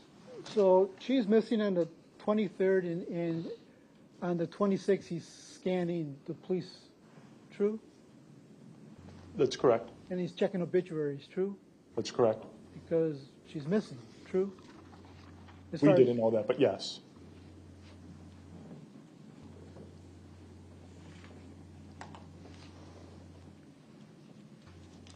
And he continues to scan the following days, true? The 27th, 28th, 29th, and 30th, true? That's correct. What's significance about the 31st into this case? Again, I don't have anything specific why there would be a spike in activity, for lack of a better way to describe it, on August 31st. Right, and as far as we all know, she's still missing, true? Yes, And he's still scanning, true? that's correct. And when you scan police, you can tell by that what contacts police are making with people generally in the public, true? Generally speaking, yes. Traffic stops, true? Yes. Maybe if they encounter somebody walking down the road, true? Yes. Somebody who possibly was arrested, that would be on the scanner, true? Yes.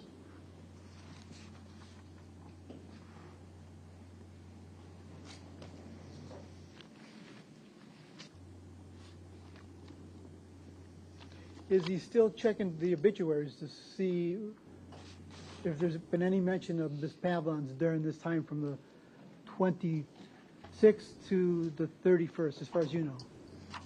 I don't remember exact dates, but I know there were searches periodically as time continued on, yes.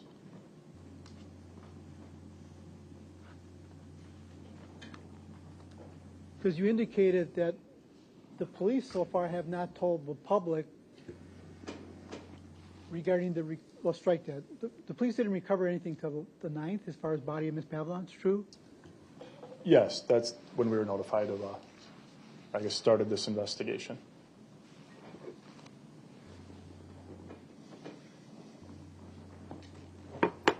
But as far as we know, from August 26th to September 8th, he's still scanning, true? That's correct in general, yes.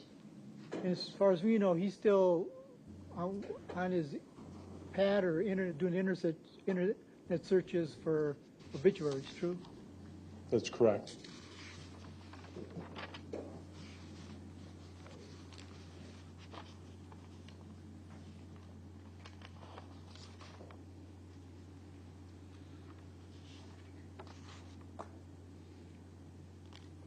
And on the 9th is the day the police recovered Miss Pavlons' body in the woods, true? Yes. And he's scanning 66 times on that day? Bringing the application to focus 66 times. I don't know specifics for how long the application was open based on this. And you indicated that that scanning device is able to tell him, if he's listening, what's going on. True? To some extent, yes. But we don't know exactly what kind of scanning information is happening, or police chatter that's happening on September 9th, true? I do not know exactly what he would have heard had he had the app open. I mean, you didn't obtain that dispatch information or any kind of talk for that particular, as far as what was going on with the talking that was going on during that day between police networks and dispatch. Did you obtain that information? I did not obtain that information.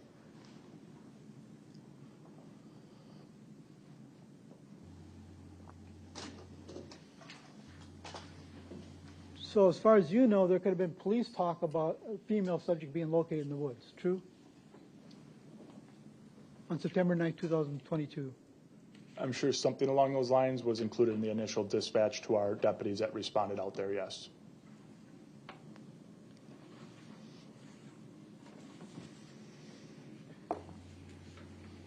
And you indicated that after September 9, 2022, there's more searches in the obituaries, true, from Mr. Pahl? Yes, sir.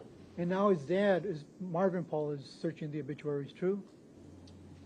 I mean, that began before then, but yes, he is searching. Him and his dad are both checking the obituaries for Stephanie Pavlons, true? Yes, that's correct.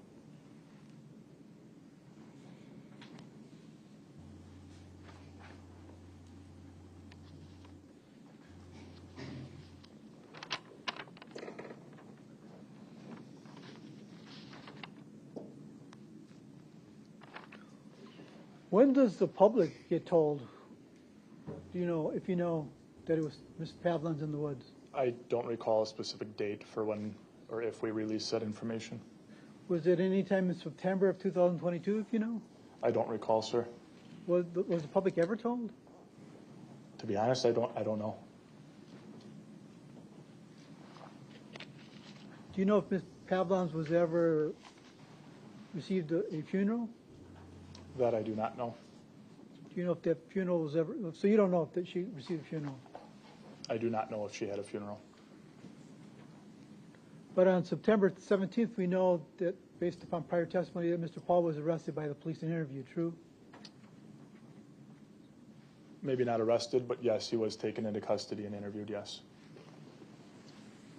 And there's information that he was released on that particular day, but you wouldn't know, true? I'm sorry, what's the question? When he was arrested, he was released. Did you ever get told that? That he didn't remain in custody on Correct. September 7th? I knew he wasn't in custody. That's true. And after he was released by the police, there's more obituary searches from him and Marvin Pahl after the 17th, true? Are we still speaking of this device? Because I'm not No, sure. obituary searches from Mr.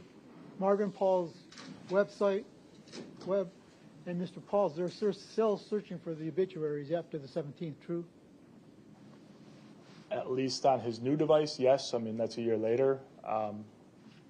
The device that we were talking about here remained in our possession, to my knowledge, so I'm not going to get any new information after he's released on that device. So on the 17th, his original cell phone device was seized, true? That's correct. And he apparently obtained another cell phone, true? At some point, yes. And by looking at that second cell phone, you could tell he's still searching for the obituaries, true? That's correct. Because on the 17th of, the jury heard that him being interviewed, he was never told what happened to Ms. Pavlons regarding her death, true? I didn't hear the interview.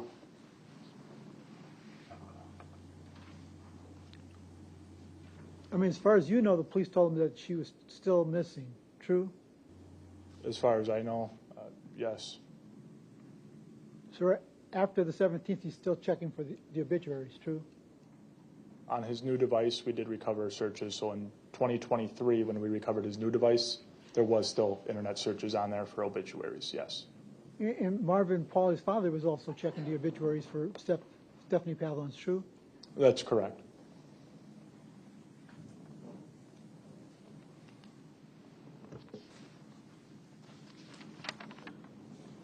And again, as far as you know, his devices were never destroyed from August 23rd until you took custody of them, true? I don't have any indication of things being destroyed. So after the 17th, after his interview with the police, he still didn't destroy anything, true? I guess I'm not sure if I would be able to answer that.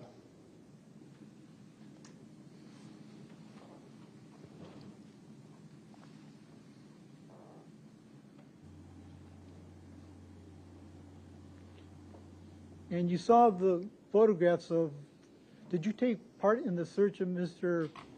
Pahl's residence on September 17, 2022? I think I was there, yes. And all of, from the 23rd to the 17th, he had not, obviously you found Ms. Pavlon's property in his apartment, true? That's correct. Never threw any of that out, true? I can't speak to what else may have been there, but we did recover her purse and water bottle, yes. And you saw that video on August 23rd when he walked into the Willow Park's apartment after returning from his orthopedic appointment, true? That's true. It was around 11:03, 11:06, true? Yes, sir. And when he's walking into that north entry door, channel 7, I believe it is, he's not hiding that water bottle, true? The first time he enters at approximately like 11:14, he doesn't appear to be concealing anything at that time. Now you can see the water bottle right in his hands, true? That's correct.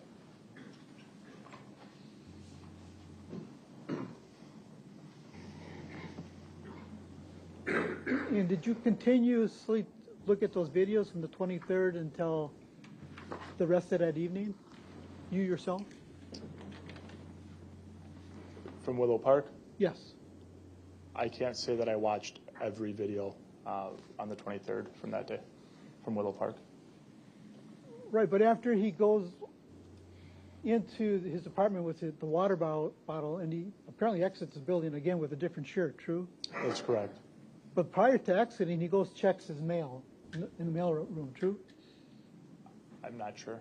He doesn't go upstairs, put the water bottle away, and come back down the north door exit, true? I don't recall.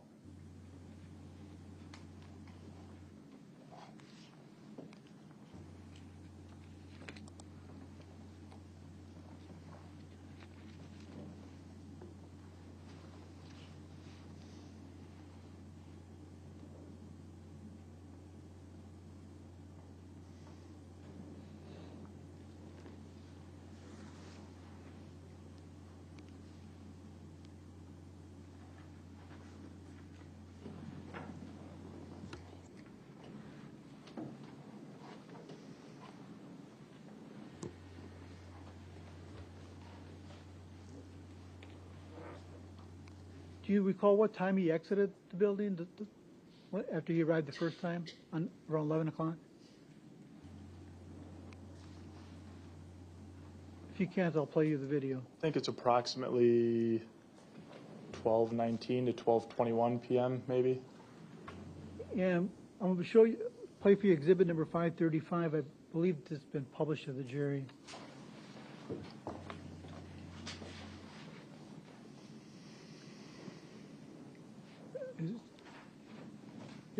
That's a yes.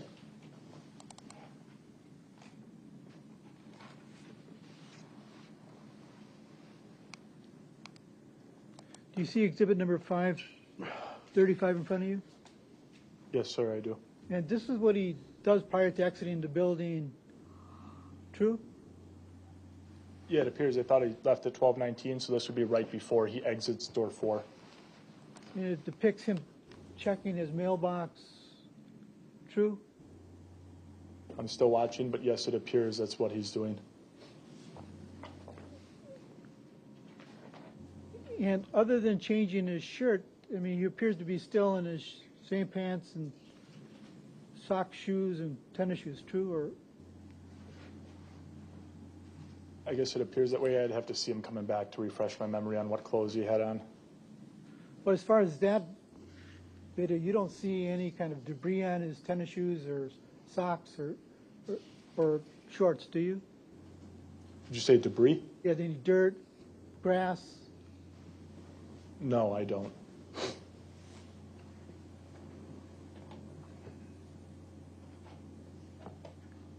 And let me play you that video again that depicts him entering the building. Isn't it?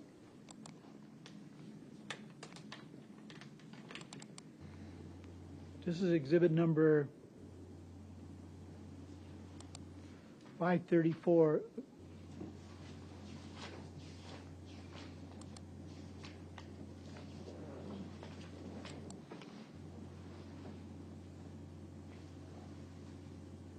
Do you see exhibit number 534? Yes, sir, I see it. And again, this is him entering the building as soon as he parked his vehicle, shortly after he parked his vehicle, true? Yeah, about 10 minutes, yes. And you see the water bottle in his hands, true? It's not concealed, is it? That's correct.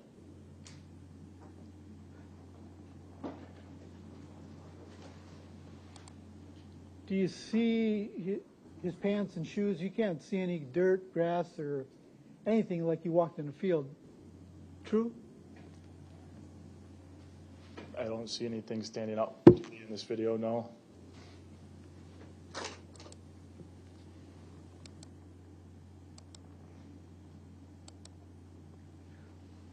That's him walking up the stairs, true? The rear of it? Correct. I mean, you could see his shirt that he's wearing, true?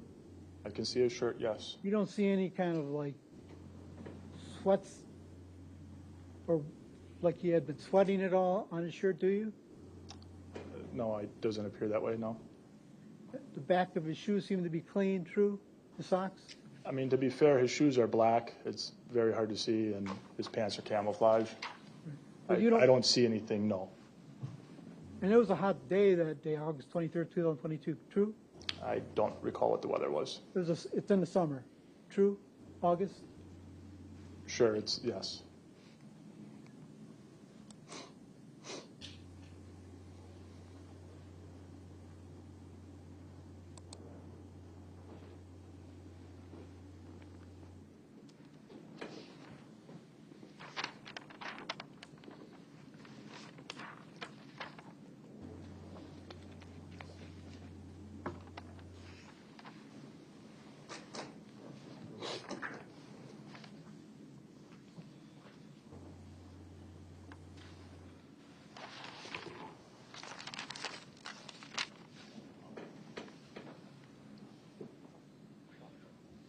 And the jury was shown a video, and I'll show it to you just to be fair.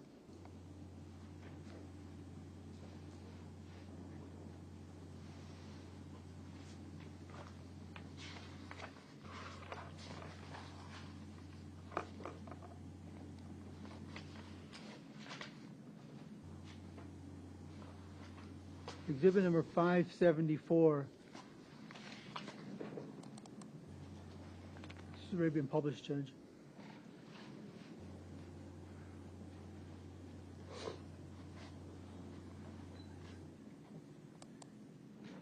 You see Mr. Pahl on the video, true? Yes, I do. And he appears to have shopping bags on that cart, true? Yes, it looks like groceries. And you ever, I mean, if you had gone to Walmart to buy those groceries, you were told that, did you ever check with Walmart with the receipt that would indicate to the jury what he had in the grocery bags? Did I personally? No, I did not check with Walmart for a receipt. Did anybody from your department go check with Walmart to see what he had bought in that day? I do not know the answer to that. Would that have been possible to check with Walmart to see what was in those bags? It's probably possible, depends on their point of sale system, but some places, yes, we would be able to get a receipt and see what was purchased.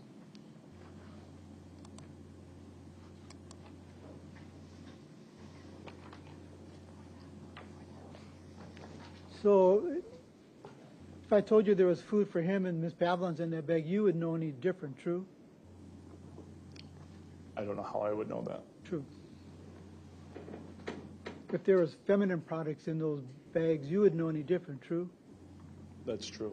But if you would have got the receipt, that might have been able to tell you that he bought feminine products on that day? Possibly, yes.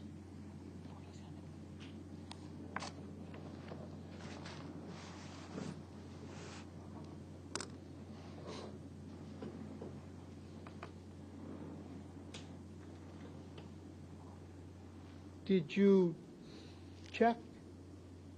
I mean, we saw Ms. Pavlon's phone where apparently she deleted text messages or information from her phone, true? I don't know who deleted the information from her phone. But there was deleted text messages, true? That's correct. Did you check Mr. Pahl's phone to see if there was deleted text messages on his phone? To some extent, I don't recall how in-depth that analysis was, though. But had he deleted similar messages on his phone, you probably would have noted that, true? I don't recall if that request was made to me. I don't recall specifically analyzing the database on his phone as I did on hers.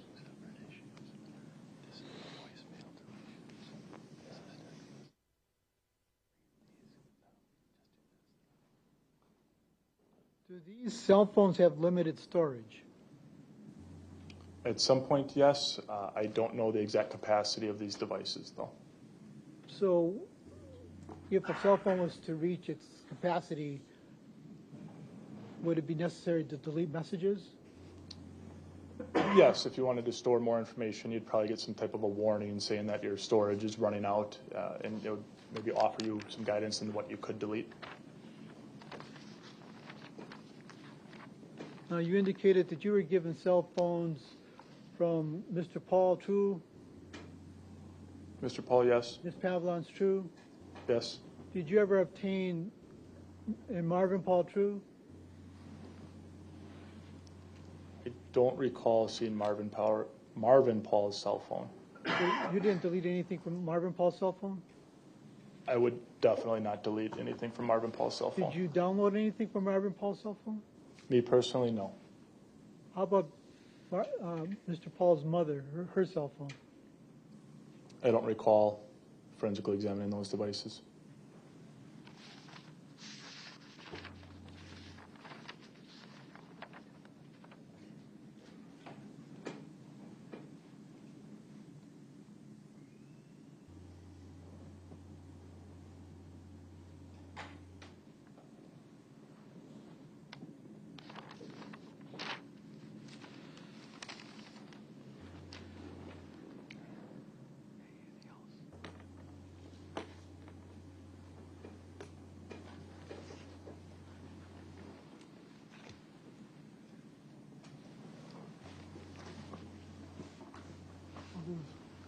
There's one thing I was going to show you.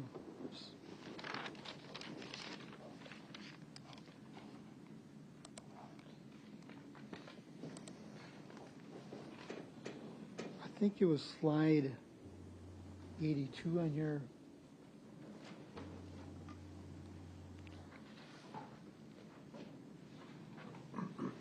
You want that up? Yes, I think it's been published already, true. Can you please put it, show it to the witness? Like 82. Correct.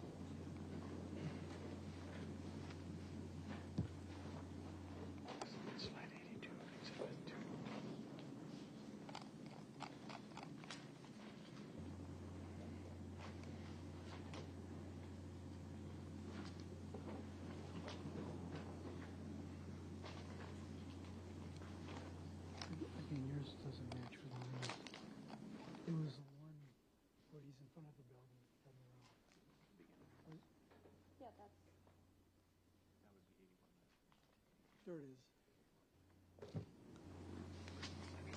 I'm showing you it's been marked as exhibit number 81. Can you see that? Exhibit 202, slide 81. Do you see that? Yes, sir. Again, you played this for the jury, true? Yes, sir, it played. And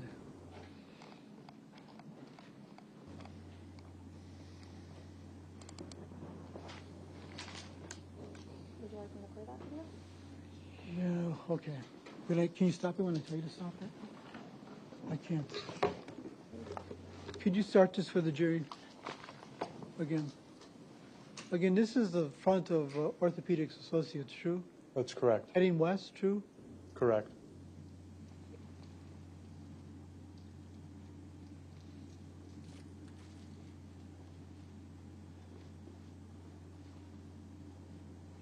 Could you stop it there? No, it's stopping it at, my monitor says 10825, true? I see that, yes. And you see what's west of Orthopedics. Are those woods? They appear to be trees, yes. Can you keep going?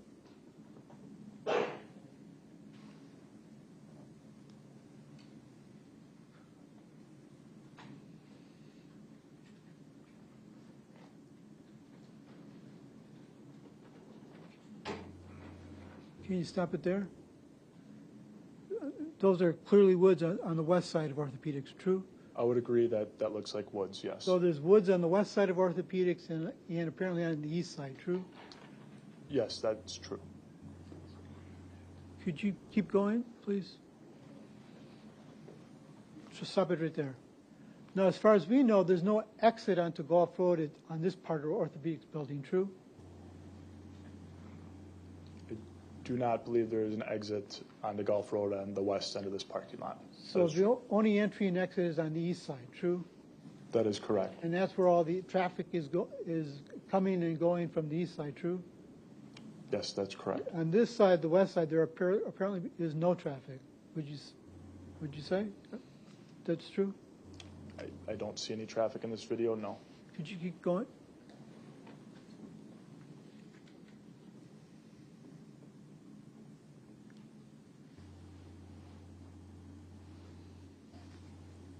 Could you stop it right there?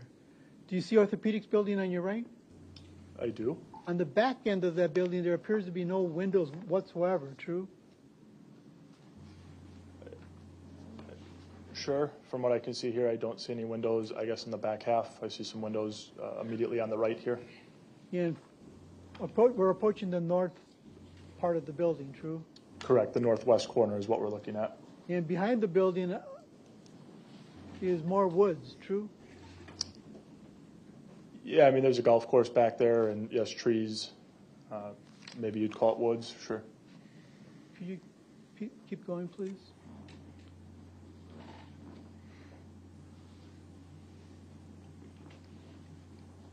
Can you stop it, please? So, I mean, you can clear. Okay. This is 109. I think it's, is that it? 10902, true? Yes, I see that. And again, that clearly shows the woods behind Orthopedics, true? Yes. Are you aware there's a swamp back there also? I don't know that particularly. There could be. Could you keep playing, true? Keep playing, please. Could you stop it right there? Do you see the south side of the building of Orthopedics? I cannot see the south side in this. We're looking at the north wall. I think it's the north side. You see the north side of the building? Yeah, this is the north side of the building. Again, this corner, do you see no windows on that? Absolutely no windows on that side of the building, true? On this end of the building. Yeah, what would be the northwest corner? I see it doesn't appear to be any windows on there. So on this corner of the building, there's absolutely no windows, true? On the west side and north side of the building, true? From what I've seen in this dash cam, yes, the northwest corner, I do not see any windows on the building. And again, this side of the building You don't see anybody walking in the area, true? In this video, no, I did not see anybody You walking. didn't see any cars coming in and going down this road, did you? No, I did not. So there appears to be no individuals and no traffic on this side of the building, true? True.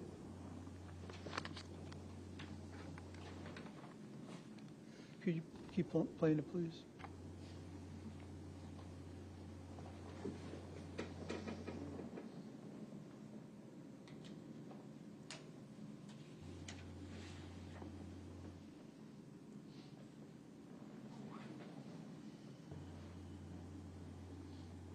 Thank you. Would I be safe to say that all the traffic of individuals and vehicles are all on the opposite side of this building, true? I'm not sure I understand what you're asking. It's safe to say all the patients coming into orthopedics are coming in from the other side of the building, true? I guess, yeah, I did probably enter the main entrance on the south side of this building, yes. And again, the Gulf Road, frontage road is on that other side of the building, true? That's correct. Straight ahead is woods and the golf course, true? That's correct.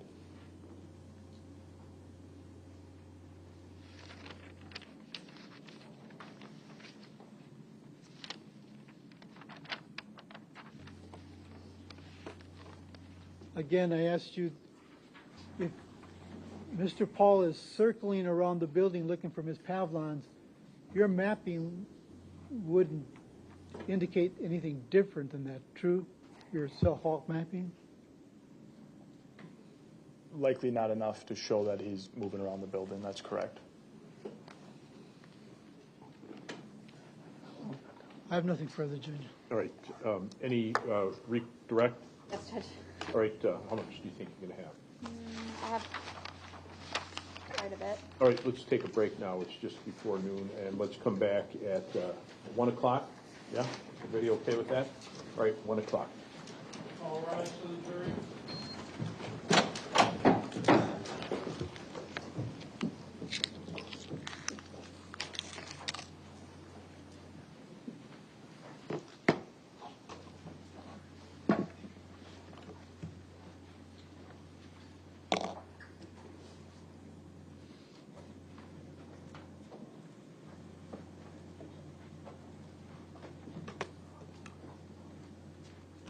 All right, have a seat, everybody. Detective, you can step down, sister. Anything before we break from the state? No. Anything from the defense before we break? No, Mr. Albies, no? No, no, sir. Okay, very good. We'll see you. Please be ready to go at 1 o'clock. Thank you.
All right, we're back in session for the afternoon now, and Detective Schrader, why don't you come back up, sir?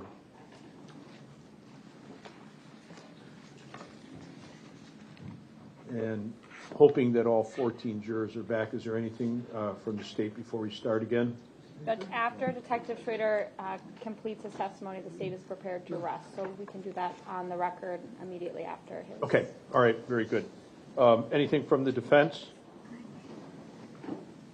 before we start? Okay, and then after the state rests, I presume you want me to address any kind of motions or any issues? Yes, sir.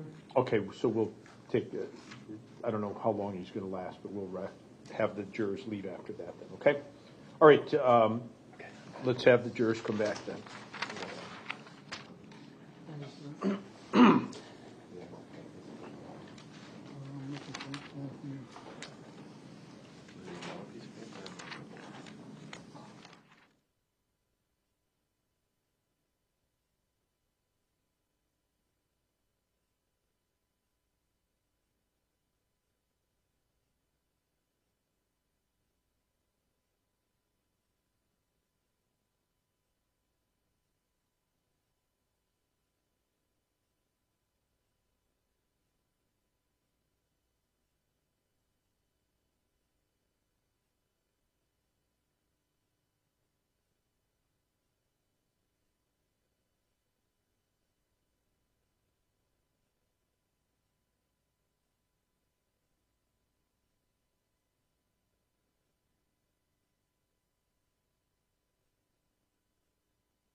All right, all 14 jurors have returned. Have a seat, everybody. Folks, I trust you had a good lunch. Detective Schrader is on the stand, and you finished up with cross-examination, correct, Mr. Galaviz? Yes, sir. All right, redirect. Thank you. Detective Schrader, based on your review of the cell phone records and the data that you obtained, if Mr. Pahl told investigators that he found Ms. Pavlons' phone at the car wash on September 6th, would that be consistent with the information that you obtained during this investigation? Judge, I object. That's not facts and evidence. Overruled. Judge, there's no testimony of a cell phone being found at the car wash. There was a person, a note. Overruled. You can answer. No, that would not be consistent with my findings. Okay, tell me why. There's information that's occurring in Ms. Pavlons' phone that is consistent with somebody using that device. So if it were to have remained in the truck until the car wash on September 6th, I don't know who would have been using that device near 1001 Delafield. Okay. Now, you said earlier that you don't know when some of these messages are deleted, but you can say with certainty that Ms. Pavlons didn't delete any messages after 8/23, right? After 8/23, I do not believe it would be possible for her to have deleted any messages.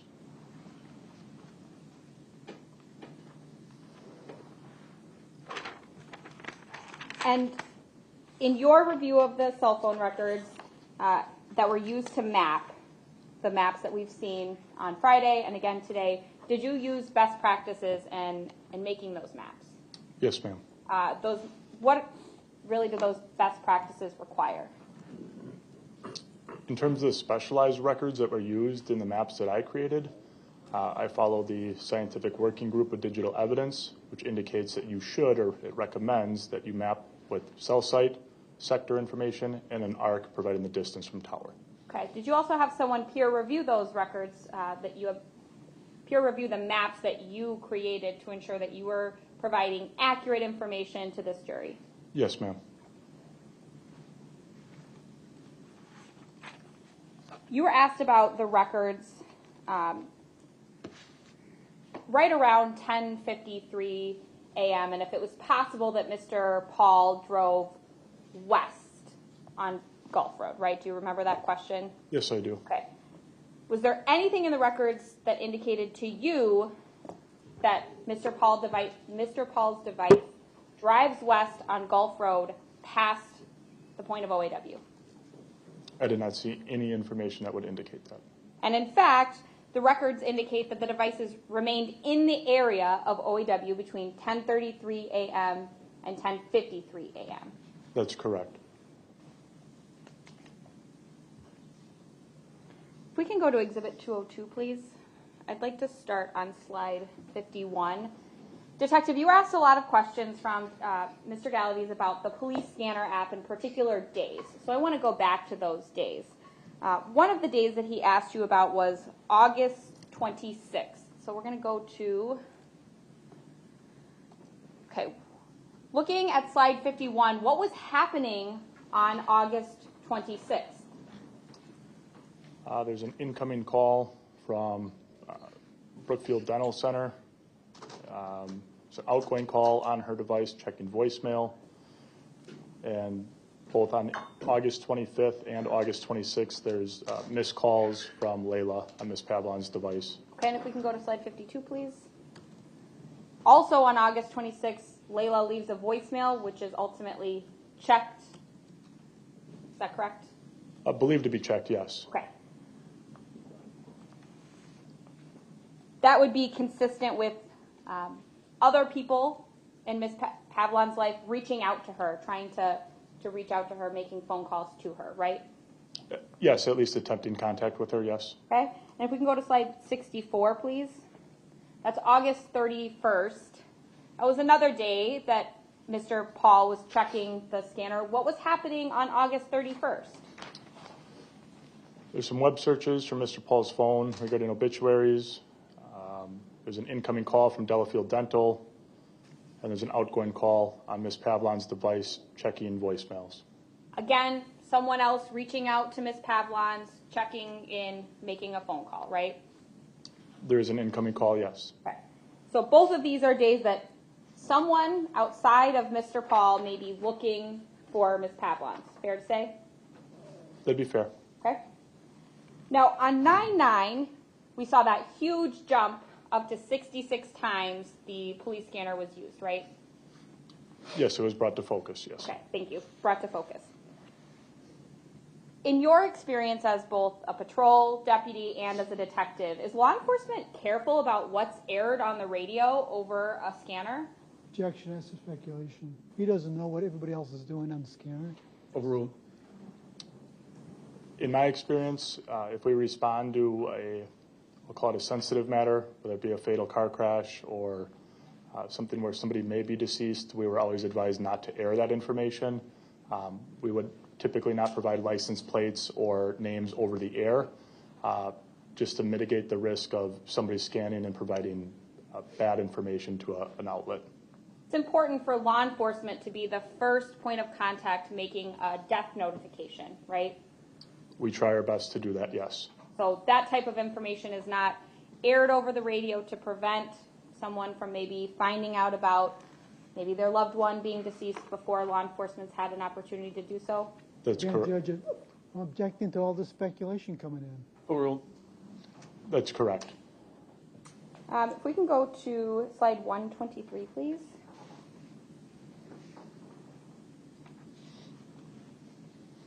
Sorry.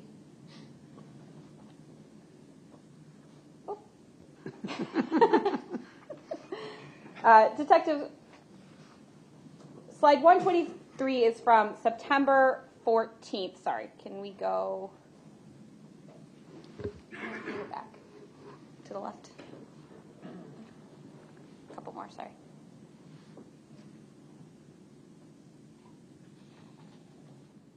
Oh, there we go. sorry, I was wrong. Slide 113. We can now display this for the witness. This is a message that's sent to Stephanie from Mr. Hobeg, is that correct?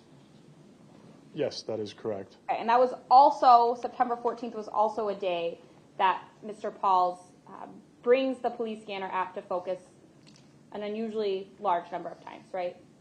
I don't recall how many times September 14th was.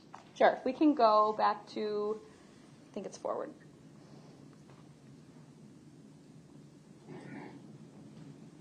There we go. September 14th. He brings the police scanner app to focus 30 times.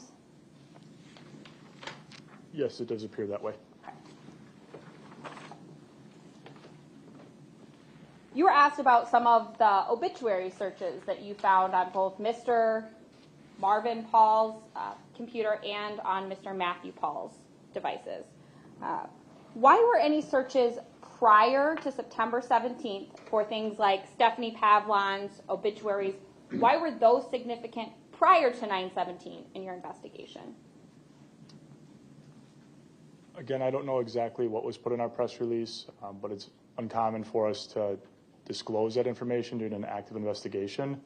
So with law enforcement not being notified of even the recovery of a body in the woods to releasing that name, I don't believe that had occurred at that point. So any searches prior to that specific to her seemed like somebody that would maybe have additional information.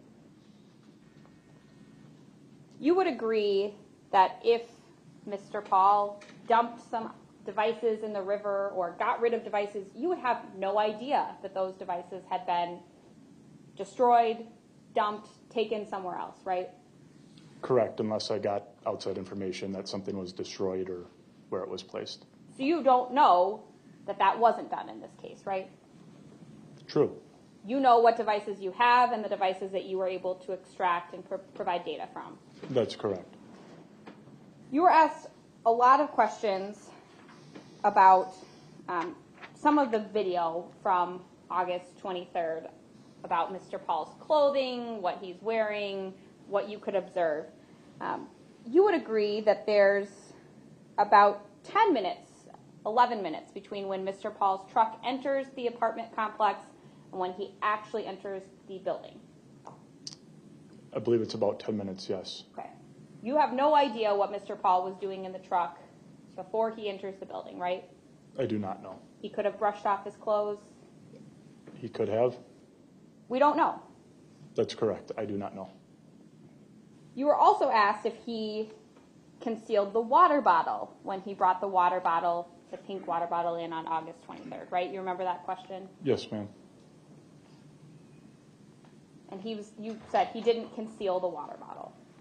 That's correct. He just carries it in. But he does conceal the purse when he walks in on August 23rd, doesn't he? Objection, Judge, asked for speculation. Mr. Pahl always carried stuff in bags every single time he entered the apartment. This was not anything different. Overruled. It was carried in a plastic bag. Depending on somebody's interpretation of concealed, it was difficult to see rather than carrying it not in a plastic bag.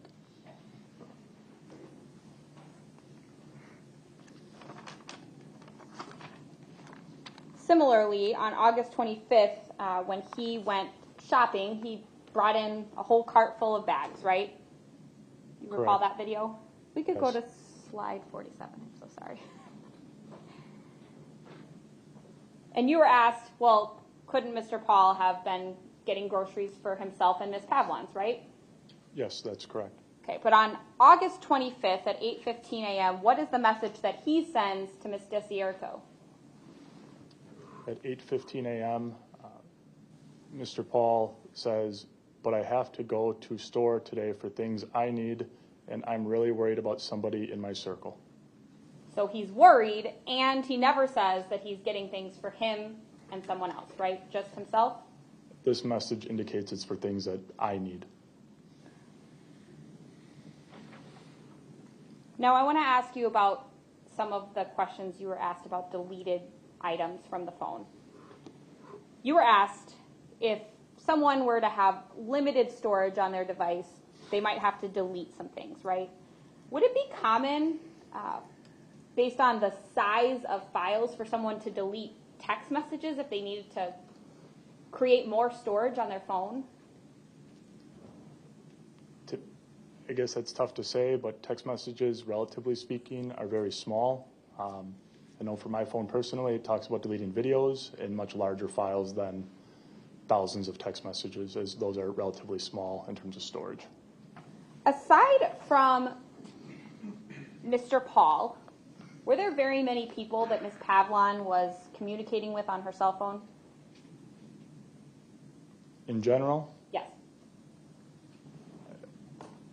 I don't know specifically. I know a large amount of her contacts were with Mr. Pahl. Okay. And did you locate any messages between Mr. Pahl and Ms. Pavlons on Ms. Pavlons' device after it was recovered on September 17th? There was one. One message between Mr. Pahl and Ms. Pavlons? Recovered from Ms. Pavlon's device, that's correct. And when was that message sent? I believe it was September 14th. We had talked about it. It was a news article of some sort regarding ATF in Milwaukee. After August 23rd? Correct. Okay. So there are no messages, no contacts between Mr. Pahl and Ms. Pavlons prior to August 23rd on her device? In terms of text messages, no. Okay.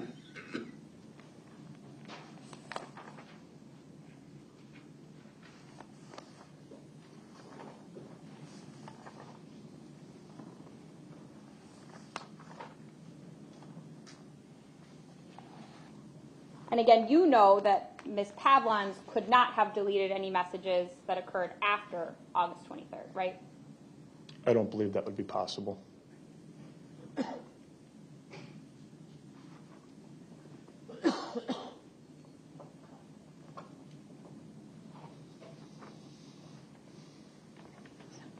I don't have any other questions. Thank you. All right, Rick Cross? I mean, Mr. Pahl and Ms. Pavlon, they Skyped a lot, true? I believe that's true, yes. So a lot of their messages back and forth were through Skype, true? I don't know specifics. That's why I answered the state's question regarding text messages. I'm not sure on Skype messages. And what is Skype? It's instant messaging. You can video chat, use it as another cell provider, I guess, but it's a messaging application. Did you see anything on Mr. Pahl's device or Ms. Pavlon's device to indicate that they called each other on the telephone and did not Skype or text? I'm sorry, could you repeat that? Well, Mr. Pahl could have communicated with Matt Pavlons through text, true? Correct. Through Skype, true? That's true. Through a laptop, true? Email messages, true? True. Through just telephone calls, true? That's correct.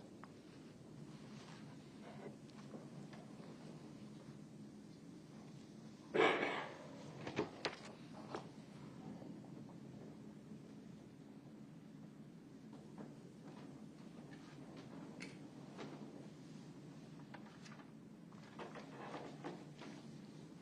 have no further questions, Judge. Thank you. All right, thank you very much, sir. He is excused. Any other witnesses from the state? No, Judge, the state rests. Okay, folks, there's some legal things we need to take up once the state rests, so I'm going to excuse you and ask you to go back to the jury, please, okay? All rise to the jury. Then you can leave your notes.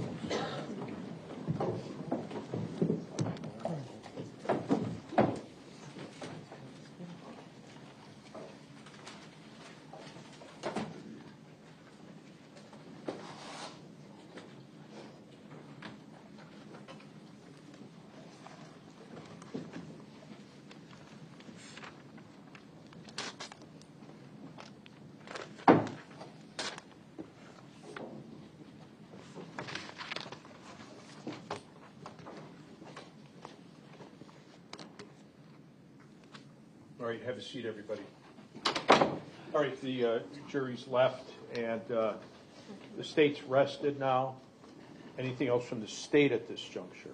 I guess I just want to confirm with Madam Clerk that all of the exhibits that were entered and admitted. Yes. Thank you. Then nothing else from the state. Mr. Galaviz or Mr. Wolf?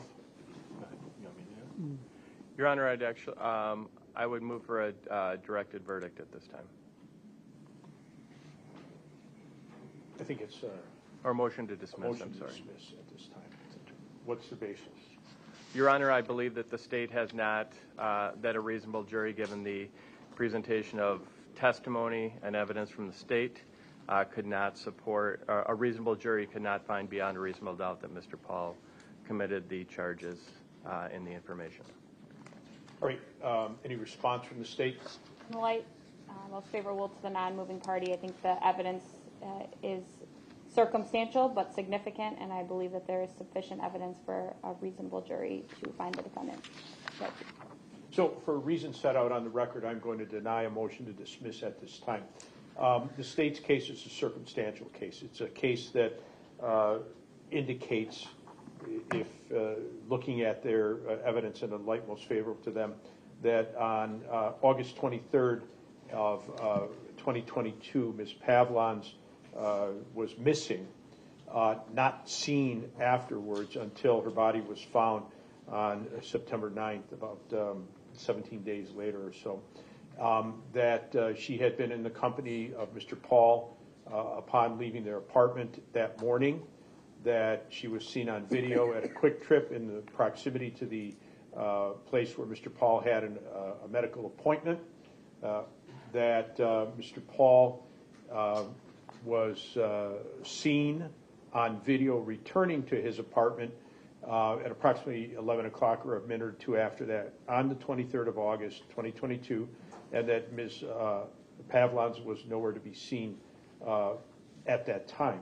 He then was seen bringing in her, what appeared to be her pink water bottle, and if, in a light most favorable to the state, bringing in her purse as well inside a plastic bag. And again, she was not seen any time after that. Her body was subsequently discovered on September 9th. There is unknown manner of death, unknown cause of death, but we have evidence as well that between the August 23rd date and before it was public and before it was known to Ms. Pavlons' family on or about the 12th of September, Mr. Pahl or his father, or I should say on devices, electronic devices belonging to Mr. Pahl and his father Marvin Pahl, various searches and not going to use the brand name, but internet searches were made inquiring about Stephanie Pavlons, about death, about people reported missing, and so on.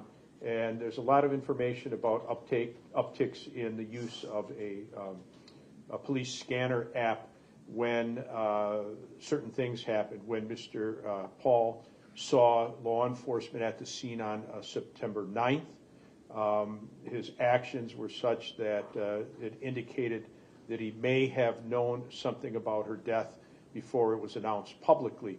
So I'm going to find that at this juncture, and I'm not including all the other evidence that's out there, but communications with people in the Philippines, acknowledgments about something bad happening, tracking cell phones, contact with his father and Marvin Pahl's device being used to do research or look things up related to Ms. Pavlons, obituaries, death, bodies being found, and so on.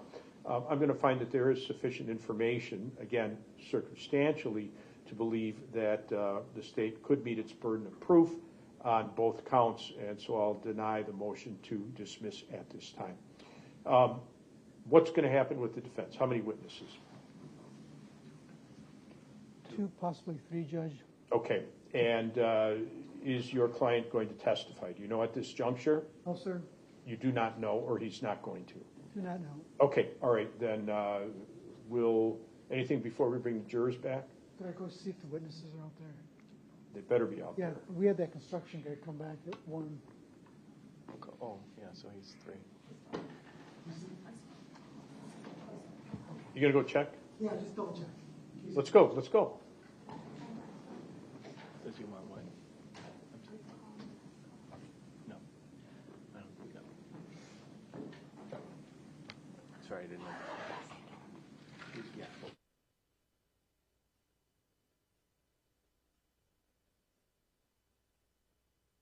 Jurors back.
All right, all 14 jurors have returned. Have a seat, everybody.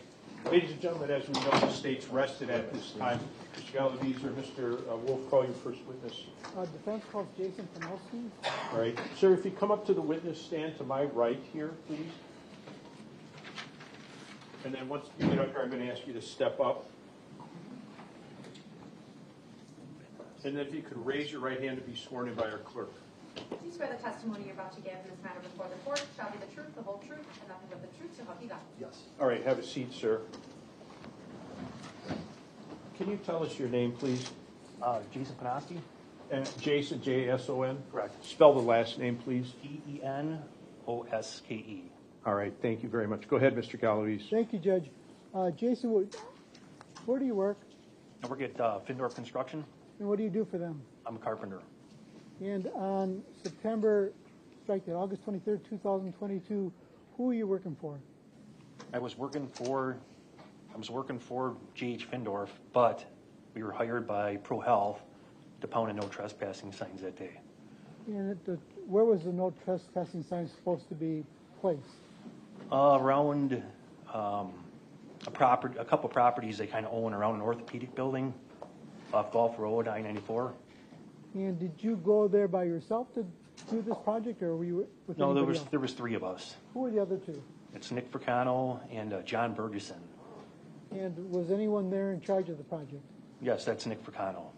And again, you were there on behalf of Pro Health? That's correct. And what kind of signs were you posting? What was on the sign? They were just a basic no trespassing sign. They were putting around the complete perimeter of their properties. So that would have been on the east side of the building, true? Yes, Did you post east any? and west. So did you post any on the back side of the building? I believe some of it kind of wrapped back there, but I can't say for sure. There was a number of trespassing signs. I'm going to show you as what's been marked as exhibit number 14, just the juror, and put it published there? And published to the jury. Yes, that's already been admitted, right. No, exhibit number 400, I mean. Well, okay, I'm sorry, which number? 400, 400. 400? Yes, Judge, sorry about that. Right. That's not been used yet, right? Nope, okay, go ahead. Wait, you don't have an objection to it? Don't have an objection. Okay, very good, go ahead. It's going to come on your screen. Let me know when it's on your screen there.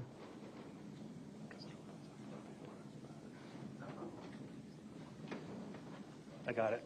Do you see it on your screen? I do. Does that appear to be the area that you posted on August 23rd, 2022? Yes, this was one of the sections. And you were the one handling the signs? Correct. Was it you and John Bergeson. John Bergeson were the ones handling the signs? Correct. And I take it the other individual was the person telling you where to put them? That is correct. And do you recall what time you started the project? I'm thinking it was earlier in the morning, 8 o'clock maybe. We started pounding signs, 8 or 9. It was somewhere in there, I think. And where did you commence pounding the signs, you specifically? Well, it would be the last It would have been the last one when we pounded in. That is back of the tree line by the golf course. And it's safe to say that you guys always stayed together when you did this project? That's correct. I mean, Nick would take the lead and kind of check out maybe the next spot in a couple areas, but we followed him. I'm showing you it's been marked, or defense exhibit number 401. Do you see that? I do. Does that appear to be an area? Well, in that area you can see the golf course, true? Yes, true. And there's a wooded area in front of the golf course? That's correct. Did you mark that area? With, yeah, in the back of it. Do you see the part of the orthopedic building on the right there? Say that again?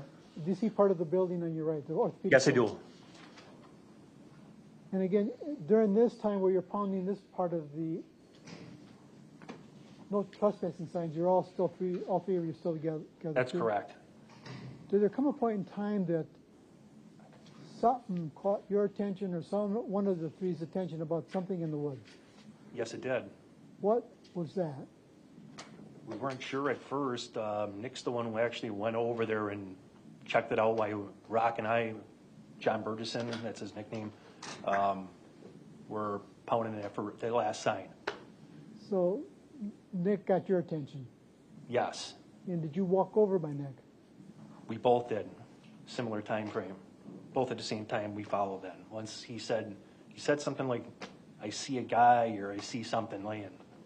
So we followed over there and kind of checked it out and see what was going on. And when you heard Nick say that, where was he standing in relationship to the woods of the golf course? Was he inside He went the woods in, or the outside of the woods? no, we were into the wood frame, probably the woods about, I would say maybe 10 feet. He cut towards the other side, the golf road side. That's where he spotted it. He cut over to the other side through the woods? Cut through, but not completely through the woods. It was just on the other side. Was there a path going through the woods there? That It wasn't really a path. I don't remember that. When you walked in, did you see what he was referring to? Yes.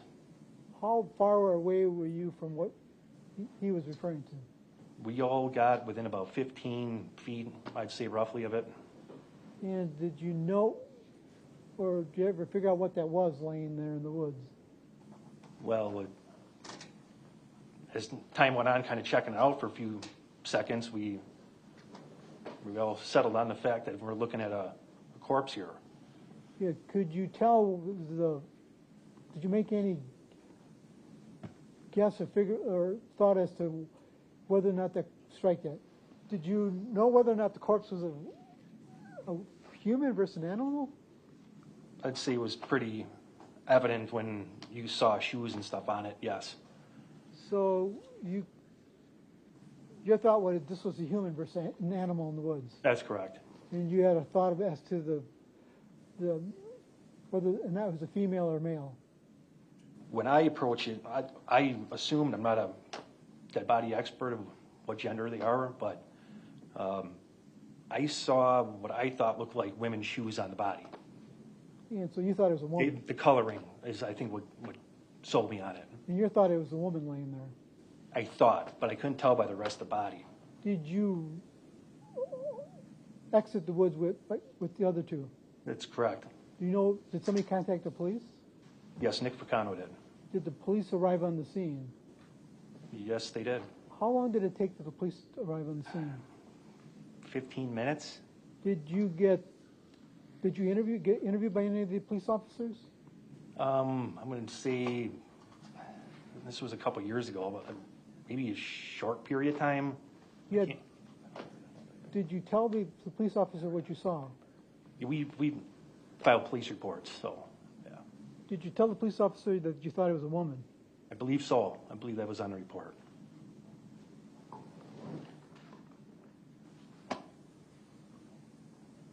I have no further questions, John. Cross-examination? Thank you. Mr. Panaski, you were asked some questions. This was on September 9th of 2022, not August 23rd, right? Yeah? That sound right? Yes. Okay. So you're there on September 9th with your coworkers to pound in some no trespassing signs, And you said that based on the shoes is what made you believe that this was a female? That's what I felt, yeah. Okay. Did you talk to anyone about this other than law enforcement that day at OAW? No, Did you go inside OAW? no. Did you tell anyone that walked by that you found a woman in the woods? There actually was somebody that approached us, I believe it was a woman, and she asked what had been found, and I think somebody out of our group might have said we discovered a body. Okay. So that's all you're sharing with anyone other than law enforcement? That's correct. Okay. And you said that you assumed based on the color of the shoes that it was a woman? I think so, yes. Okay. Nothing else stuck out to you that made you think that was a woman? No. Okay. You said you couldn't tell by the rest of the body because of the condition of the It was body? in poor condition, yes. Decomposed? It looked like it had been there for quite some time. I don't have any other questions. All right. Any redirect? No, sir, thank you. All right, thank you, Mr. Konoski. Appreciate you being here, sir. You're free to go. Okay, thank you. Next witness. Yes, Judge.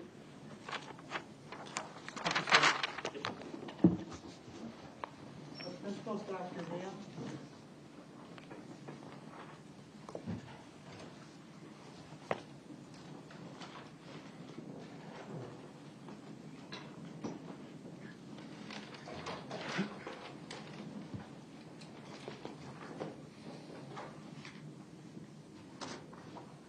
If you could come up to the witness stand to my right, please.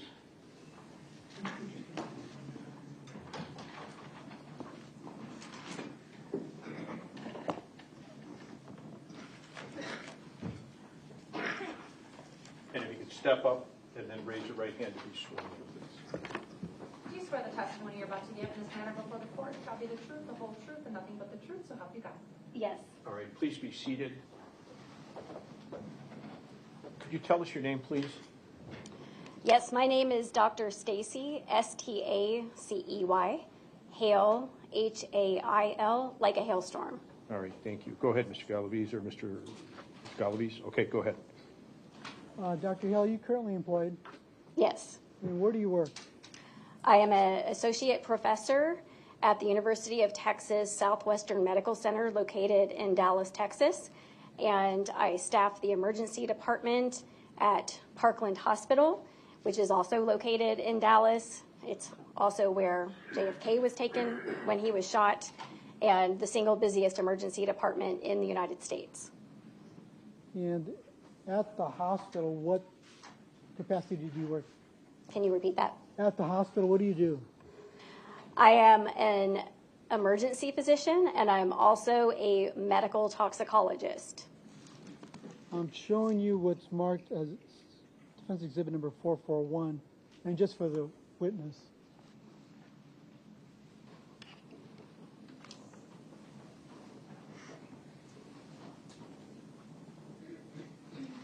Is that on your screen, Doctor? That is my CV. And a CV is what? A curriculum vitae, kind of like a resume, but more in the academic setting. I'm going to scroll through it just to double check.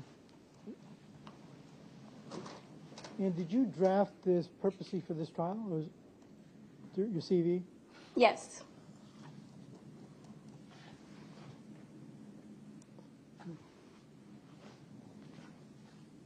It appears to be 33 pages long. Yes. Does the CV discuss your qualifications? Yes. Does it discuss your background? Yes. Judge, you move exhibit number 41 and have it published to the jury? An objection? No, sir. All right, it's admitted and you may publish it. And just for the record, it's exhibit number 441.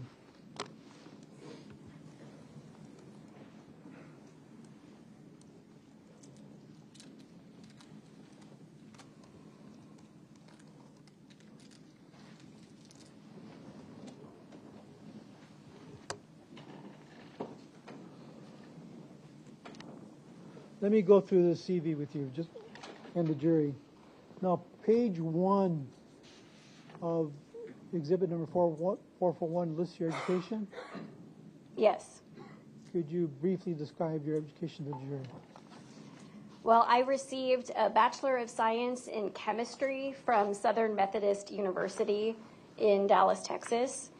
And that was followed by obtaining my medical doctor degree at the Medical College of Georgia in Augusta, Georgia.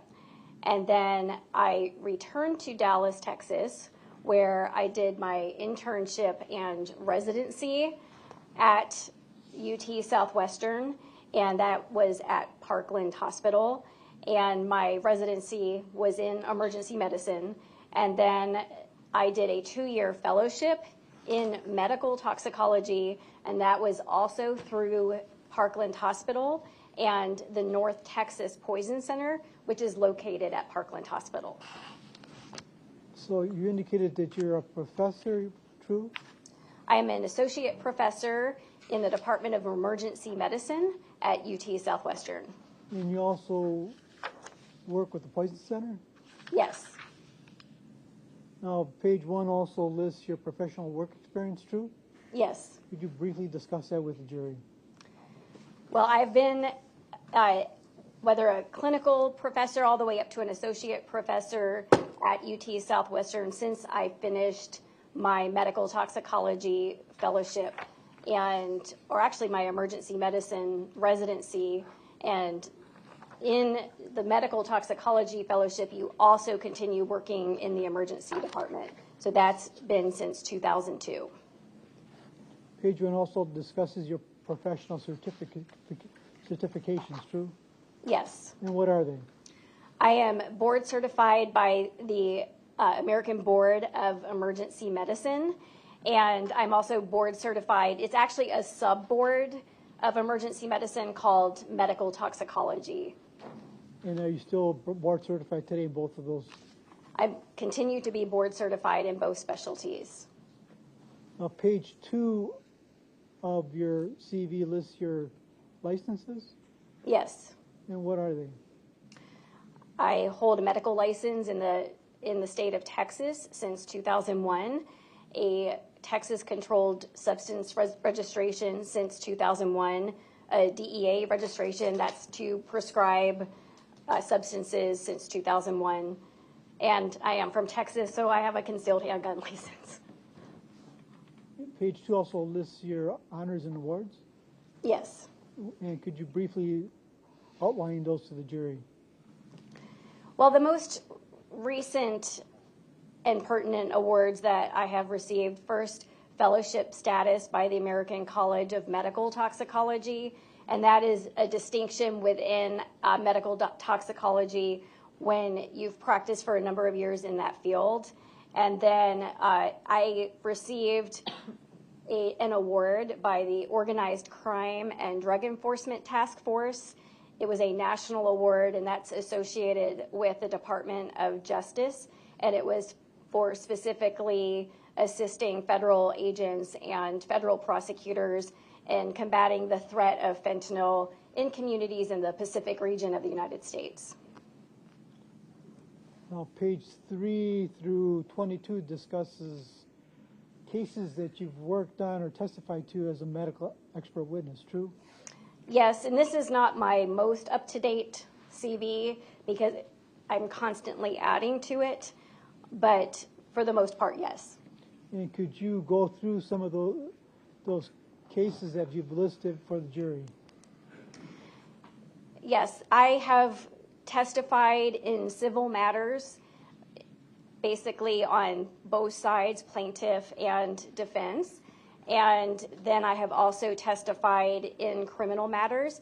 The vast majority of cases that I have been asked to work on are at the federal level, largely pertaining to federal drug crime, and for many, many years, the opioid epidemic, and then followed by the fentanyl crisis. But I have also testified at the state level approximately 9 times for the prosecution, and this would be my 3rd time for the defense in a state criminal matter. So you've testified in a criminal matter at the federal level? Yes. And how many times have you testified at the federal level? Approximately 50 or 60 times for the prosecution. Have you ever testified for the defense at the federal level?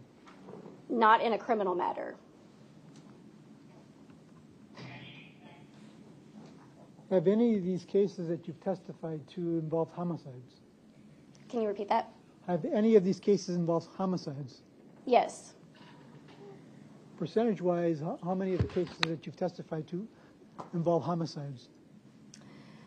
They're a smaller fraction compared to overall federal drug crime, but all of them essentially focus on a cause of death testimony.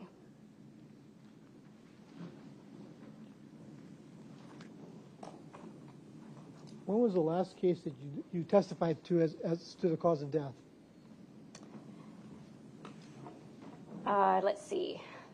That would have been in August in Nebraska for a federal drug crime case. Were any of these cases that you testified to involved controlled substances and homicide? Yes. Approximately how many of those have been controlled substance and homicides? Most of them. At the federal level with federal drug crime, we are talking about violations of the Controlled Substances Act, and there is a law called the Len Bias Law. Len Bias was a University of Maryland basketball player who got drafted by the Boston Celtics, and the night that he got drafted, he did cocaine in his dorm and developed intractable seizures and had a cardiac arrest and died. So his mom lobbied Congress for stiffer penalties for drug dealers who distribute a controlled substance that leads to death or serious bodily injury. And then another version of the Controlled Substances Act is specifically geared towards bad doctors and the ones that run pill mills. In other words, they are prescribing many controlled substances outside the realm of professional practice and without a legitimate purpose. And so my testimony at this federal level is either regarding death or serious bodily injury as it pertains to a drug dealer, but also when there are deaths in a physician's practice pertaining to a controlled substance. Have you ever testified in any cases involving intentional homicide? Involving what? Intentional homicide. Yes. How many? And can you describe those? I have testified in a case here in Wisconsin, in Kenosha, and that was for the defense, and that was pertaining to an ethylene glycol poisoning case. I have been involved in grand jury testimony in Las Vegas pertaining to another ethylene glycol case, but that was obviously for the prosecution since that was grand jury testimony. I was involved in grand jury testimony in Coeur d'Alene, Idaho, where a husband killed her wife, or a wife killed her husband with Benadryl and then took him out on Lake Coeur d'Alene and pushed him off the boat. I have had a case of homicide, albeit at the federal level for some reason, that involved the death of a little girl who was kidnapped from a birthday party and was drugged with methamphetamine and other prescription or non-prescription medications and murdered and dumped at a dump. And I testified also at the federal level, even though it was a homicide, about a case in Texas where a nurse stole a drug called etomidate from the hospital. Judge, you're going to have to spell that for the court reporter. Etomidate is ETOMIDATE. This is a drug that we use to give patients before we intubate them or sometimes before procedures. And in this particular case, the individual injected his friend with etomidate to render him unconscious and then shot him in the head and stole some money from him.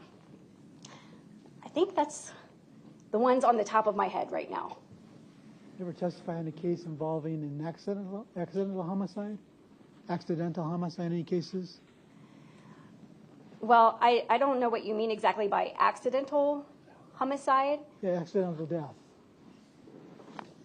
There are certainly accidental overdoses, which are many of the drug dealer cases and doctor-related cases that I've seen, where not that it's necessarily an intentional or suicidal overdose of a medication, but someone that has a repeated supratherapeutic ingestion, meaning you keep taking more and more than you should.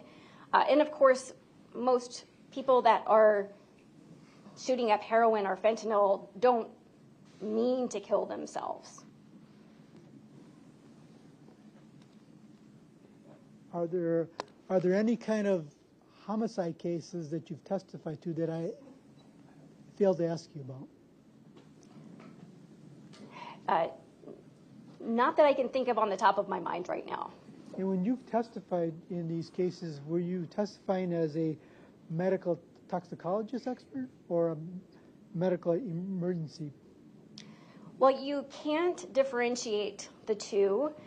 As an emergency physician, my expertise is in managing all comers to the emergency department. So whether it's trauma, whether it's a heart attack, whether it's a stroke, whether it's an overdose, whether it's a psychiatric problem, so anything that presents to the emergency department, and that is part of my expertise, is being able to not just have tunnel vision, but as a medical toxicologist, as a sub-board of emergency medicine, most people find that confusing, but a medical toxicologist's expertise is in the management and treatment, diagnosis of poisoned patients. And most of the time, those are emergencies. So an overdose, a snake bite, a chemical exposure. And of course, there's things like asbestos exposure and cancer from factories that you work at that is more long-term, and that falls more into occupational toxicology. So my role as a cause of death expert when I am asked to review cases is not just wearing the tunnel vision of a medical toxicologist, but to look at the case as a whole, look for traumatic causes of death, look for natural causes of death, consider an arrhythmia, and look at the toxicology. So have you ever, in these cases, do you render an opinion as to the cause of death? Yes. And what percentage of these cases do you render an opinion as to the cause of death?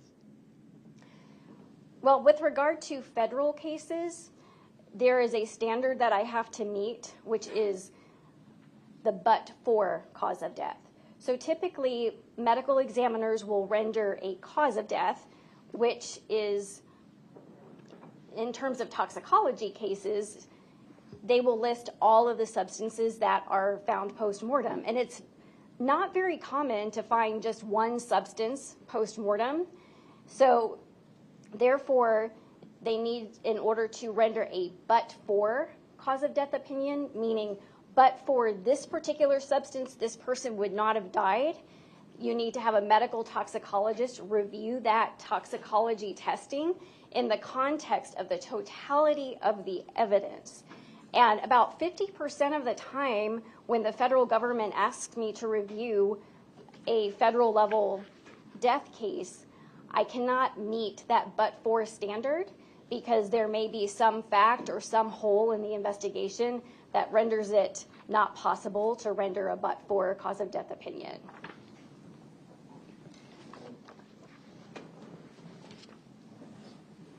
Have you reviewed, you've testified for the federal level and state level for the prosecution, true? Yes. Have you reviewed other cases for the prosecution that it wasn't necessary for you to testify, but you reviewed the case anyways?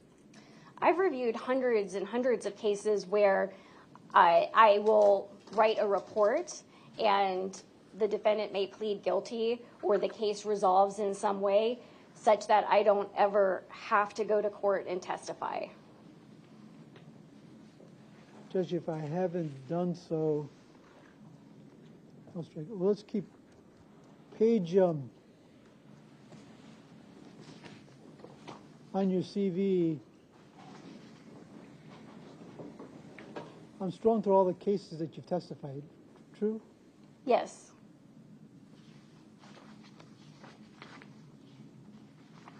Or I should say all of these cases are cases where I have rendered a report and been designated as an expert witness. If I actually testified, that is listed on the CV under that case.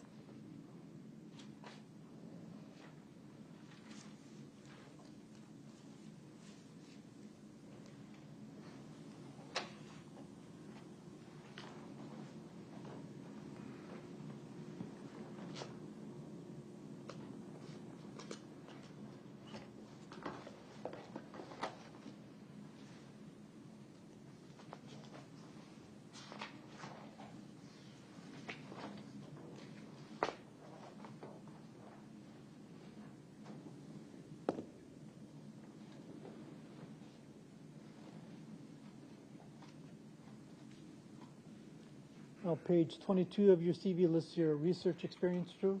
Yes. And could you briefly outline that to the jury? When I was in high school, I was a science nerd, and I entered the science fair every year. I was working with Dr. Pahl in Milledgeville, Georgia, and I was doing cancer research with him and entered my research every year to the science fair. In my senior year, I won the state of Georgia science fair and got to go to the international science fair. And then this other research includes some of my undergraduate chemistry research that was at SMU. Same page, your CV discusses your presentations? Yes. Could you discuss those with the jury? Yes.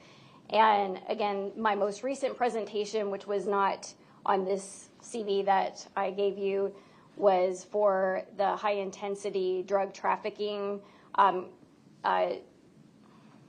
authority association. I can't think of what the last letter is, and that's involving fentanyl. I speak at my kids' high school festival every year, and then our senator from the state of Texas introduced a bill called the Fight Illicit Pill Presses Act, and I was asked to come present about those findings. And then I have helped to train DEA agents, FBI agents. I've gone to Quantico to teach, and basically teaching them about opioids and other controlled substances.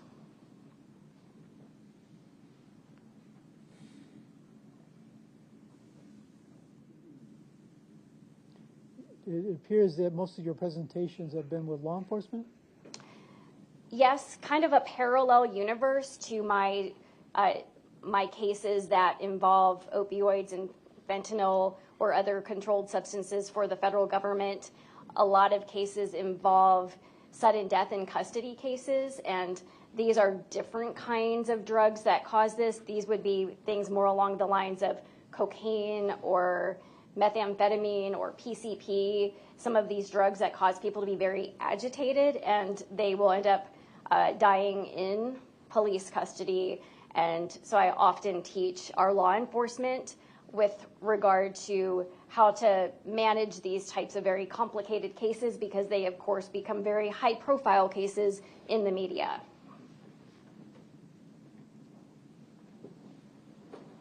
I think page 29 discusses your publications? Yes. You published? Yes. Could you outline what you published to the jury?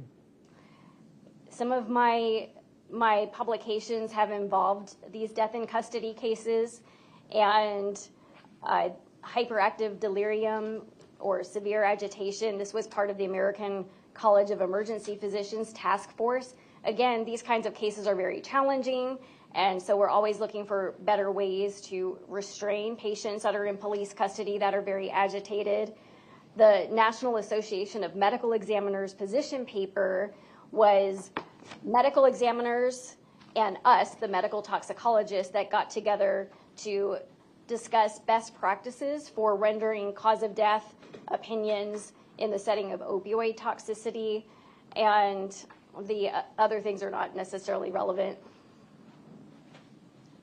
Your CV also discusses your media appearances. Am I getting that right?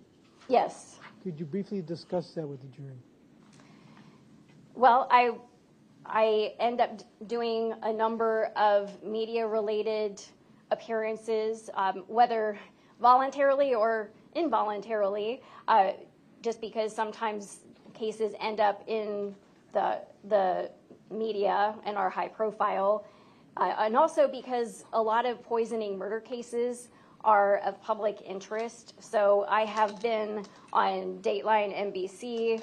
I have been on Snapped, which is a crime show where women snap and attempt murder or commit murder. Not that I was the one that snapped. And Vengeance Killer Coworkers, as well as Court TV and other news broadcasts, kind of warning the public about different new street drugs to keep in mind or watch out for. Of course, for a number of years, the concern was that there were counterfeit pills that contained fentanyl, and so, of course, warning the public. You, again, testified that you have rendered an opinion in a court of law as to cause of death, true? True. Have your opinion, and under both hats or just one hat? Say that again? Under both hats, I mean, you're an expert medical toxicologist, and you're an expert medical in medicine, true? Your Honor, I'm going to object to the form of the question and the labeling of expert.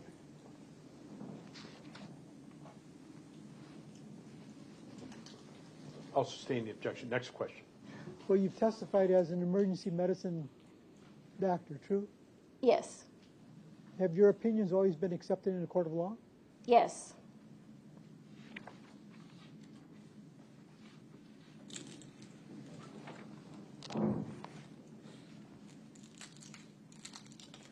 As a result of your medical qualifications, do you use those at Parkland Medical? Yes. And describe, typically, what do you do at Parkland Medical? Well, it depends on the day. If I am working in the emergency department, I would be working as an attending physician, and I may either see patients on my own or I will supervise residents and interns and students that are rotating in the emergency department. When I am on call as a medical toxicologist, the way it works is the first Thursday through the first Monday every other month. I'm on call 24/7 for that period of time, and that involves teaching at the Poison Center academic rounds, because we have a number of different kinds of physicians that rotate to learn medical toxicology, and that is a more academic endeavor. And then covering any poisoned patient that presents to Parkland, our Children's Hospital, or our UT Southwestern Hospital. And then oftentimes we cover phone calls from all over North Texas for healthcare providers that are asking for assistance with management of a poisoned patient. I think a lot of people understand that you can call the Poison Center if your child gets into something under the sink, and it's very common for parents to call. But probably what a lot of people don't understand is that a lot of physicians will also call the Poison Center for guidance on managing poisoned patients at their particular healthcare setting. And since we can't obviously be everywhere at one time, those types of phone calls are managed by phone. So you have doctors calling you, true, for poison questions? Yes. And parents? Parents. Law enforcement? I have heard that law enforcement might call from time to time for identification of a pill that has a label, the pharmacy label on it. That isn't needed as much anymore because you could probably look it up on the internet now, but before the internet, that was kind of a use that law enforcement might have at the Poison Center. Again, how long you been working at Parkland? I started my residency in 1999. And strictly in the emergency room area? From 99 to 2002 was in the emergency department as a resident. From 2002 to 2004, I was serving as faculty in emergency medicine, but I was doing a fellowship in medical toxicology, and that was through the North Texas Poison Center and covering Parkland Children's and UT Southwestern Hospital. Now, when you worked in the emergency room, I take it you saw all kind of patients. All kinds of patients. And you indicated that's the most busiest emergency facility in the whole country. It has held that distinction in U.S. News and World Report for a number of years. And you've treated, take it, people who have suffered gunshot wounds? Yes. And approximately how many have you treated for gunshot wounds? Objection to the relevance, Your Honor. It's relevance. Well, I guess we don't know how Ms. Pavlons lost her life, so there hasn't just covering gunshot homicides, her experience in dealing with them. There isn't anything on this record that says she died by gun. I'll take that as a fact then. So have you dealt? So the objection is sustained. Next question. No gunshot. Have you dealt with any patients who have been stabbed? Yes. Approximately how many? Too numerous to count. More than 1,000? I would, probably not 1,000, but in the hundreds. So have these patients who have been stabbed, have any of them passed? Yes. The number, anybody of them who have come in with stab wounds but for the grace of God, did not die? Yes. Were these patients like stabbed at one particular location on their body, or was it all over any particular body? All over the place.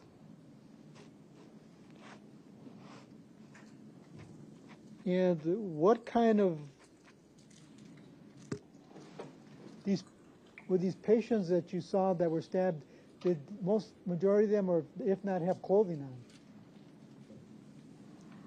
Well, some might have clothing, some might not. Were any of those patients that you saw have clothing on their upper body? Yes. I take it, exclude men and women? Yes. Approximately how many of those patients that were stabbed were females?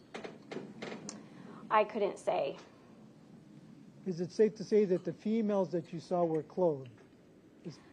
I can't think of anybody in particular right now. I'm just speaking in general.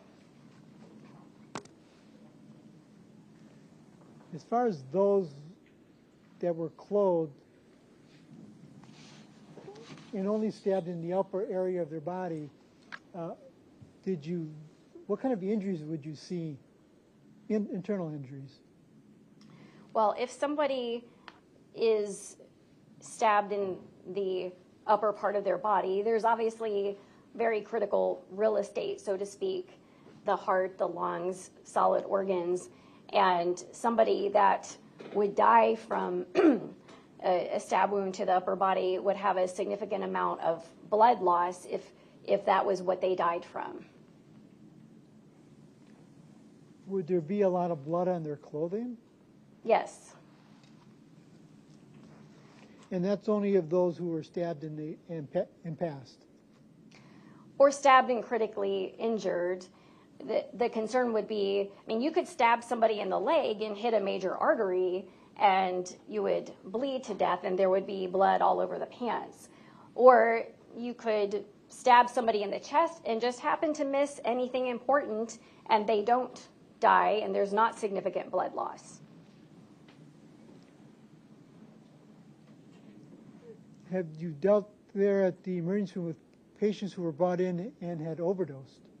Oh, yes. Approximately how many of those patients had overdosed that were brought into the emergency department while you were working? it's been too numerous to count over 20 years. And what was the typical drug or drugs that these patients overdosed on? Well, it can be a number of things. I think the most common thing to overdose on would certainly be over-the-counter medications, things like Tylenol, which is very toxic to the liver. Aspirin is very toxic. People will overdose on their prescription psychiatric medications frequently. And then, of course, for a number of years, overdosing on prescription opioids or illicit substances is also a very large problem, which is why there's been the opioid epidemic. Any of these patients that you treated, did any of them come in for seizures? Yes, I would say I see a patient with seizures at least once a shift. And what kind of symptoms do you see of these patients with seizures?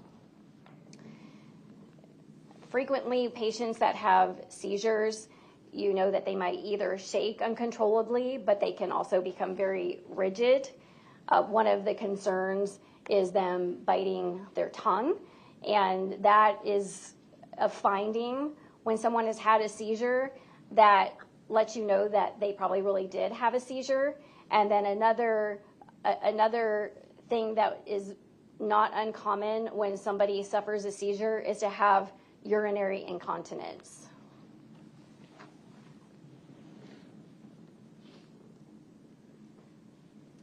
What does that mean, what you said? Urinary incontinence means to basically pee on yourself or lose your bladder. It's not something that that person can control.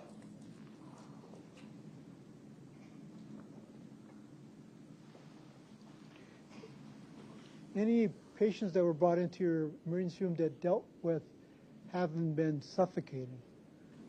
Yes. And what symptoms, if any, did you see on those patients? Well, there are people that can be suffocated either by strangulation and compression to the neck.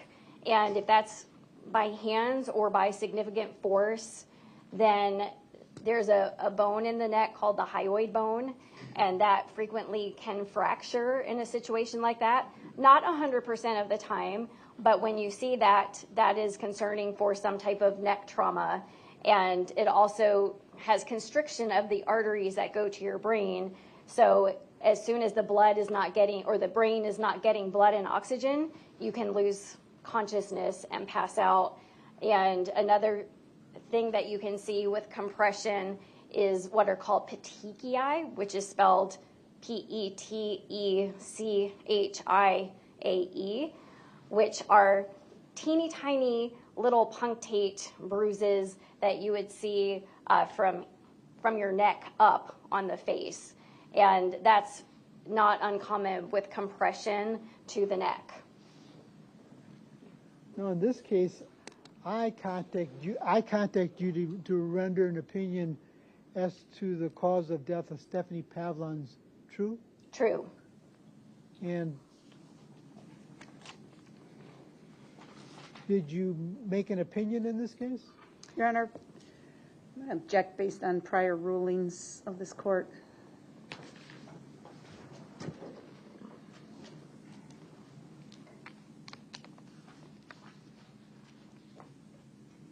I'll overrule the objection at this juncture, but Mr. Galaviz, you're very well aware Yes, sir. of my prior rulings.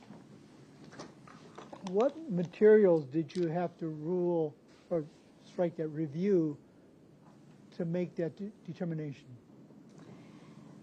I not only reviewed the autopsy report, the toxicology testing, the police reports, the photos from the scene, the autopsy photos, text messages, medical records of Stephanie Pavlons.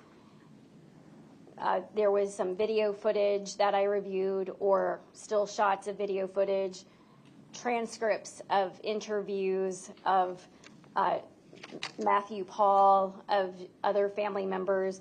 So I am rendering a cause of death opinion with the totality of the evidence. Are you medically licensed to prescribe prescription drugs? Yes. Based upon your review of the medical records of Ms. Pavlons, did you note whether or not Ms. Pavlons was prescribed medication during the year of 2022? Yes. Was she prescribed alprazolam? Yes. Have you ever prescribed alprazolam? I have, but we try not to.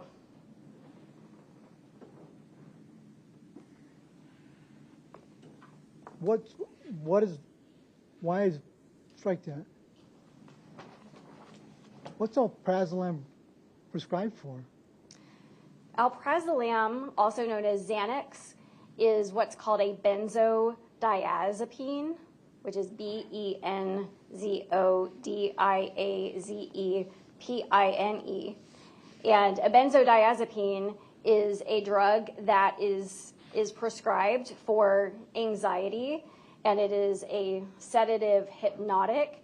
It works actually very similar to alcohol, the same receptors, very similar. And basically the reason why we don't like to try to prescribe it continuously is because it does have a high addiction potential. And there is also a withdrawal syndrome associated with Xanax. Just like you might have heard of alcohol withdrawal or DTs, which is delirium tremens. One of the life-threatening consequences of alcohol withdrawal is having these DTs and seizures. Benzodiazepines like Xanax also have a withdrawal syndrome that can cause seizures in patients that don't have epilepsy. It can cause them in anybody, which is why we try not to prescribe them chronically. Based upon your review of the records, was she prescribed oxycodone? Yes. Have you ever prescribed oxycodone? Yes. What's the purpose of oxycodone? Why do people get prescribed that? Oxycodone is an opioid pain medication, and it is used to treat pain. It's not similar to alprazolam, is it, as far as being addiction? Of course, you can become addicted to opioids, but opioids work at opioid receptors, whereas Xanax works at a receptor called the GABA receptor. Not necessary to understand all of the complexities of those receptors. Both types of medications are addictive, but oxycodone works at opioid receptors. And part of the toxicity of opioids is it causes something called the opioid toxidrome.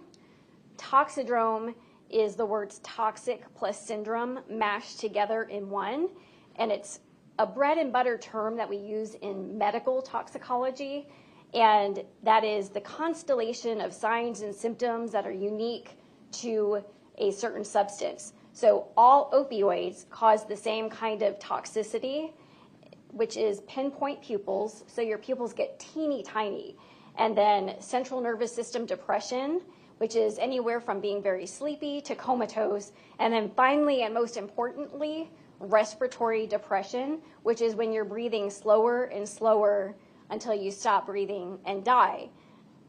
Now, Xanax, those benzodiazepines, can cause central nervous system depression in an overdose situation, but not specifically respiratory depression like the opioids. The respiratory depression associated with opioids like oxycodone is much different from what you see with the sedatives, which is why there was an opioid epidemic, a fentanyl crisis, because of that respiratory depression. Was Ms. Pavlons prescribed buprenorphine? Yes. Could you spell that, please? Judge, I'm sorry, I'm going to object again based on the court's prior ruling. I'm going to have a hearing outside the presence of the jury, okay?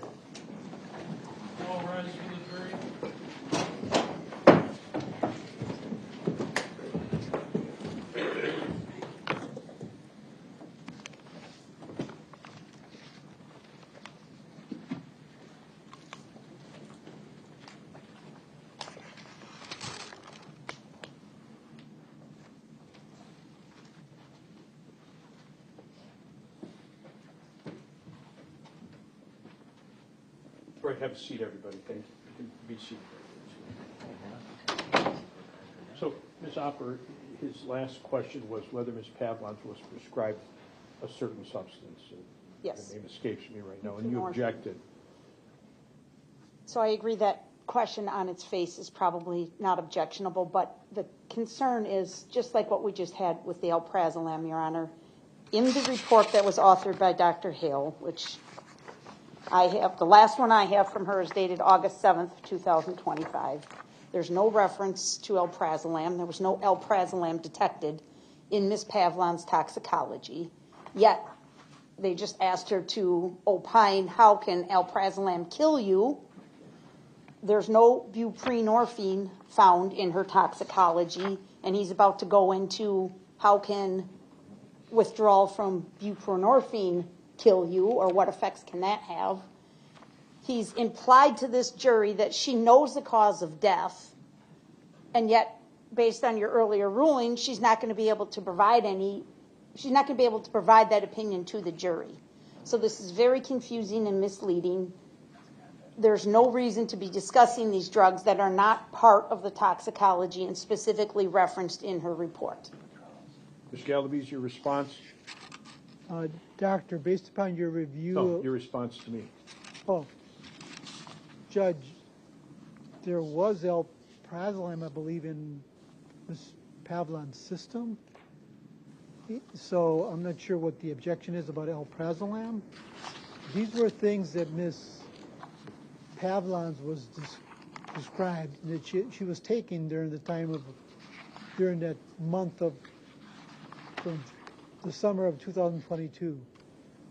Because of her state, her decomposition, blood was, they couldn't take blood from her, so they only could take it out of her liver. So I think, I know Ms. Opper doesn't want the jury to hear this, but it's unknown whether or not this was in her system because of, but alprazolam was because of the decomposition of the body and the lack of blood. But it's, so I'm looking at Dr. Hale's report, page 14. Do you have your report with you, Doctor? I don't have it with me, but I would like to. Put up. So. I could give it to her, Judge. I'm going to show her. There's page 14, and it says positive findings, and it mentions a number of substances. That's document 156 from our file, and we'll just put up that document.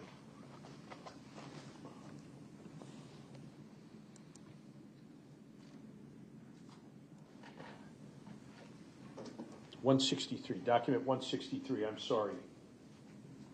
I apologize, Madam Clerk. As always, you're right.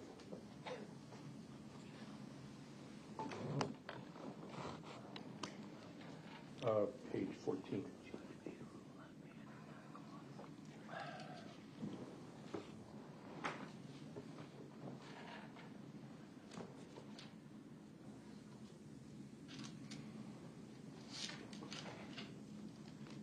Should come up shortly, Doctor.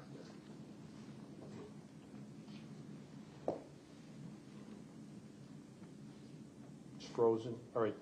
Judge, I could show her if you want me to. I have an exhibit. All right, bring it up. It would be defense exhibit number 442.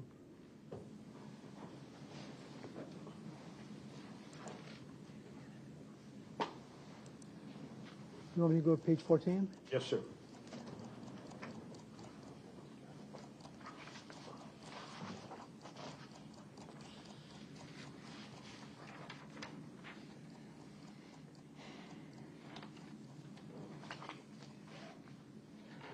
Doctor, page 14 lists positive findings. Those are the substances that were reported to you to be present in some tissue, correct? Correct. From the autopsy report or the toxicology report, correct? Correct. All right. Ms. Galaviz, you can ask her where alprazolam is in there or some kind of substance of derivative of that. Doctor, from this NMS report, Where is alprazolam connected to those substances found in Ms. Pavlons? So alprazolam is not on the toxicology findings. It is a medication that was prescribed to Ms. Pavlons.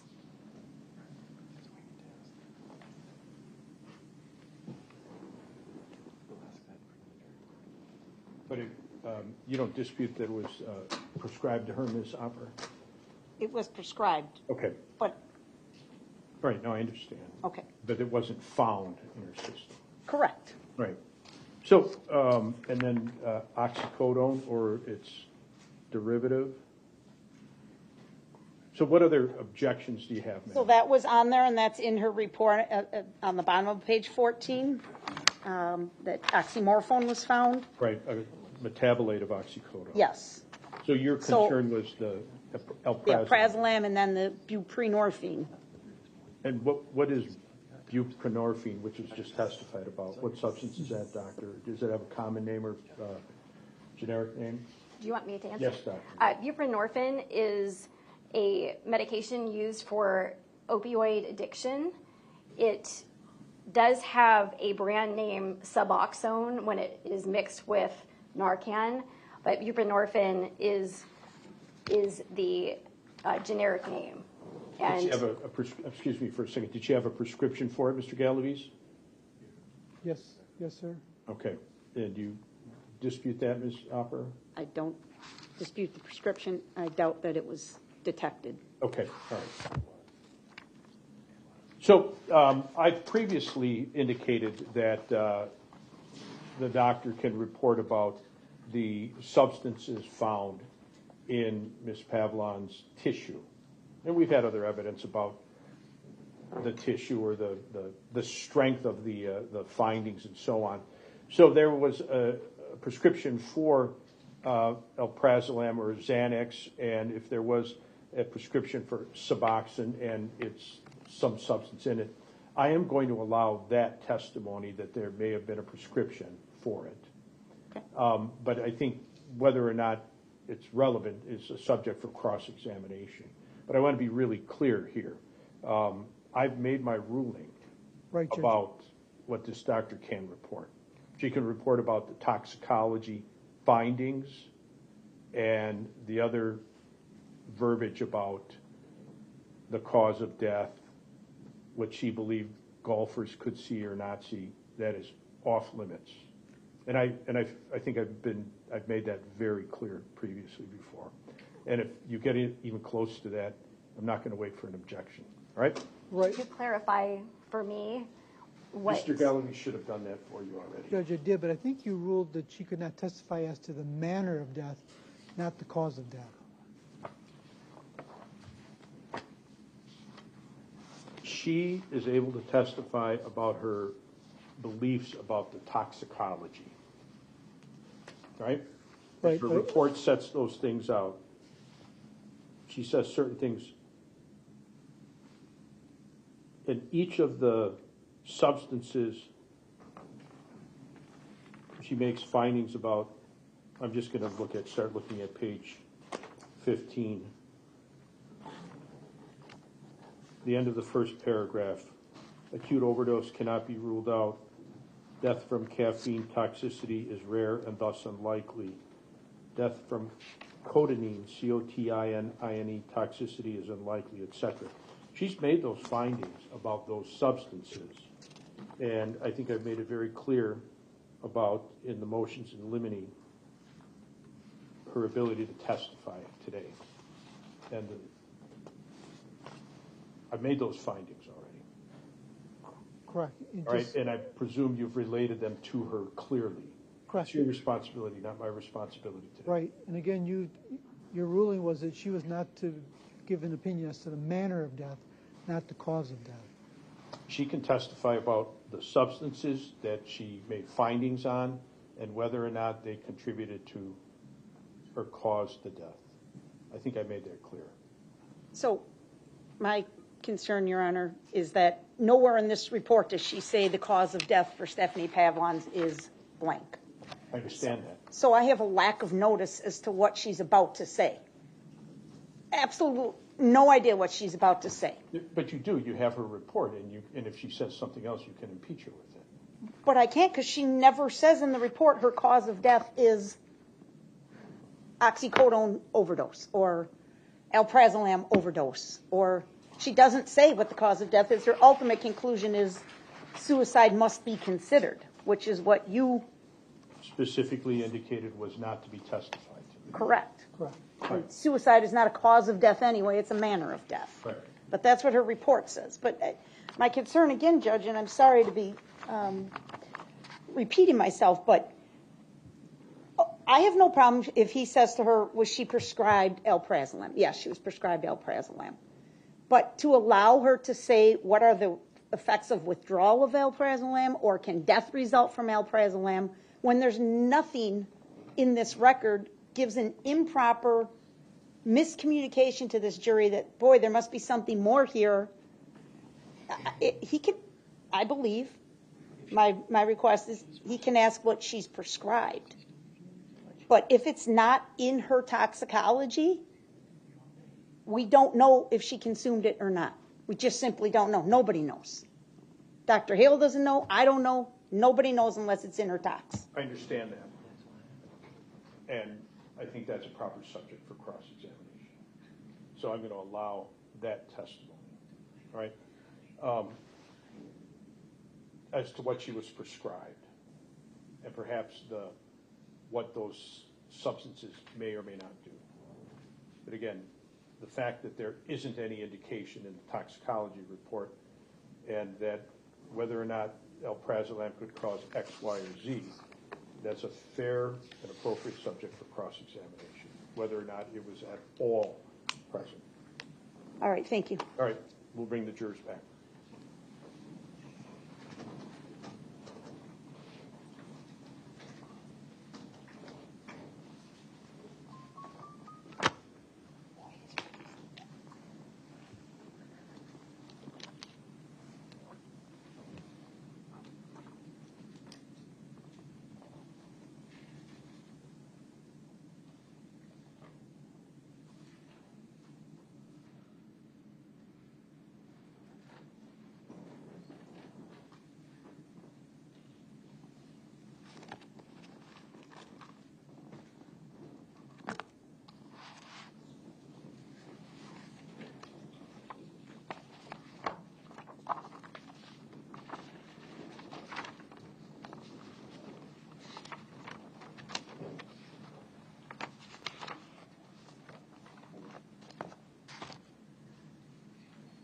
All rise for the jury.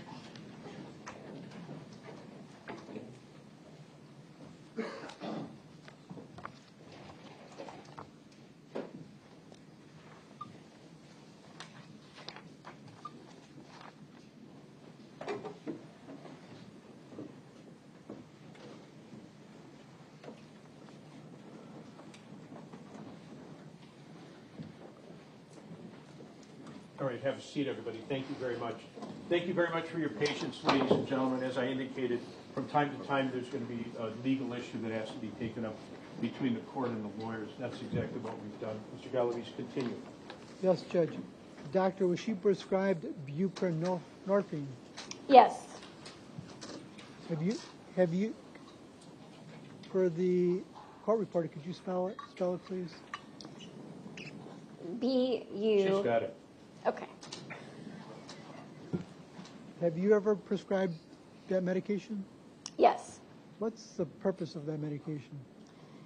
Buprenorphine is nicknamed Bup in the medical community, and it is used to treat opioid addiction.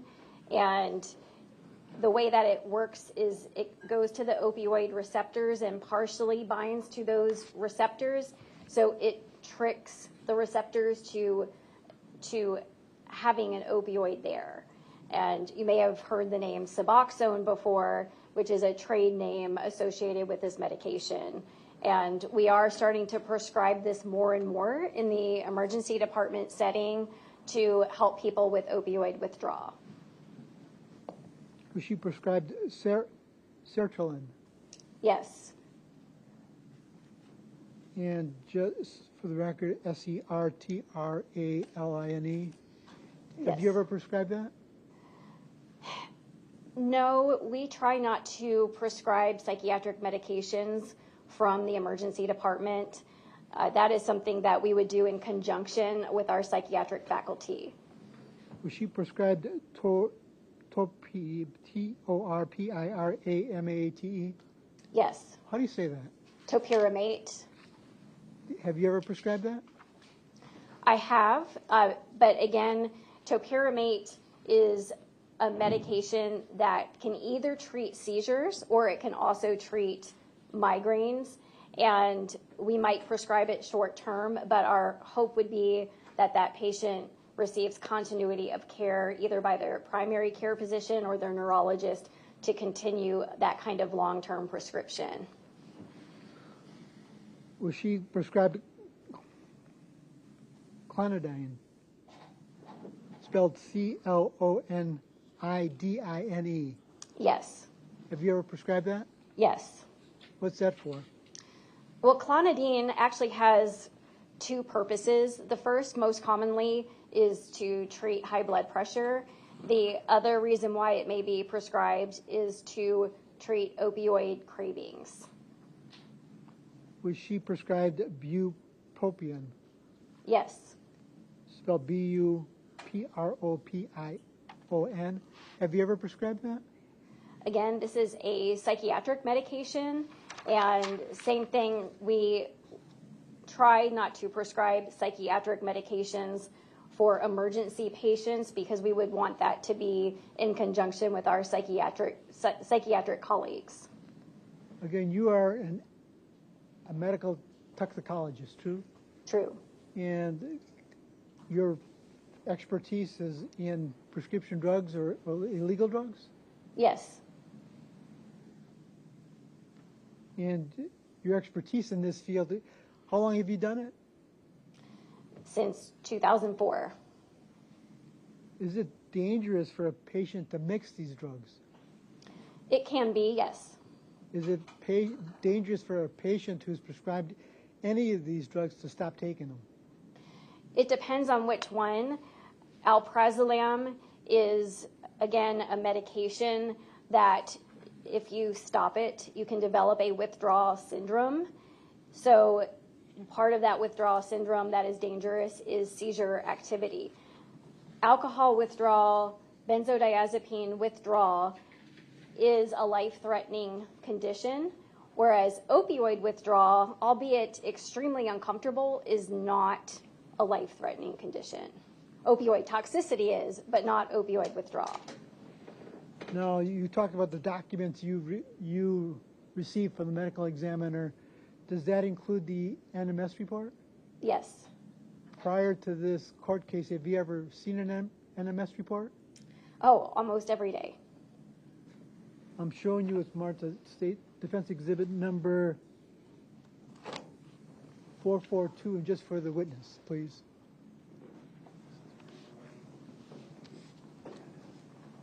Is it? Oh. Let me take.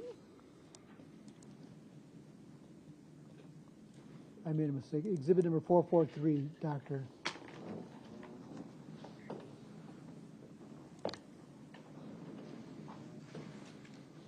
Tell me when it's on your screen. This is NMS Labs. NMS stands for National Medical Services, and it is the go-to forensic toxicology laboratory in the entire country. It's located in Pennsylvania, and many medical examiners, even from California to New York to Texas, send their samples to NMS Labs, as well as sometimes other types of samples as well, and they are the ones that will do the forensic toxicology testing.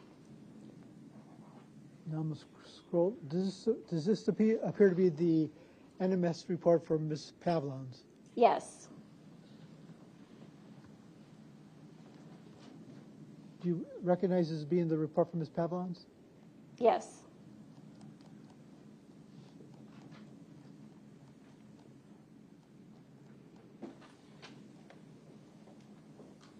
It's an 8-page report? 8 pages? Yes. Judge, I'd ask to admit this exhibit and publish to the jury. Any objection? Oh, Judge, we had previously stipulated to this exhibit. Okay, go ahead. It's admitted. Well,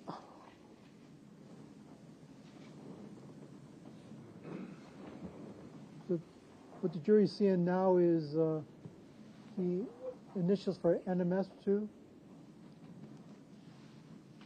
Is that right, Doctor? The initials for the NMS lab is at the top page of this exhibit, true? True. Ms. Pavlon's name is on there, true? True. And as far as you know, this is the report that was generated by the medical examiner. This report is generated by NMS Labs and then forwarded to the medical examiner. What does the labs receive from the medical examiner in order to generate this report? Well, Objection, lack of foundation.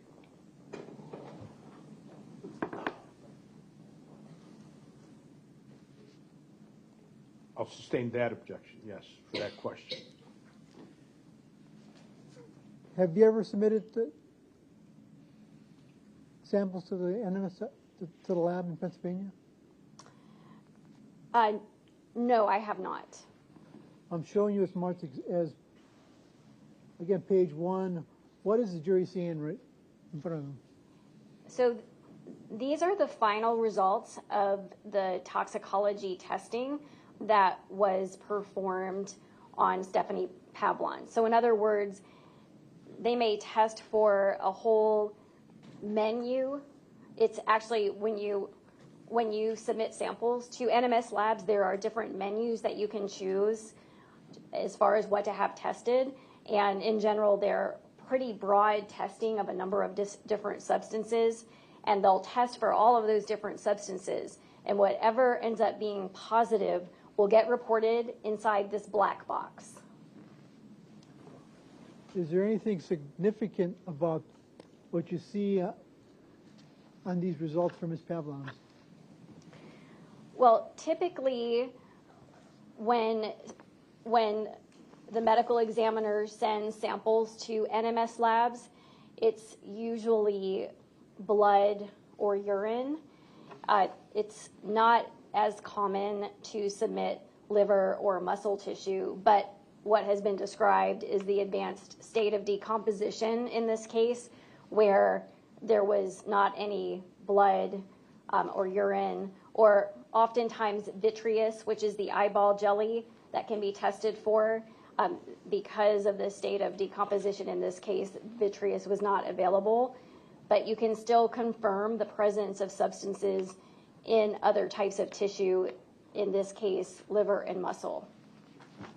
Now, you indicated that Ms. Pavlons was prescribed alprazolam? Yes. Based upon your review of her medical records, was it something that she was supposed to take every day? Yes. The findings in this exhibit do not have alprazolam listed. Did you note that? Correct. There's no alprazolam or metabolites of alprazolam. A metabolite is what your body changes one substance into another. All drugs get metabolized, so to speak. And so alprazolam has metabolites that are not present here, nor is alprazolam, the parent molecule, present either. Would you know that had Ms. Pavlons taken her alprazolam as prescribed, would we have noted a finding for alprazolam in this report? We should, unless for some reason it was below the level of detection in this tissue.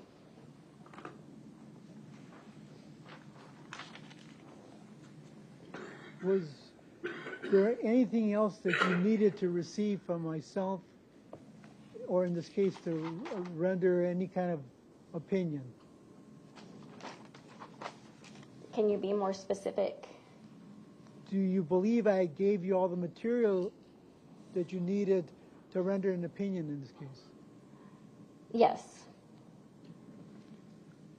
Did you note that on a report? I did.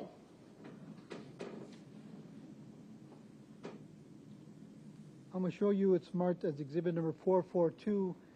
And again, this is just for the witness.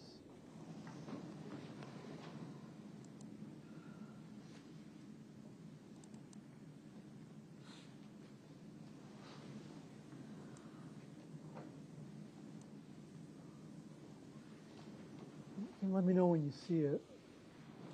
I see it. Now, this is a report that you drafted for this case, State of Wisconsin versus Matthew Pahl, true? True. And this appears to be the first page of the report? Yes. And is this your final draft? I believe so, yes. And it's dated August 7th, 2025. Yes.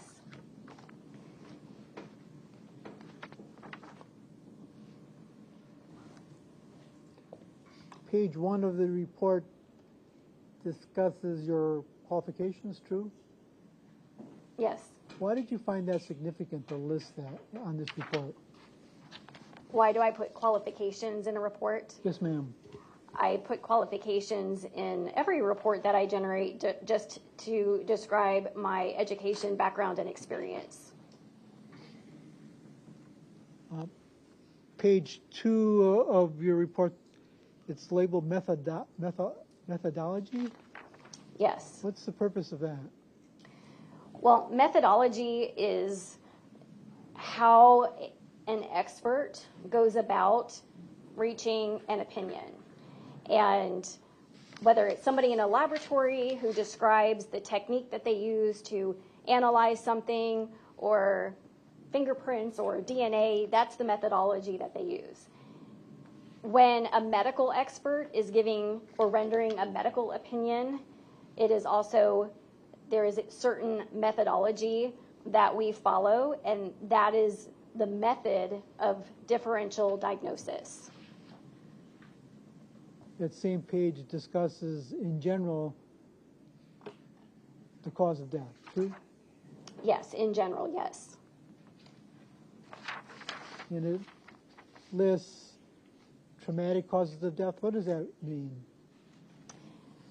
Well, part of differential diagnosis, if I may explain, is when somebody comes to the emergency department, let's say, and they are complaining of certain symptoms, physicians generate what's called a differential diagnosis, meaning that we go through this mental flow chart of what could possibly be going on with this patient. And so take, for example, chest pain. Is the chest pain because someone dropped a weight on their chest, or are they having a pulmonary embolism, which is a blood clot to the lung, or are they having a heart attack?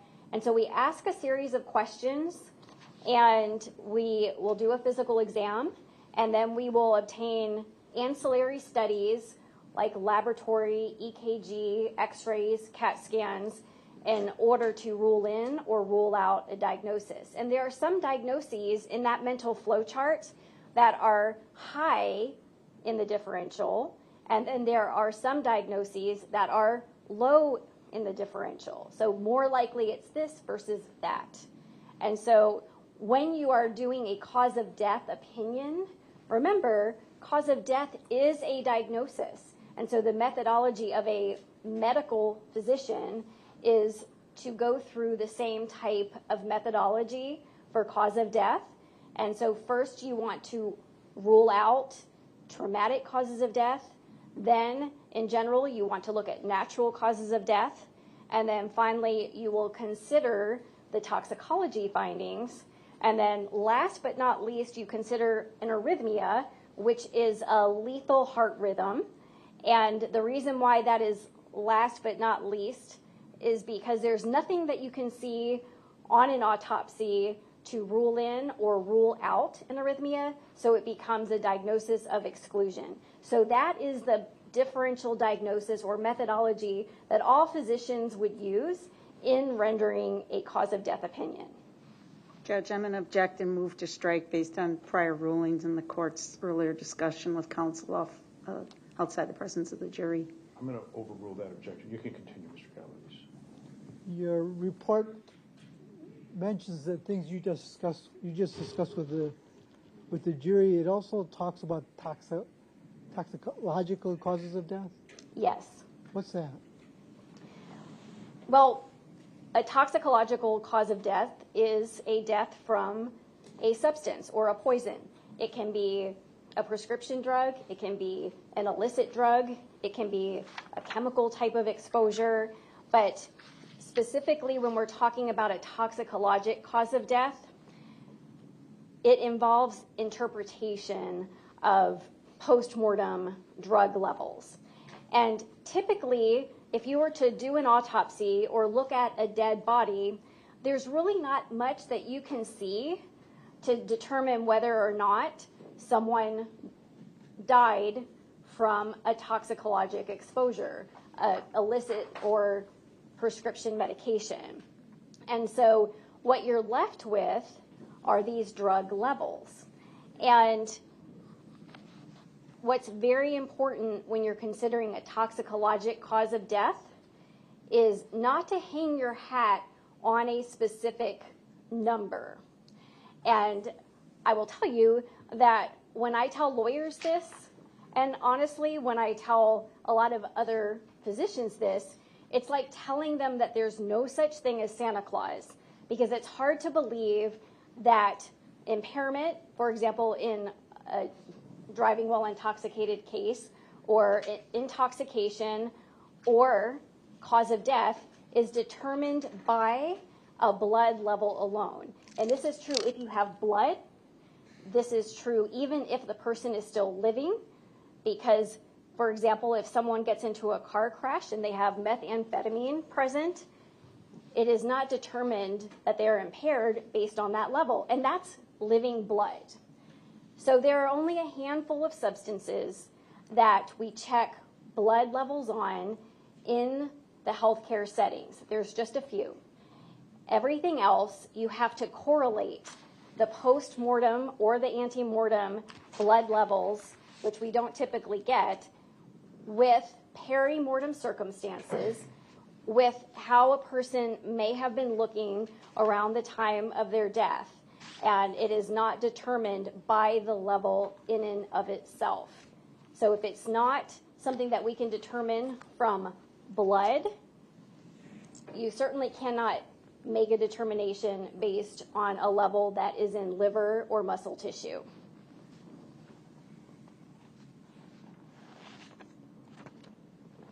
In your report, you discuss opioid toxicity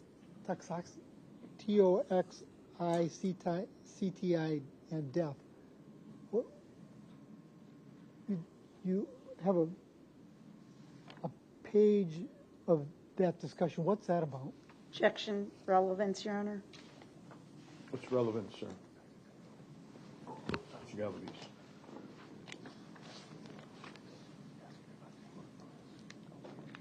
Is inner animus report there's oxymorphine, true? Oxymorphone. So I'll sustain the objection. And he's asked another question. Go ahead, next. In this case, what were the pertinent details that you considered in rendering an opinion? Can you repeat that? What pertinent details did you consider in rendering your opinion? Well, as I was describing earlier, it is important. More specific, Mr. Galavis. Just a second, Doctor. Go ahead.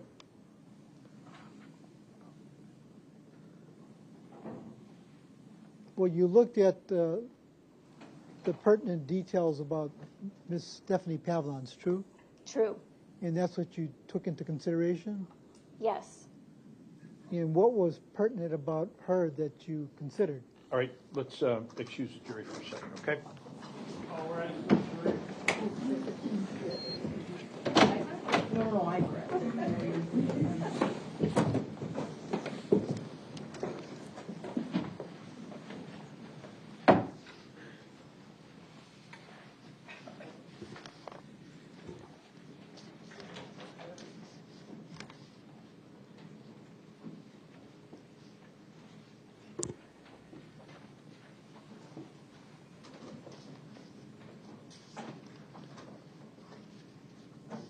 Have a seat, everybody. The jury's left. Mr. Galaviz, I told you that I would stop without an objection. Your question was, and what was pertinent about her that you considered? The answer to that in the doctor's report is that she considered things that I indicated very clearly in my prior ruling that I would not allow the doctor to testify about. You've been asked, and don't play coy with me, you're asking a far too open-ended question that if she answers truthfully, she's going to get into things that I said she could not testify about. And that's why I asked you to be more specific, Mr. Galaviz. If you can't do that, then the response is going to be farewell to Dr. Hale.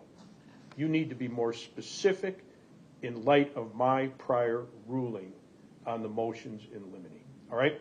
Correct. And you can think about that. We're going to take a break right now for the afternoon, about 10 minutes or so. Thank you. You can step down, doctor. Thank you.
bring jurors back from the state? Yes, Your Honor, just continuing on what we've been discussing. I'm not going to object to the admissibility of 442, but to publication I am, because there's so many things. I mean, Mr. Galaviz keeps scrolling through it as he's asking questions. I don't want the jurors to see things that this court has ruled to be inadmissible.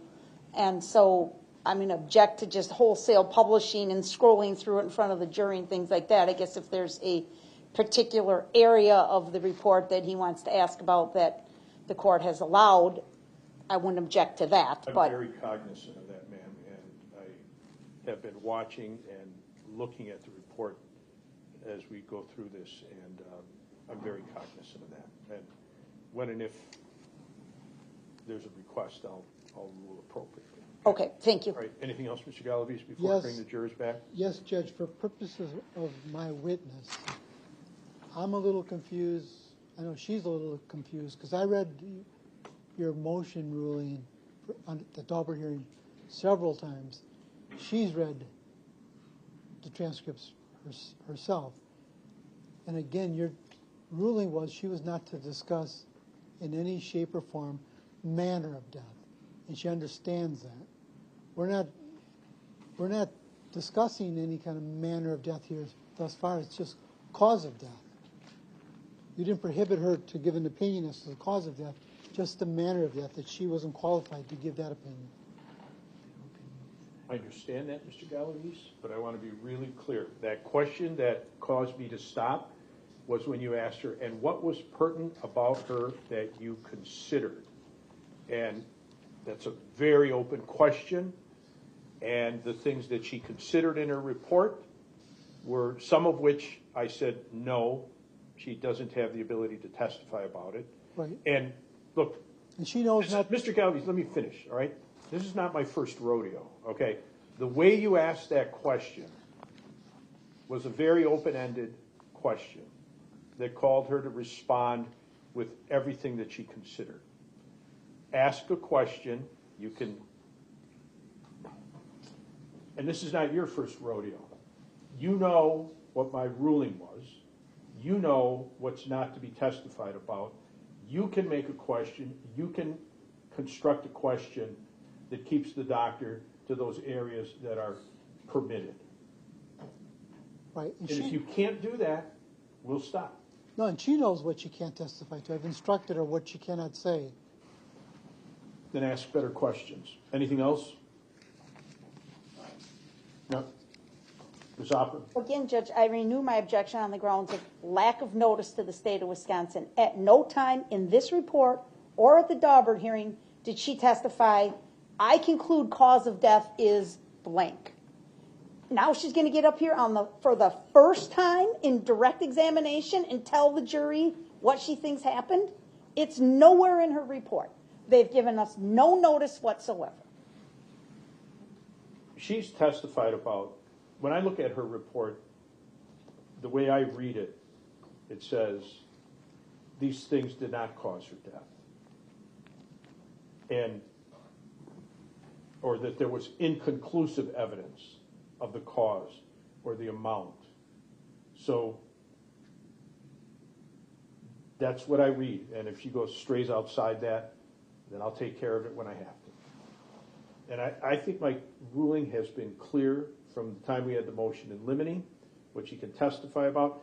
And you're correct. She stated in her report, the plain language, the plain English says, and again, I'm just going to quote some, inconclusive, whether an overdose of topiramate, not enough evidence to determine whether an overdose of sertraline, not enough evidence to determine whether an overdose of oxycarbazepine contributed to her death, ibuprofen unlikely, cotinine toxicity unlikely. That's what she's tested. That's what she's reported. And I think we're clear where we're going to go, and we're not going to go beyond that. And if she's reported in her report about the manner of death, and I've indicated that that's not to be testified to. And again, I expect that Mr. Galaviz talked to the doctor about that. I'm taking and I'm listening carefully to the questions. We're going to move forward. And again, if I think that there's going to be an attempt to cross the line, given my prior ruling, I won't wait for an objection. All right? Let's bring the jurors back.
All rise to the jury.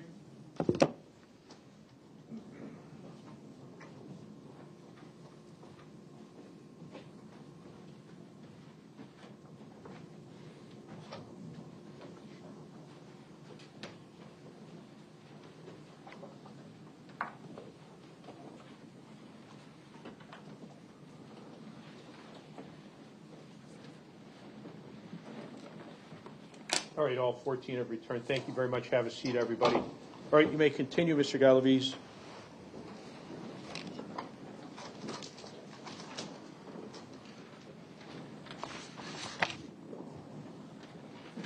You indicated that you reviewed the NMS report for Ms. Pavlons. True. True.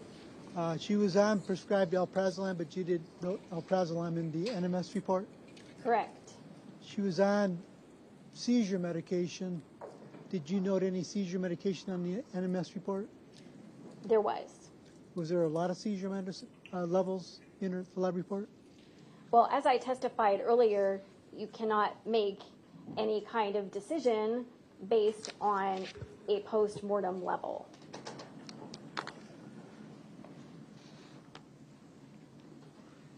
You indicated for this you reviewed police reports, true? True. Did you review any background material for Ms. Pavlons as far as history? Yes. And what was that? I reviewed her medical records from a Dr. Francis McCann at an Aurora Health Clinic. I reviewed medical records from her neurologist, and I reviewed a diary that she kept, and reviewed transcripts of interviews with family members. In the review of the medical records, did you note anything significant? Objection vague. Be more specific, Mr. Galaviz. In the review of the medical records, did you note anything significant connected to Ms. Pavlon's cause of death? Objection vague. Be more specific, Mr. Galaviz. What did you know did you note anything significant in the medical records? Objection vague. I was just saying that you have to be more specific, Mr. Galaviz. What? I'll let you lead on this question, sir. Thank you, Judge.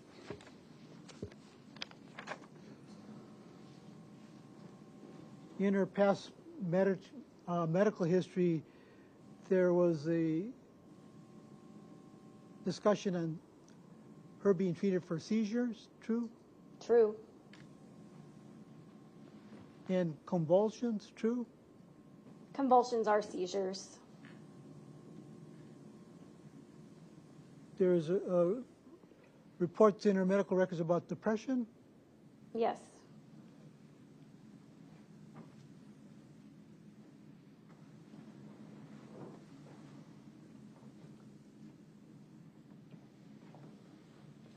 there's reports regarding her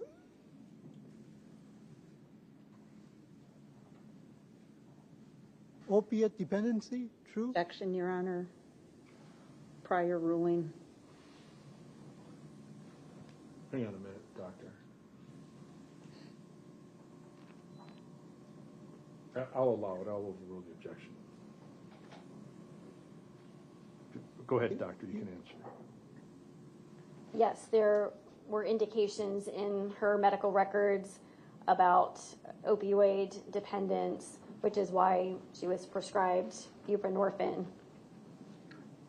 Your Honor, my objection is not from the September 12th motion hearing, but from the motions earlier in the year regarding motions in limine. All right. I'll allow this response. So I'll overrule the objection. Continue, Mr. Gillies. You indicated that you also reviewed her diary, true? True. And in her diary, she had comments about suicide, true? True.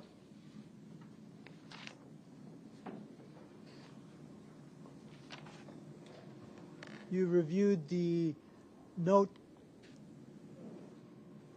discovered, or you don't know where it was discovered, but the note has been testified, a note found in Mr. Pavlons' truck reference to discussing suicide, true?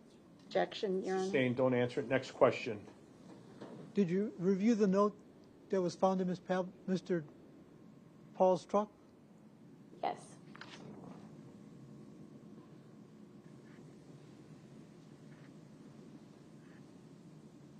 Did you consider Ms. Pavlons' physical health? Yes.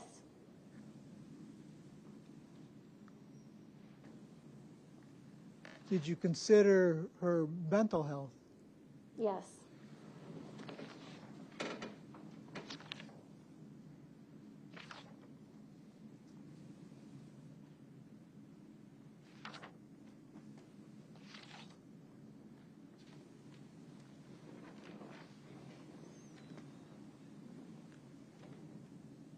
Dr. Shield ruled cause of death as undetermined.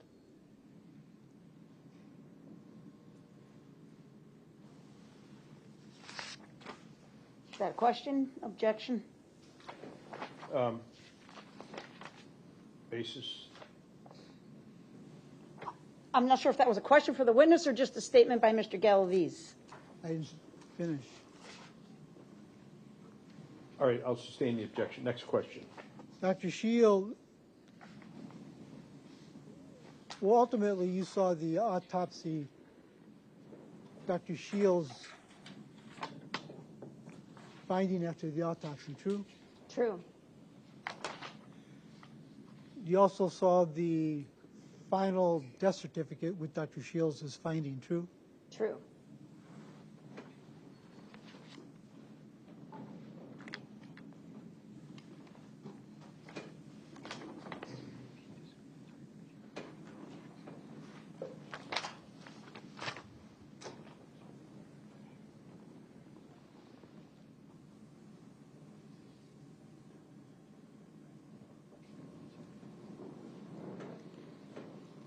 Do you agree that Dr. Shields' finding is appropriate under the circumstances? Yes.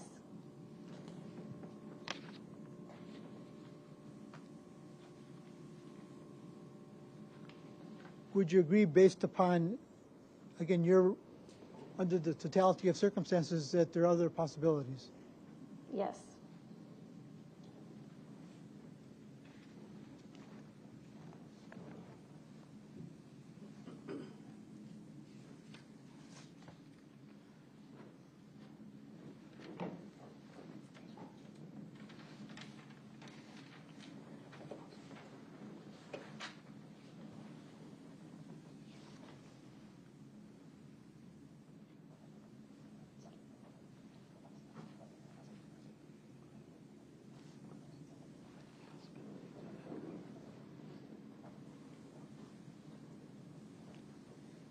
Would you agree that a medical that there's a medical possibility. Objection, vague. I'll sustain the objection. Next question.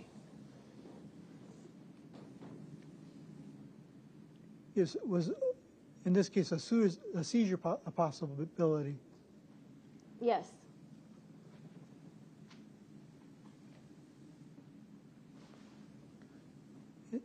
In this case, was an overdose a possibility? Yes.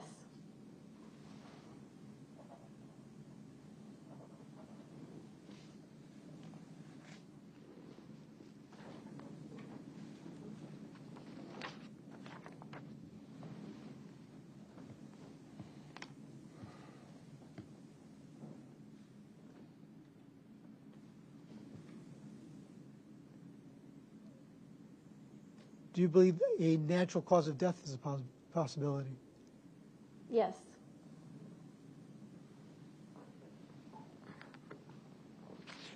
I have no further questions, Judge. Cross-examination. Thank you, Judge. Good afternoon, Doctor. Good afternoon. Thank you for being here.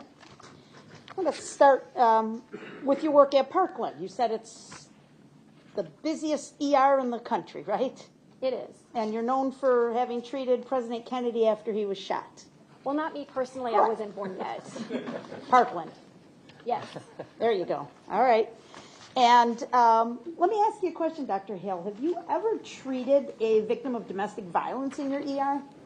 Oh, yes, many, many times. Many, many times, correct? Very common for a person to present to the emergency room with complaints of domestic violence, or now I think they call it intimate partner violence, correct? Correct. And as an emergency room physician, you actually receive training on the dynamics of domestic violence, correct? Yes. Helps you know what to look for, things a victim may say or not say to you, to obtain, for you to obtain good information and provide treatment, correct? Of course. And of course, you want to try and attempt to prevent future acts of domestic violence for the patient, right? Yes. If possible. Yes. Okay. Have you ever, you're aware of the fact that a lot of times domestic violence victims will not report their abuse? Yes. That's very, very common, isn't it? Yes. They won't tell even their closest friend or family member, correct? Correct. Oftentimes they won't call the police. Correct. Oftentimes they're very isolated by their abuser, correct? Yes. They can be controlled financially, emotionally, correct? Yes. You can even have a circumstance where the abuser dictates the movement of the victim. In other words, she's not allowed to leave the house without him, correct? Yes. She's not allowed to stay home without him, correct?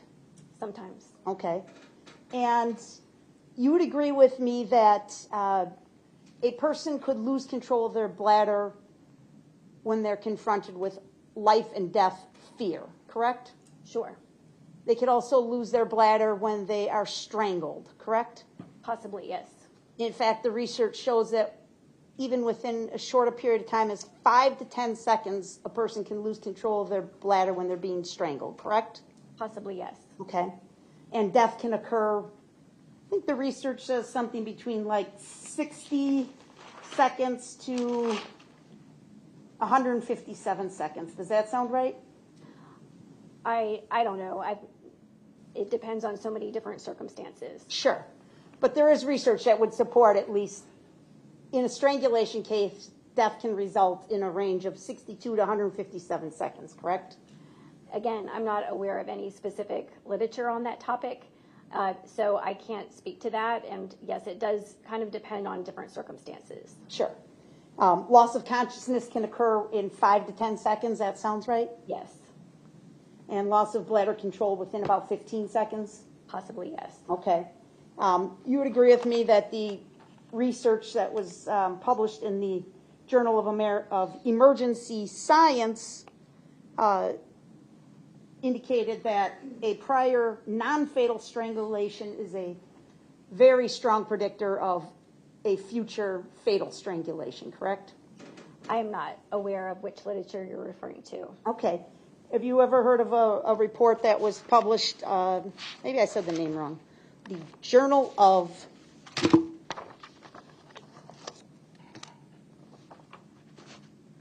Emergency Medicine. You've heard of that publication, correct? Yes.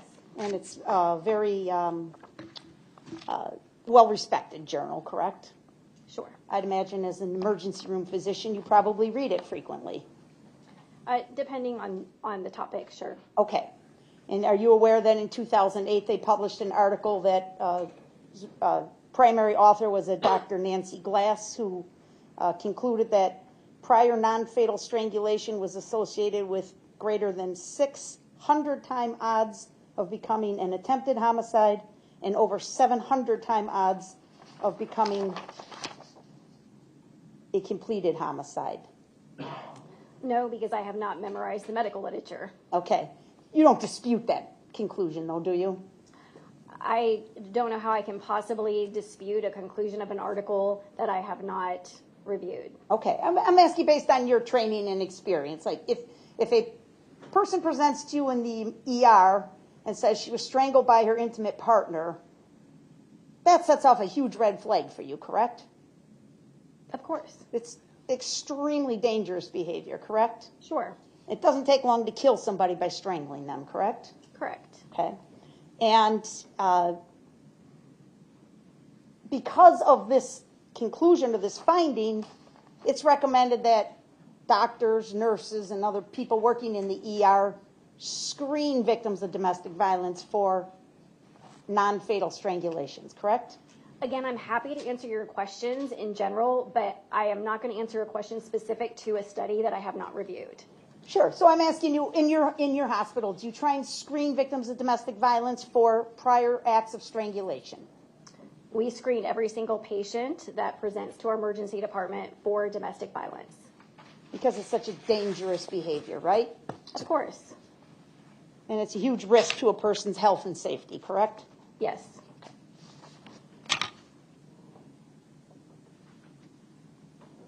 You agree with me that through your training in domestic violence, you've learned that when a victim gets close to trying to leave his or her abuser, that's the most dangerous time for that person, correct?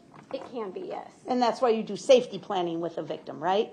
Yes. And that's something you'd even do at the ER, and maybe not you personally, but you may refer a victim to social services or somebody that can help with safety planning if they tell you, I'm in an abusive relationship and I'm trying to get out. Yes, we would consult what's called VIP at Parkland, which stands for Violence Intervention Prevention, and that would be something that we would do in conjunction together. Okay. Okay, thank you, Dr. Hale. I wanted to ask you about the NMS report. I think it was exhibit, let me see for you, 443. Remember when Mr. Gallagher displayed that? Yes. Okay, and I read on there, and if you want, we can put it back up, but I read on there that there were two sources of sample that were provided to NMS lab, correct? Yes. There was liver tissue, correct? Correct. And skeletal tissue, muscle tissue, correct? Yes. Okay. Of the two, do you know the quality of those samples that were presented to the tox lab? No, I don't. Okay.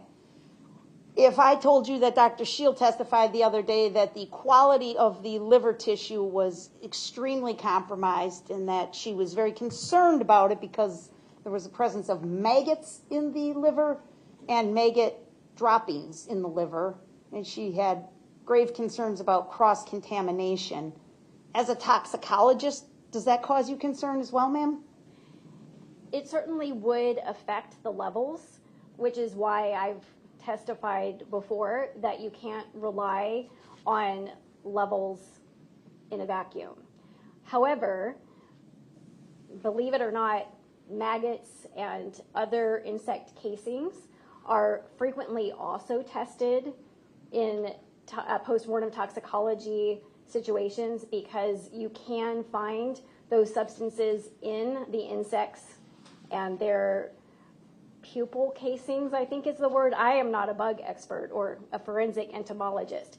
But as far as confirmation of the substance, the fact that we see prescription medications that Ms. Pavlons was taking and confirmed in this tissue. Again, I don't care what the actual number is, but it was confirmed. I feel like there was, just because you have insects present doesn't necessarily affect the sample, because you can actually test the insects themselves. Okay. Did you read anything that told you the insects that were collected in this case were tested at NMS? No, but your question was, should the fact that there are maggots in the liver tissue affect confirmation of the substance? And the answer is absolutely not. No, my question was, are you aware that Dr. Shields said she did not put much faith in the veracity of the toxicology findings from the liver tissue because it had deteriorated and decomposed so much? Were you aware that was Dr. Shields' opinion? I was, and Okay. I actually did see her opinion. And again, Thank you. That's all. Did you do anything, either by contacting Dr. Shield or NMS or what? I'm not sure. My question simply is, did you do anything to try and learn for yourself the quality of the sample that was sent to NMS? No. And what about the muscle tissue? Is that a good source? Typically, would you be relying on muscle tissue for toxicology purposes? You could technically rely on any substance that you're able to test, especially for confirmation. Again, not the levels. I think comparing liver to muscle, liver is better, but of course, blood and vitreous is better than liver and muscle. Sure. And we didn't have those things either, correct? The vitreous in the blood. Correct. Okay. And your testimony, if I understood it on direct examination, is that Ms. Pavlons, you knew from reviewing records, was prescribed a number of medications, correct? Yes. And you'd agree with me, Dr. Hale, that looking just at the NMS report, some of these medications don't show up anywhere, correct? I don't know what you mean. Some of the medications she prescribed were not found by NMS labs, correct? Correct. And you'd only be speculating as to why that may be, correct? Correct. Okay. Were you aware of the fact that Matthew Pahl was also prescribed oxycodone? Yes. And that Matthew Pahl was also prescribed alprazolam? Yes. Were you aware of the fact that Stephanie complained that he would commonly take her alprazolam? Yes. Were you aware of any entry in a journal or any other record that you reviewed where Ms. Pavlons wrote that she was going to take herself off of Xanax or alprazolam? I don't recall that specifically. But she never wrote and said, boy, today's the day I'm just going to stop taking alprazolam, correct? Correct. And her doctors would have strongly recommended against that, correct? Yes. It's probably even on the pill bottle, isn't it? Possibly, or within the instructions that you would pick up. Sure. Okay. From the pharmacy. Okay.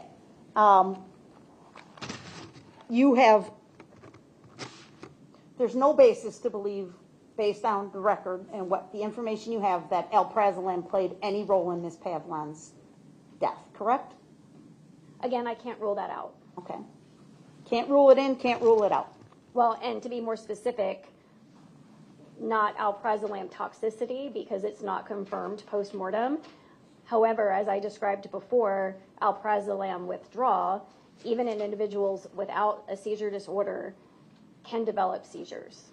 Sure, but there's no evidence of that. You're just saying, generally speaking, alprazolam withdrawal can kill you. Yes. Right? Yes. But we have nothing in this record that says Stephanie Pavlons was withdrawing from alprazolam, correct? Correct.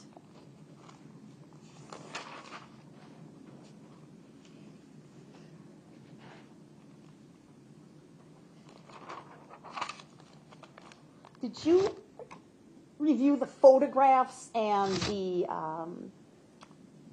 documentation of the crime scene when they found the body on September 9th of 2002? Well, I would say I reviewed the scene, yes. Okay, the photographs. Yes. And the police reports from the detectives who were out there and things like that, correct? Yes. You're aware that there was absolutely no pill bottles found anywhere near Stephanie Pavlons, correct? Yes, No drug paraphernalia whatsoever, correct? correct. Did you ever hear anything about a really big pink water bottle that she was carrying around that day? Does that sound familiar? Yes, That was not found near her body, was it? no.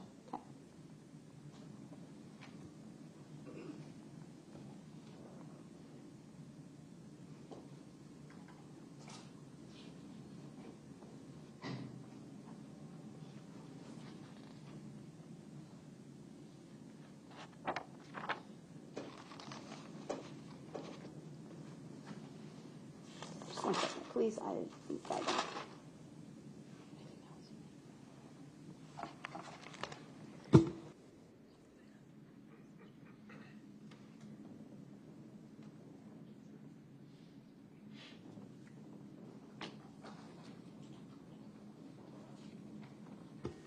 All right, thank you, doctor. I don't have any other questions for you. Redirect. Just a few questions. Doctor, is it necessary to find pill bottles, or was it necessary to find pill bottles by Ms. Pavlon's body to not consider an overdose? No, especially in the sense that both of them would carry pills in their pockets.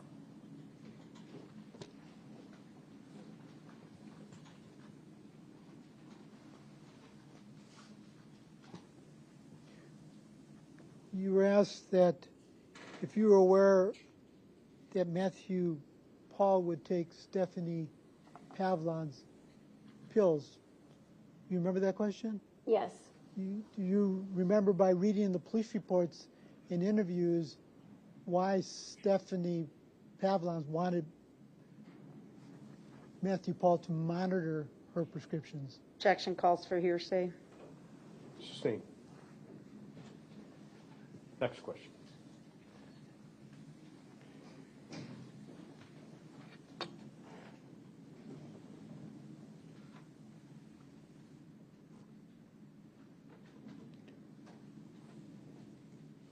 I mean, you are aware that Stephanie Pavlons would abuse her prescription medication, true? Objection. Sustained. Don't answer it. Next question. Well, you read her diaries, true?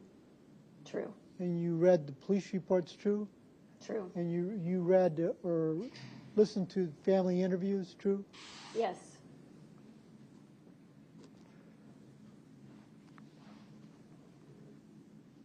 And based upon all that information, did you glean anything that Stephanie Pavlons abused her medication? Objection, Your Honor. This goes to the motion in limine. Sustain the objection. Next question.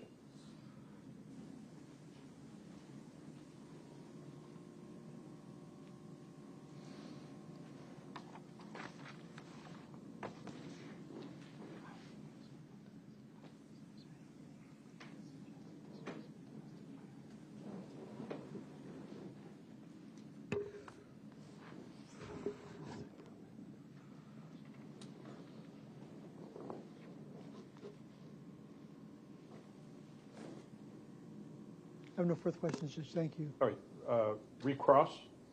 No, Your Honor. Thank All you. right. Thank you very much, Doctor. You are excused. Take care.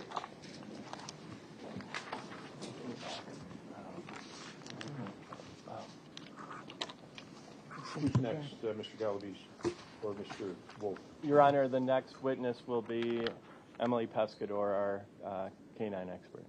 Okay. Okay.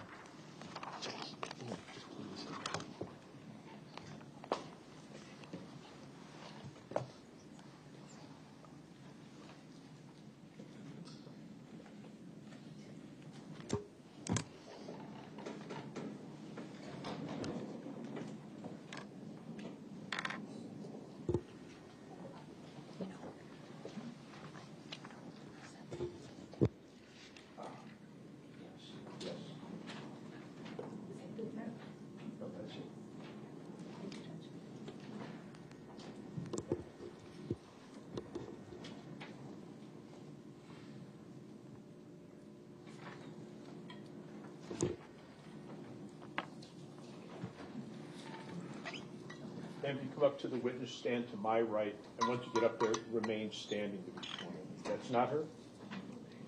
Oh. Come on over here, swing in. Thank you, Mr. Wolf.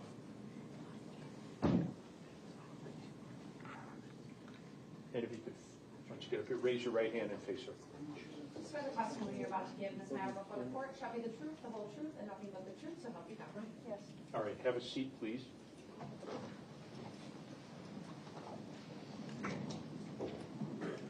Can you tell me your name, please? Alex Pescador. Tell me again, spell the first and the last name. ALEXPESCADOR. Okay, very good. And go ahead.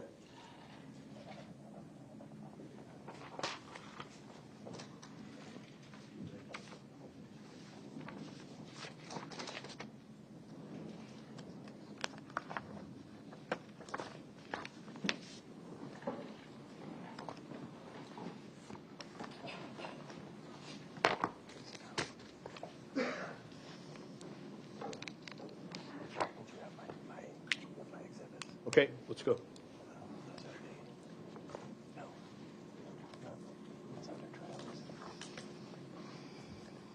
Thank you. Can you state your name and spell your name for the record?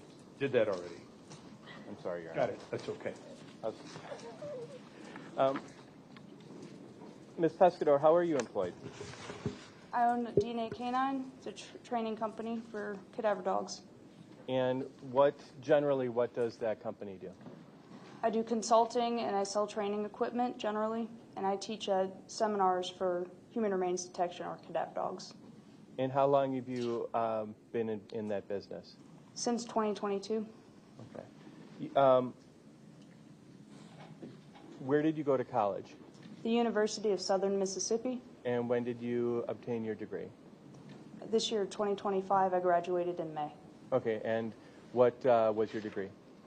I graduated with a Bachelor of Science in Forensic Science with a concentration in Forensic Anthropology and a minor in Biological Sciences. Okay, so it's safe to say that a lot of your experience predates your getting your degree, correct? Yes. That started with dog training in 2008 and cadaver dogs in 2018. Okay, so let's go back to that. When did you start training dogs? 2008. Okay, and when did you start training detection type dogs? 2018. Okay, describe how what happened that got you into that. I met my first mentor, Mr. Don Abney, in Louisiana. He was a retired sheriff's deputy with the St. Tammany Parish Sheriff's Office right outside of New Orleans. Okay, could you spell that parish name for our court reporter? Sure.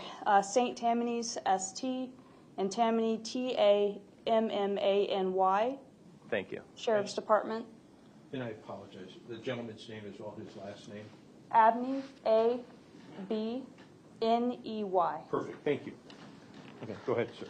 So Mr. Abney was also what could be considered a court expert in canine training and human remains detection canines. Your Honor, I'm going to object and move to strike that last statement by the witness that was not even in response to a question. All right, I'll strike the last response. Next question. Okay, what did Mr. Abney train you in? He trained me in canine training, which included human remains detection, forensic science generally, canine tracking, canine obedience, canine training. What methods did he use to train you? Can you clarify that? Specifically, what methods did he use to train you? How did you learn? So that included field training with the dogs and under his instruction. The practical application of that, it included what you might consider classroom training and testing. So I was tested in a traditional sense with pen and paper. I had to take tests on that. And then I had to teach him as if he was a student and I was presenting to him how to do the actual training. Why were you learning to be simply a dog handler, or was there more to your training? It was both. It was being a handler as well as an instructor. So the certifications that I obtained from him after a year were as an instructor. And who issued those certifications? Mr. Abney.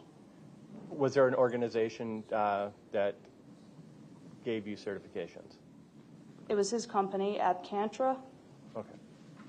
And You have to just give us that term again for a court report. Can you spell that? Abcantra, so ABCANTRA. thank you. Is there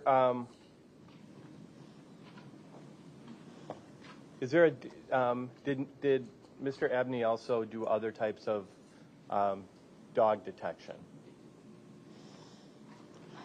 Not that I can recall. His main specialty area was search and rescue, search and recovery. Okay. How is cadaver search different from, let's say, drug search?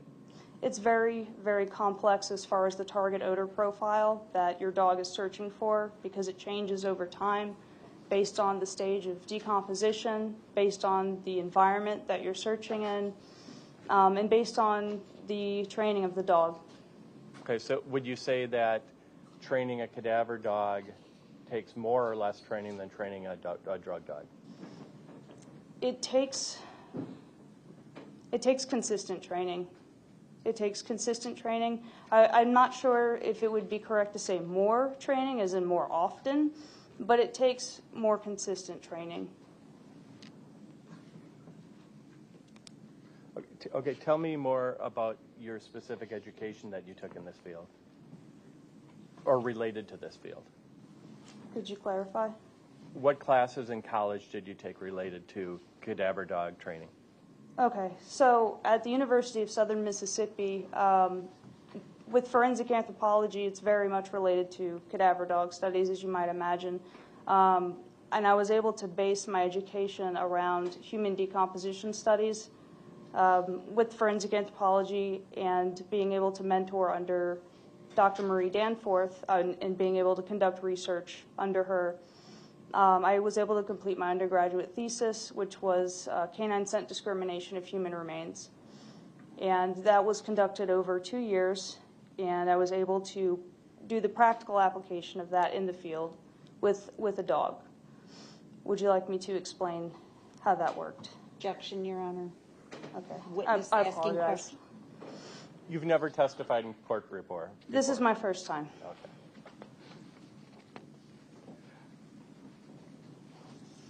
You indicated that you were under the mentorship of Mr. Abney. Were there others that you were under the mentorship of during this time? At the time that I was... Either through school or after? Yes, Mr. Abney? yes. Who would that be? After Mr. Abney and after I started at the University of Southern Mississippi, I completed another internship with Peace River Search and Rescue in Florida. That was 6 months, and I'm still with them to this day as part of their team. And it was an in-person as well as distance training. But that included as well classroom, field training with the dog, and certification. Okay. Is cadaver dog searching more than just search and rescue? Or what are the other parts of cadaver dog searching, or what are you training them at other than search and rescue specifically? There are lots of applications to it, lots of different scenarios. You could do historical searches where you're looking in an archaeological context. Could you clarify? Strike that. I'll go on.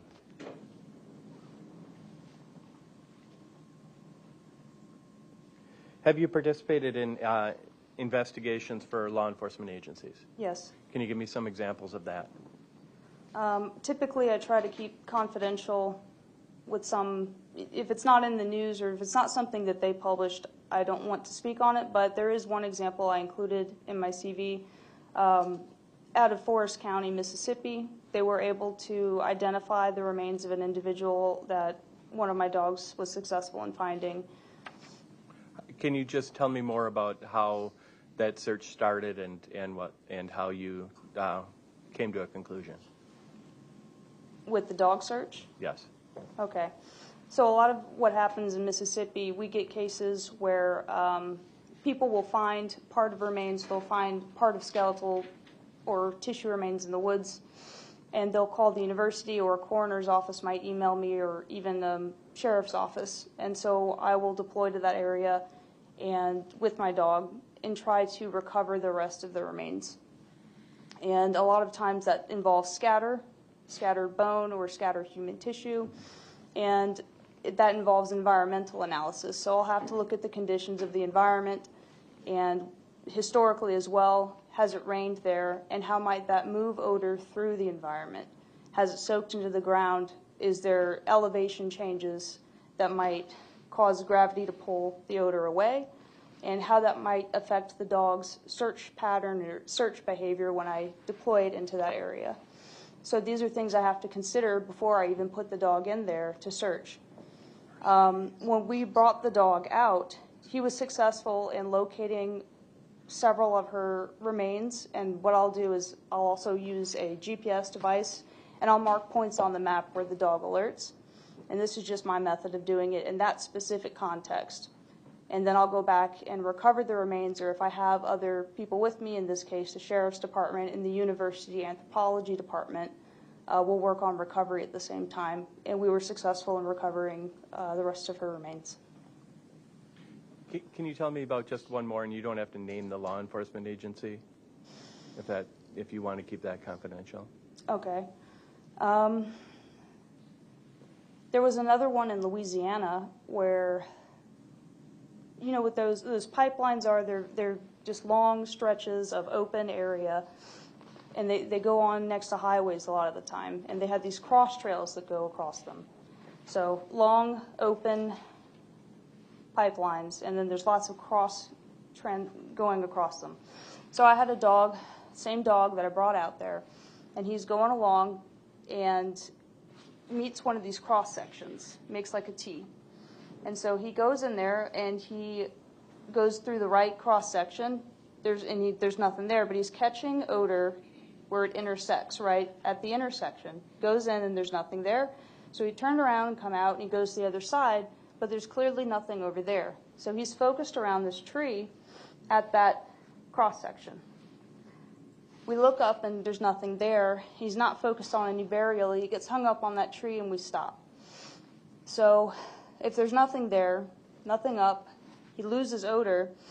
But based on the time of day, and earlier that day we had, both the detective and I had caught these little puffs of air, which you might consider residual odor, because there's nothing there that we can see, but we could kind of smell it and then it would dissipate. And when it heats up during the day, if you have a source, the heat will cause that odor to push up and breeze will blow it away. And over time, it'll do this. It'll go up and then the breeze will blow it and then it'll land farther away. And that's where the dog will catch it. Now you think back to that trail intersecting, and that might be where that odor lands, and it'll push against that tree. So that trail intersecting and that breeze blowing in, it'll go into that trail. And it pushed against that tree. And so that's where my dog got caught up. He was caught up in that trail where the odor was pulling against the tree. So the day had ended, we had worked all day, and I had to leave. But I had suggested to the detective if he just searched a little bit longer, if he was going to check, and I couldn't confirm and I couldn't say you should keep going in this direction and just search a little bit longer, but if he did, the next day to just walk, I couldn't give him an exact estimation, but just keep walking on this trail, go a little bit farther, and you might find your victim. I think he probably died of exposure based on other information that we had, drug-induced along that trail, and he was found along that trail. He died of a drug overdose, and he just walked until he passed. Okay, so you said that it was the same dog in both of those scenarios. How many dogs have you personally trained? I don't, a lot. I have trained hundreds of dogs. For human remains detection, it's really hard for me to say because I've worked with so many people and so many handlers that I can't even estimate. How many dogs have you, strike that, you own a dog now? Yes, I own two. Are they both trained in cadaver searches? Yes. And when you say who do you train other dogs for? Private handlers mostly. Okay. And volunteers. Do you know approximately how many people you've trained in cadaver dog searching? So, let's pull that back. How many people have you trained one-on-one in cadaver dog searches? That's I'm trying to think, because I teach at seminars quite often, and I do private consulting, and I teach at classes that involve multiple handlers in a class, and it is hard for me to come up with an estimate of how many. And I've worked at a professional training kennel, so it's really hard for me to come up with an estimate off the spot. Would you say that you've trained more than 100 dogs in cadaver scent detection? I don't want to give an estimate. I'd say I can't estimate. I just don't want to give you a wrong answer. Okay. Besides private entities, what other have you done training for dogs that are deployed by governmental agencies? I know that at seminars I have worked with handlers that were police officers or did work for emergency management agencies, and I have had police search advisors from as far as the United Kingdom come to learn from me. Okay. And have you provided consulting services? Yes. And who do you provide consulting services to? The same. Search and rescue organizations, emergency management, police, and those are the kind. Can you give me an example of how you provide consulting services for your business? It's private consulting. It's usually people or handlers will call, or they will email me with the training problem they have, and they need a solution. And so I will ask them what's their issue, and it's usually a behavioral problem. A lot of times their dog is come up, their dog starts off strongly in training, and they're doing very well. And then after a certain amount of time, it's either their dog has an inconsistent alert or it stopped performing as well as it had before. And then it becomes a diagnostic issue behaviorally. Okay, what's changed in training or at home or in their lifestyle that maybe is the problem? And then we try to figure it out. It's a problem solving. Okay, so what's your method of trying to fix the problem? So usually, if it's in person or it could even be virtual, I'll have them send me a video of just a general training, put out a scent source, and just show me what it looks like or tell me about it. And they'll do that, and I can tell a lot just from their description of what's happening or from being able to see it. In person, it's the same way. And then I also have, from my research, being able to figure this out, a series of exercises that can help pinpoint if there's a suspected issue. For example, a lot of dogs will track each other or handlers to the source because they will try to figure out the easiest way to get to their reward. And sometimes that is tracking each other or other people to the source, because what happens when we're training is we go hide something for them, and we leave a scent trail behind us. Or if it's multiple dogs that are training behind each other on the same scent source that one person put out, well, the dogs get pretty good at figuring out they can just follow each other to that same hide, and they'll just do that. So what I'll like to do, because it works a lot, is figuring out if a dog is just alerting where other dogs have been, is I'll have a negative search area, which means there's nothing in there, there's no scent source, and I'll walk a dog into that negative search area, put it into a sit for 30 seconds to a minute, and then walk out the same way I walked in. And that is, you now have a negative search area, there's no source there. And then I will take that dog that we're trying to figure out, what the problem here is, if it's got an issue with false alerts. And the handler is blind to this search, which means they don't know if I put something there or not.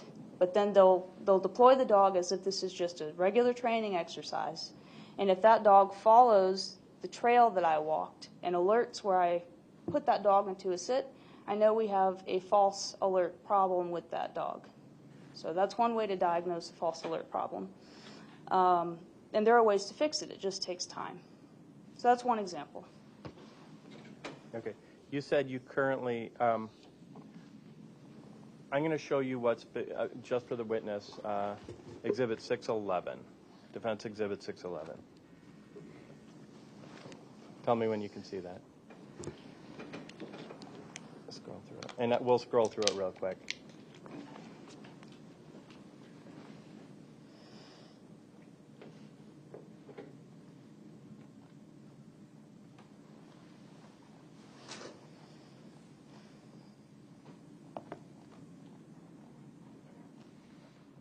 And can you tell, Ms. Pescador, can you tell me what Exhibit 611 is?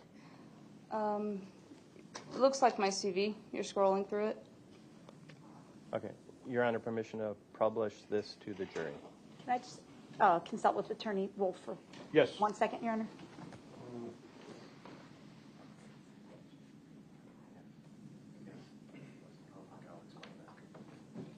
No objection, Your Honor. Okay, 611 is admitted and you may publish. Okay. Go down to the bottom of just page 1. Ms. Pescador, just for some clarification, I'm going to just show you the bottom of page 1. It says page 23 of 30, correct? Yes. Okay. And this was just at the end of your of a report that you provided to me, correct? Yes. Okay. So this is 8 pages, correct?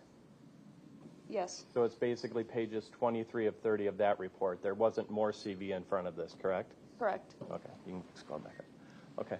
And what did you prepare this CV did you prepare this CV in preparation for this trial?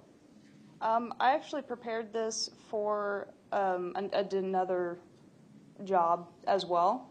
So I was updating my CV, and I also included it for this trial. Okay. And just again, this is the first trial you've actually testified at, correct? Yes. Have you participated in other investigations, law enforcement investigations? Yes. Okay. Do you know approximately how many? Like, you want me to give you a rough estimate? You can give me a rough estimate on that one. 25. Okay. And so in addition to your Bachelor in Science at Southern Mississippi, what other education do you have? I've taken lots of training classes. A lot of there's FEMA and there's TEEX, which is Texas Engineering Extension Service. A lot of those are computer-based training. What's the CITI program? City program those are courses I was required to take in order to conduct the research that I did at USM, which is the University of Southern Mississippi, because of the type of research that I engaged in, and that included several projects besides my thesis. It involved both animal subjects research with the dogs, and it did not actually require the human research subjects because I did not involve living human subjects, but I still wanted to take that course. I volunteered to take it because even though it didn't involve living human subjects with the cadaver tissue, it covered things like institutional oversight for ethics and personal privacy, data control, and respect for human biological material, things that I felt were still a priority, things that I wanted to prioritize and be informed about, and informed consent was part of that. So I elected to take that course. Okay. The animal research subjects was required and involved animal welfare and care. Okay, it says 2021 to the present. Are you still taking classes under that program? No, but my certification is still valid.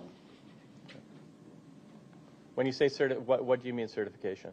The city program, when I completed it, it came with a certification for that training. Okay. You mentioned TEEX. Again, what does that stand for? The Texas Engineering Extension Service. Okay, and that's an extension of what university? Texas A&M. And what exactly have you learned through those programs? So those are more about the USNR. So that's more disaster-based search and recovery, search and rescue in a disaster scenario, which is not really something that I'm focused on, but is still useful technical information to know. Okay. Have you been called out on search and rescues? On search and rescue, yes, but I do not respond to disasters.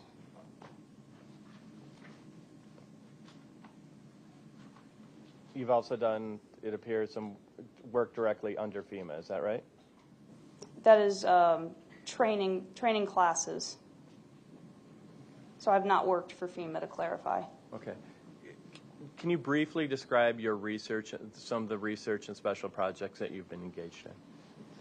So the first one, comparative profile analysis of human decomposition odor, is one that is still under, I'm still completing that one. It is not complete. And that is just an analyzing odor comparison of human decomposition odor from different tissues and different individuals. And the basis of that one is coming off of my thesis research. And that one was the canine scent discrimination of human remains. And the basis of that research, just to go off of that, was to determine if a cadaver dog can discriminate between different individuals after they die. Because the scientific consensus at the time was that once we die, we all smell the same and the dog can't tell the difference. So my thesis essentially was to determine if a dog can tell the difference, if they can be individual specific, and I was able to determine that they can. How did you do that? It was a very involved project, and essentially I took specimens from different cadaveric donors, and I don't want to use, grotesque language, but from the same cadaveric donor, I had multiple specimens, and I had multiple donors. So I had those out in a search area, and from one cadaveric donor, I had a specimen, and I was able to train the dog to recognize one donor. And I asked the dog to please find other samples or other specimens from this individual in the search area. Tell me which samples in the search area match this individual, and basically put them back together again. So if in a mass casualty setting, in a mass graves situation, would it be possible to use a dog as a preliminary screening tool to very quickly collect casualties and help put them back together to match them back up? Because in those scenarios, DNA testing might be prohibitively expensive, very time-consuming, or inaccessible. This was a pilot study. It's not something that is readily operationally available, and it requires further research in order for that to be possible. So those are two examples of research I've completed. Okay.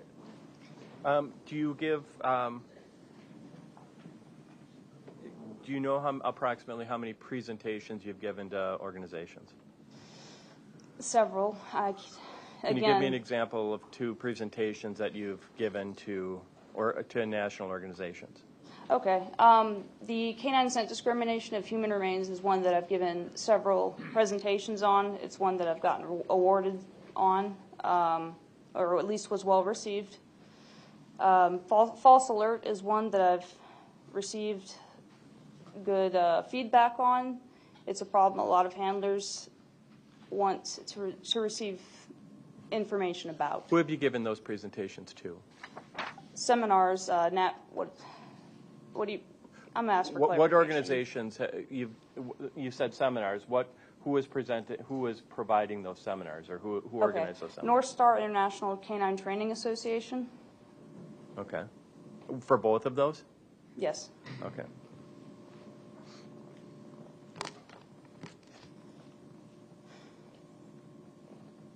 Have you done any training at governmental facilities? Yes. What have you done there?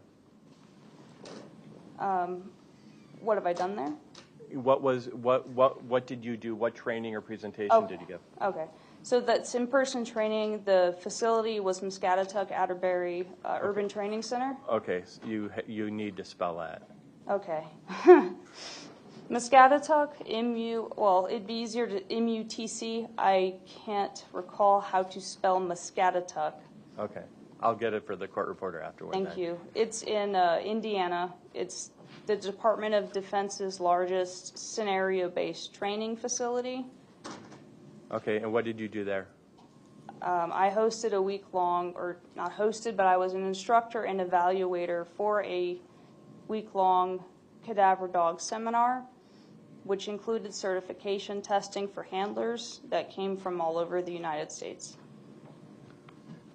When you say certification, what agency provided that certification? That was for North Star International Canine Training Association.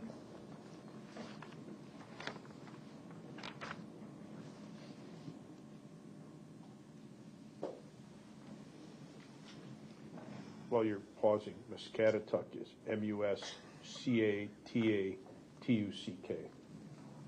Not that I knew it, I Googled it. Thank you. Don't worry, I didn't have any impression that anybody thought I was smart. So. 613. Okay, if you could take down the screen, Madam Clerk. I'm learning. I'm going to show you what's been marked as Defense Exhibit 613. Let me know when that's on your screen. It says no signal. There we go. It should come up. Okay. Okay.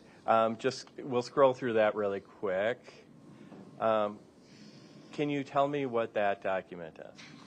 It is a document of acronyms. Okay.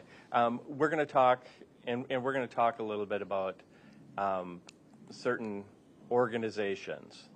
And this is something you're familiar with, and it helps explain it helps describe these acronyms, correct? Yes. Okay.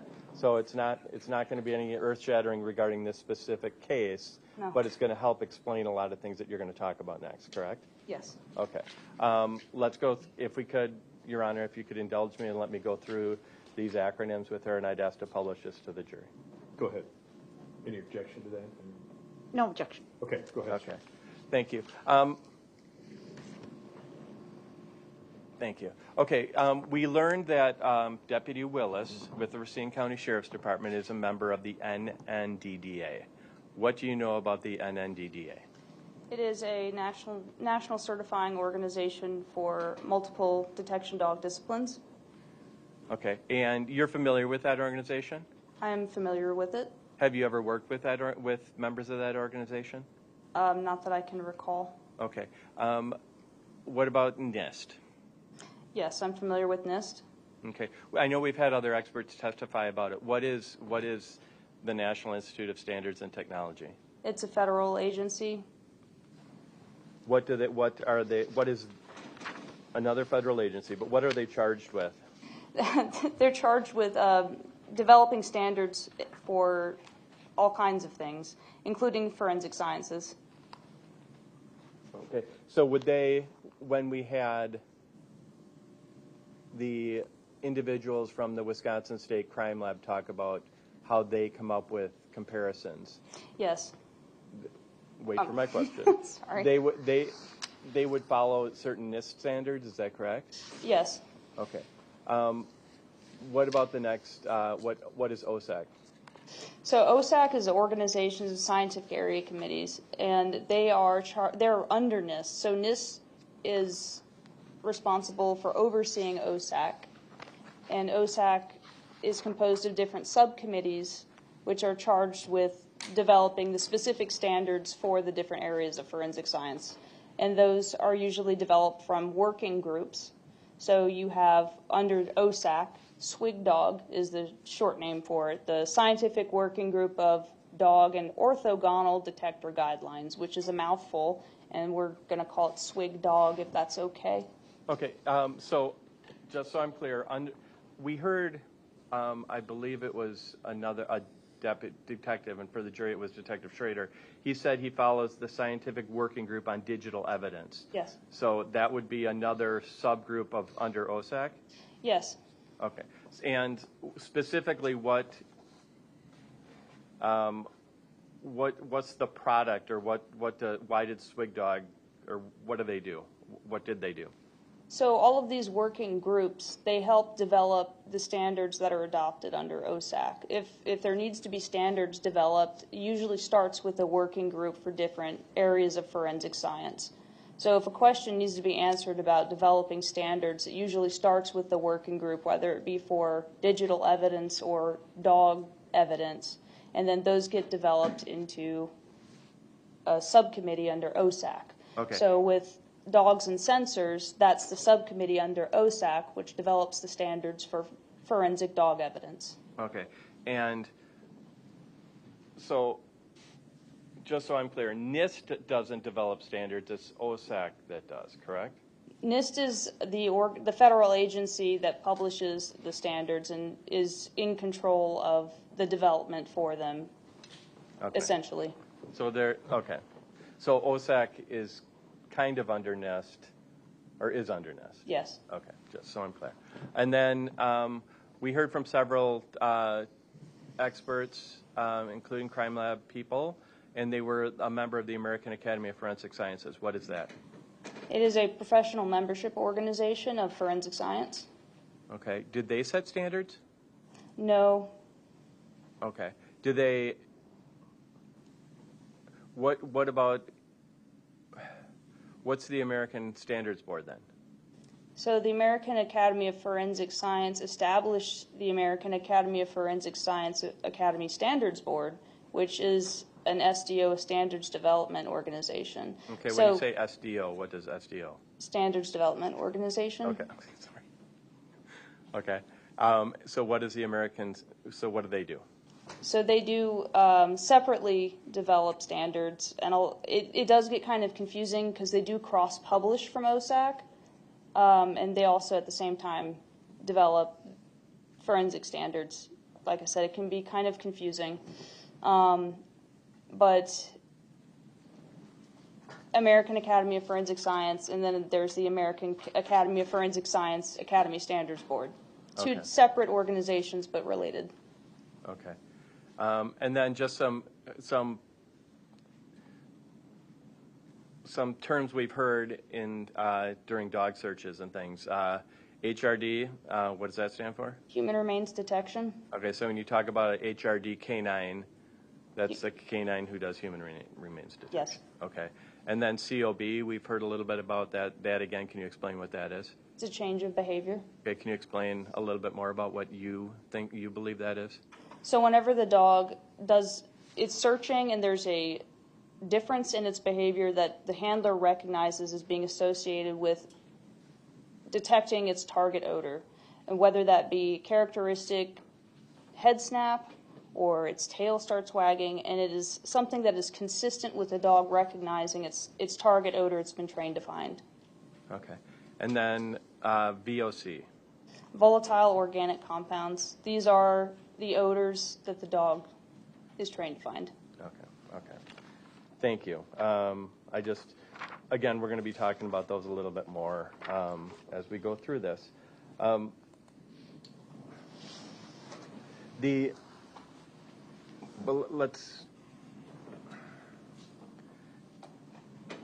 You had a chance to review Detective or Deputy Willis's qualifications, correct? Yes. And you went through, what did you, is that a part of, when conducting an evaluation, is it important to know the handler's background? Yes. Okay, why is that? So that you understand the context and training and preparation that the handlers had with his dog. Okay, if you're doing an evaluation, do you normally review training logs? Yes. Okay.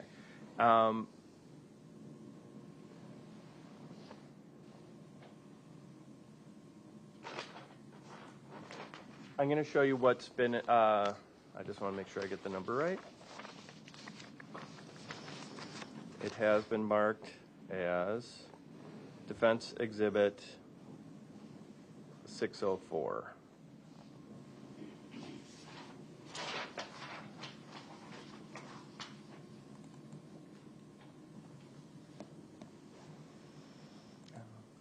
Actually, strike that. You looked over, so again, you looked over Deputy Willis's training log, correct? Yes. And you looked over his training summary Yes. that talked about the blind accuracy, correct? Yes. And then you looked over his training notes, correct?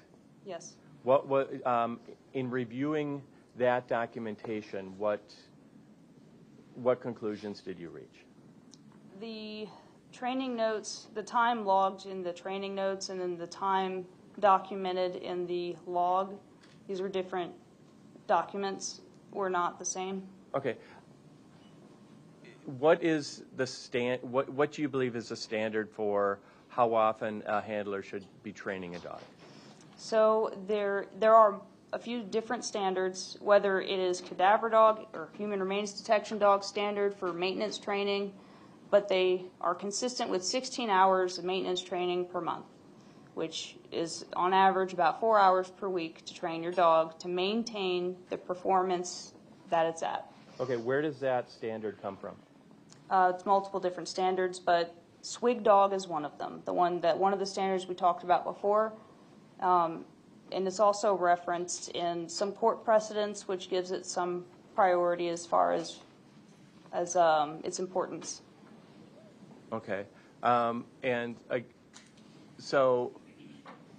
explain what should 16 hours a month. Yes. Okay, and what should be done during those 16? Can you give us some examples of what should be done during those 16 hours? Yes. Is that just walking the dog? Is it playing fetch? What is it? So this is going to be actual training time with the handler and the dog, and this could be actual training with the odor. It could be rewarding the dog. So a lot of this is called the reward system, and it's getting the dog actually interested in the reward you're going to be using, whether that's a toy, whether it's treats, or petting and praise. This could be search time. There's a lot of different things that you could be working on with your dog, but whatever it is in the context of odor search training, it's actual time between the handler and the dog. It might be easier to explain what it's not. It's not the dog waiting in the crate while you set up and break down search scenarios. It's not waiting for your turn. It's not driving to and from search training. I just thought, so it's not just nose time. I think we heard the term nose time from Deputy Willis. Nose time would be doing an actual search, correct? Correct. Okay, but it's more than that. It's more face. I guess we could probably say it includes FaceTime as well. In other words, the dog interacting directly with the handler. Right. In a training scenario. Right. Okay. It doesn't include time at home or anything like that, correct? Correct. Okay. In reviewing Deputy Willis's training logs and his training notes, I'm going to show you. Let's go back out. And so I'm not going to publish this. Okay. I'm going to show you your defense exhibit number 12. Yep. Yes. 612. That's her. Thank you. Okay, and then scroll down. Keep going. Oh, I'm sorry. Ms. Pescador, tell me when you see that on the screen. Yes.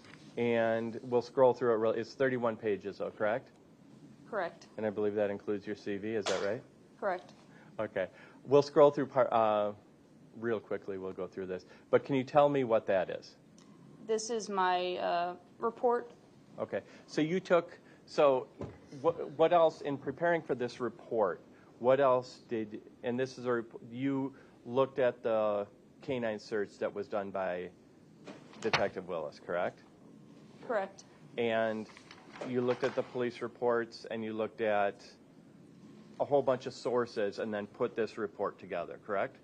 Yes. Okay, and again, part of this report was you focused on the training that was done by Deputy Willis specifically. That was part of it. Okay.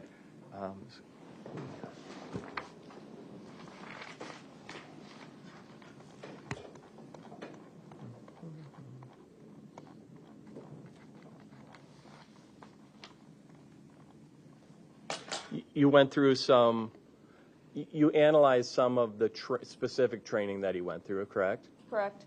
Okay. But part of your report focused on basically just the time he spent. Yes.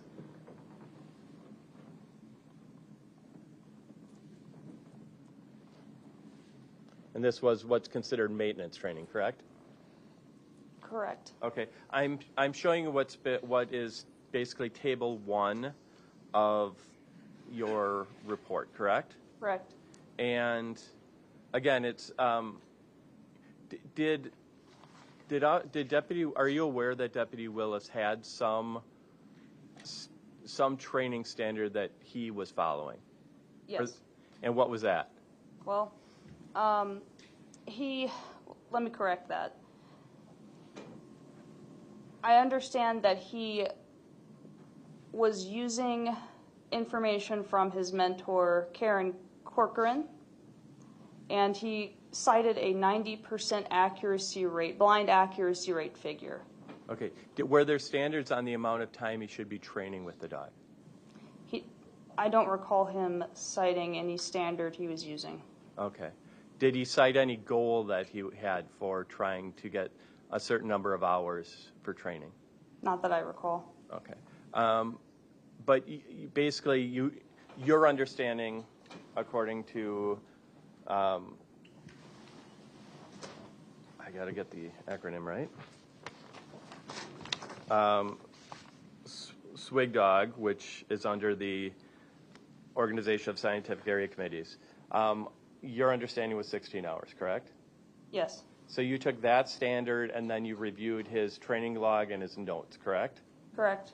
And is this table an accurate reflection of your analysis? Yes. Okay. So can I publish this to the Yes. jury? Okay. I'd ask if we could publish this table to the jury. Yes. Okay. Okay. Again, Ms. Pescador, this is the table that you put together after analyzing Deputy Willis's training, correct? Yes. And what did you know? And this was, you didn't go back. He said he had the dog certified back to, I believe it was 2000, correct? It was longer than this, correct? Yes. But you only had information regarding the year that led up to the search involved in this incident, correct? Yes, he had, this table included data from his log that was not in his notes. So I did not have all of the data I couldn't make a comprehensive picture. So a lot of it I had to rely on what he put in there. Right. So I couldn't make a comparison. And some of the data in here, for example, the audited hours might be the same as the logged minutes, and I left it that way because if it is what it is, then I'm not changing anything. I'm not adding or subtracting. Okay, so in other words, you always gave him the benefit of the doubt. If there was a higher number, you used it. Correct. And if you had nothing to lower a number, you didn't lower the number. Correct. Okay, so when you give audited minutes or audited hours, those are only, again, you're the person who audited them, correct? Correct. And again, you only lowered them if you had specific information that allowed you to change it. If he put something different, then I put what he put there, yes. Okay. I guess to clear this up, so if his training log said a certain number of hours, but then his training notes said less, you put in the lower amount. Correct. But if there was nothing to refute it, you just kept the higher number. Yes. Okay. So again, this chart would err on the side of granting him more hours, depending on the information. Yes. Okay. So can you give me an example of what you discovered when you were reviewing all his training logs and notes? That his contemporaneous notes, the ones that he hand wrote, tended to have less hours than the exhibit numbers are different than the ones that I was provided for this than the ones that are here now. Okay. For example, in October of 2021, that's one of the higher ones. Can you tell me how many hours, according to what you observed, how many hours he put in training the dog. Oh, okay. So generally, the hours that he logged were much higher than what I audited. Okay. But for example, let's go to February of 2022. Okay, you didn't audit any hours, correct? Right. And how many hours did he train the dog in that particular case? So 8 hours. Okay. And that was the highest one out of all the months that you reviewed? Correct. Okay. What about April of 2022? In April of 2022, he did not conduct any training. Okay. After February, were any amounts more than 8 hours? No. So there were no months where he achieved 16 hours of training. And 8 hours was the most that he had in that time period? Correct. Okay. What's important about what you see in this training log? The most important thing of this was that there were no months where he achieved the minimum 16 hours of training, and there was really no consistency as well. What do you mean by consistency? That the 16-hour minimum standard, if you look month over month, it varied so much. It varied a lot. So this also signs inconsistency of training, of maintenance training. So is cadaver dog training, isn't it something where I could just get 20 hours in 1 month and then not have to do it again for 6? No, it's a perishable skill. Okay, explain that.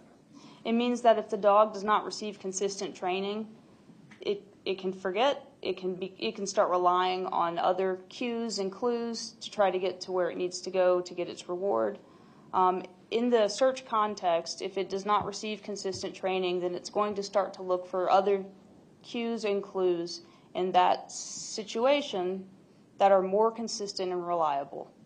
So if it's not exposed to its target odor consistently enough, it's going to look for something else that is more consistent in that search setting or context that it can rely on. And what could that something different be? It could be its handler. It could be anything else that is more consistent, but more likely handler cues, which could be nonverbal or verbal, body movements, or contextual.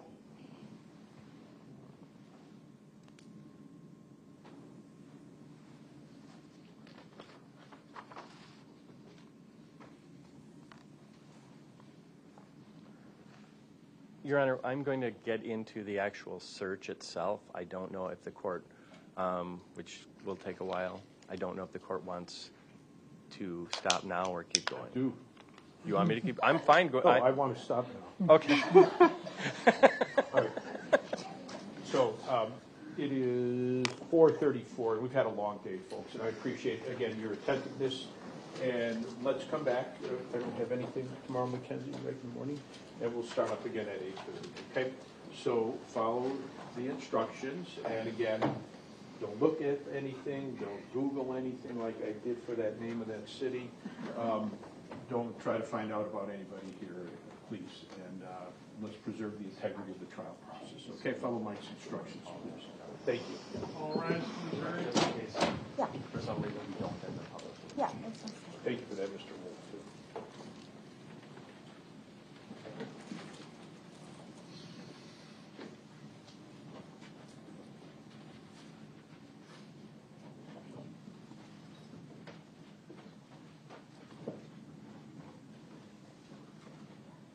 All right, have a seat, everybody. All 14 jurors have left. Ma'am, you could step down. You can sit back there if you'd like, okay? Thank you.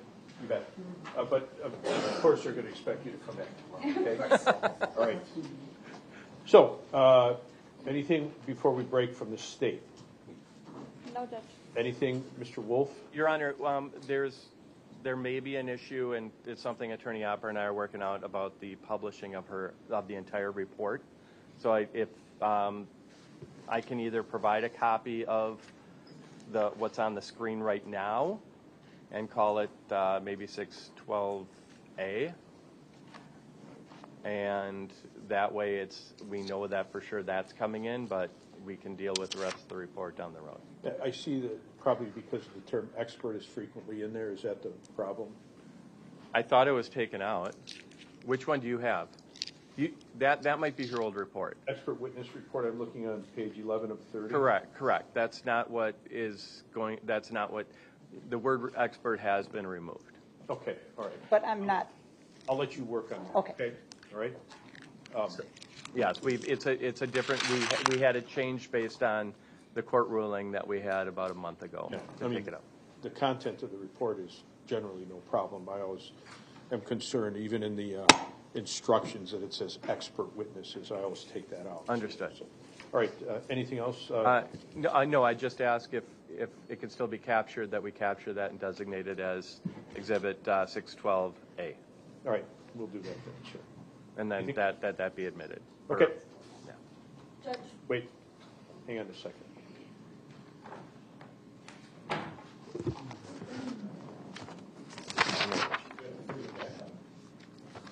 It's still plugged in. Oh, Pablo, it's plugged in. Yes. That's it. That's the training chart and her critique of it, correct? Write this. Correct. Yes, Okay. that exactly. 612A. Thank you, Your Honor. Thank you. All right. I just wanted to inquire about timing. If this is the defense's last witness, would this court intend to go to closings tomorrow and jury instructions, or does the court have any thoughts on that? I don't know. Mr. Wolfram? Your Honor, we'll have the conversation with the necessary conversation with our client, and if he's able to make a decision, we'll let the court know in the morning. So, if this is the last witness, Ms. Pescador, if she is the last witness, then, and if Mr. Pahl does not testify, then I expect that we would finish up. We're working on the final instructions. They seem to be pretty straightforward from the parties. You did a what? You have a draft? Yeah. We have a very rough draft, and we can give copies to the parties or send it to the parties. Right?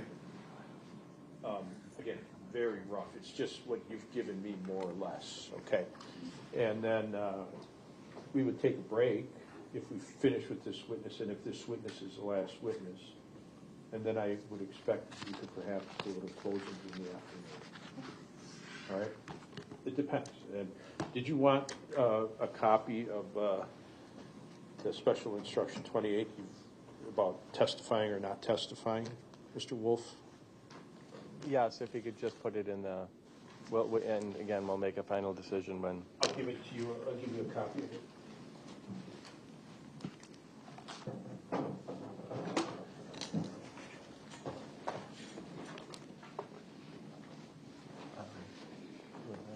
And again, I'm just referencing the standard special material, number 28. We'll give you a copy, Mr. Wolf, okay?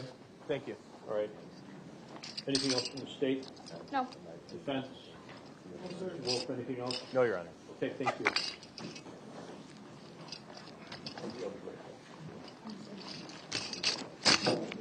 You tell me.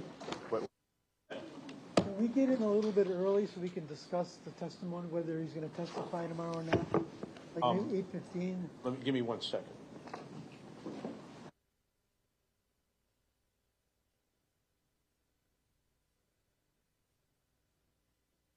Let's leave, and you can talk to your. Thank you, Your Honor. Okay, right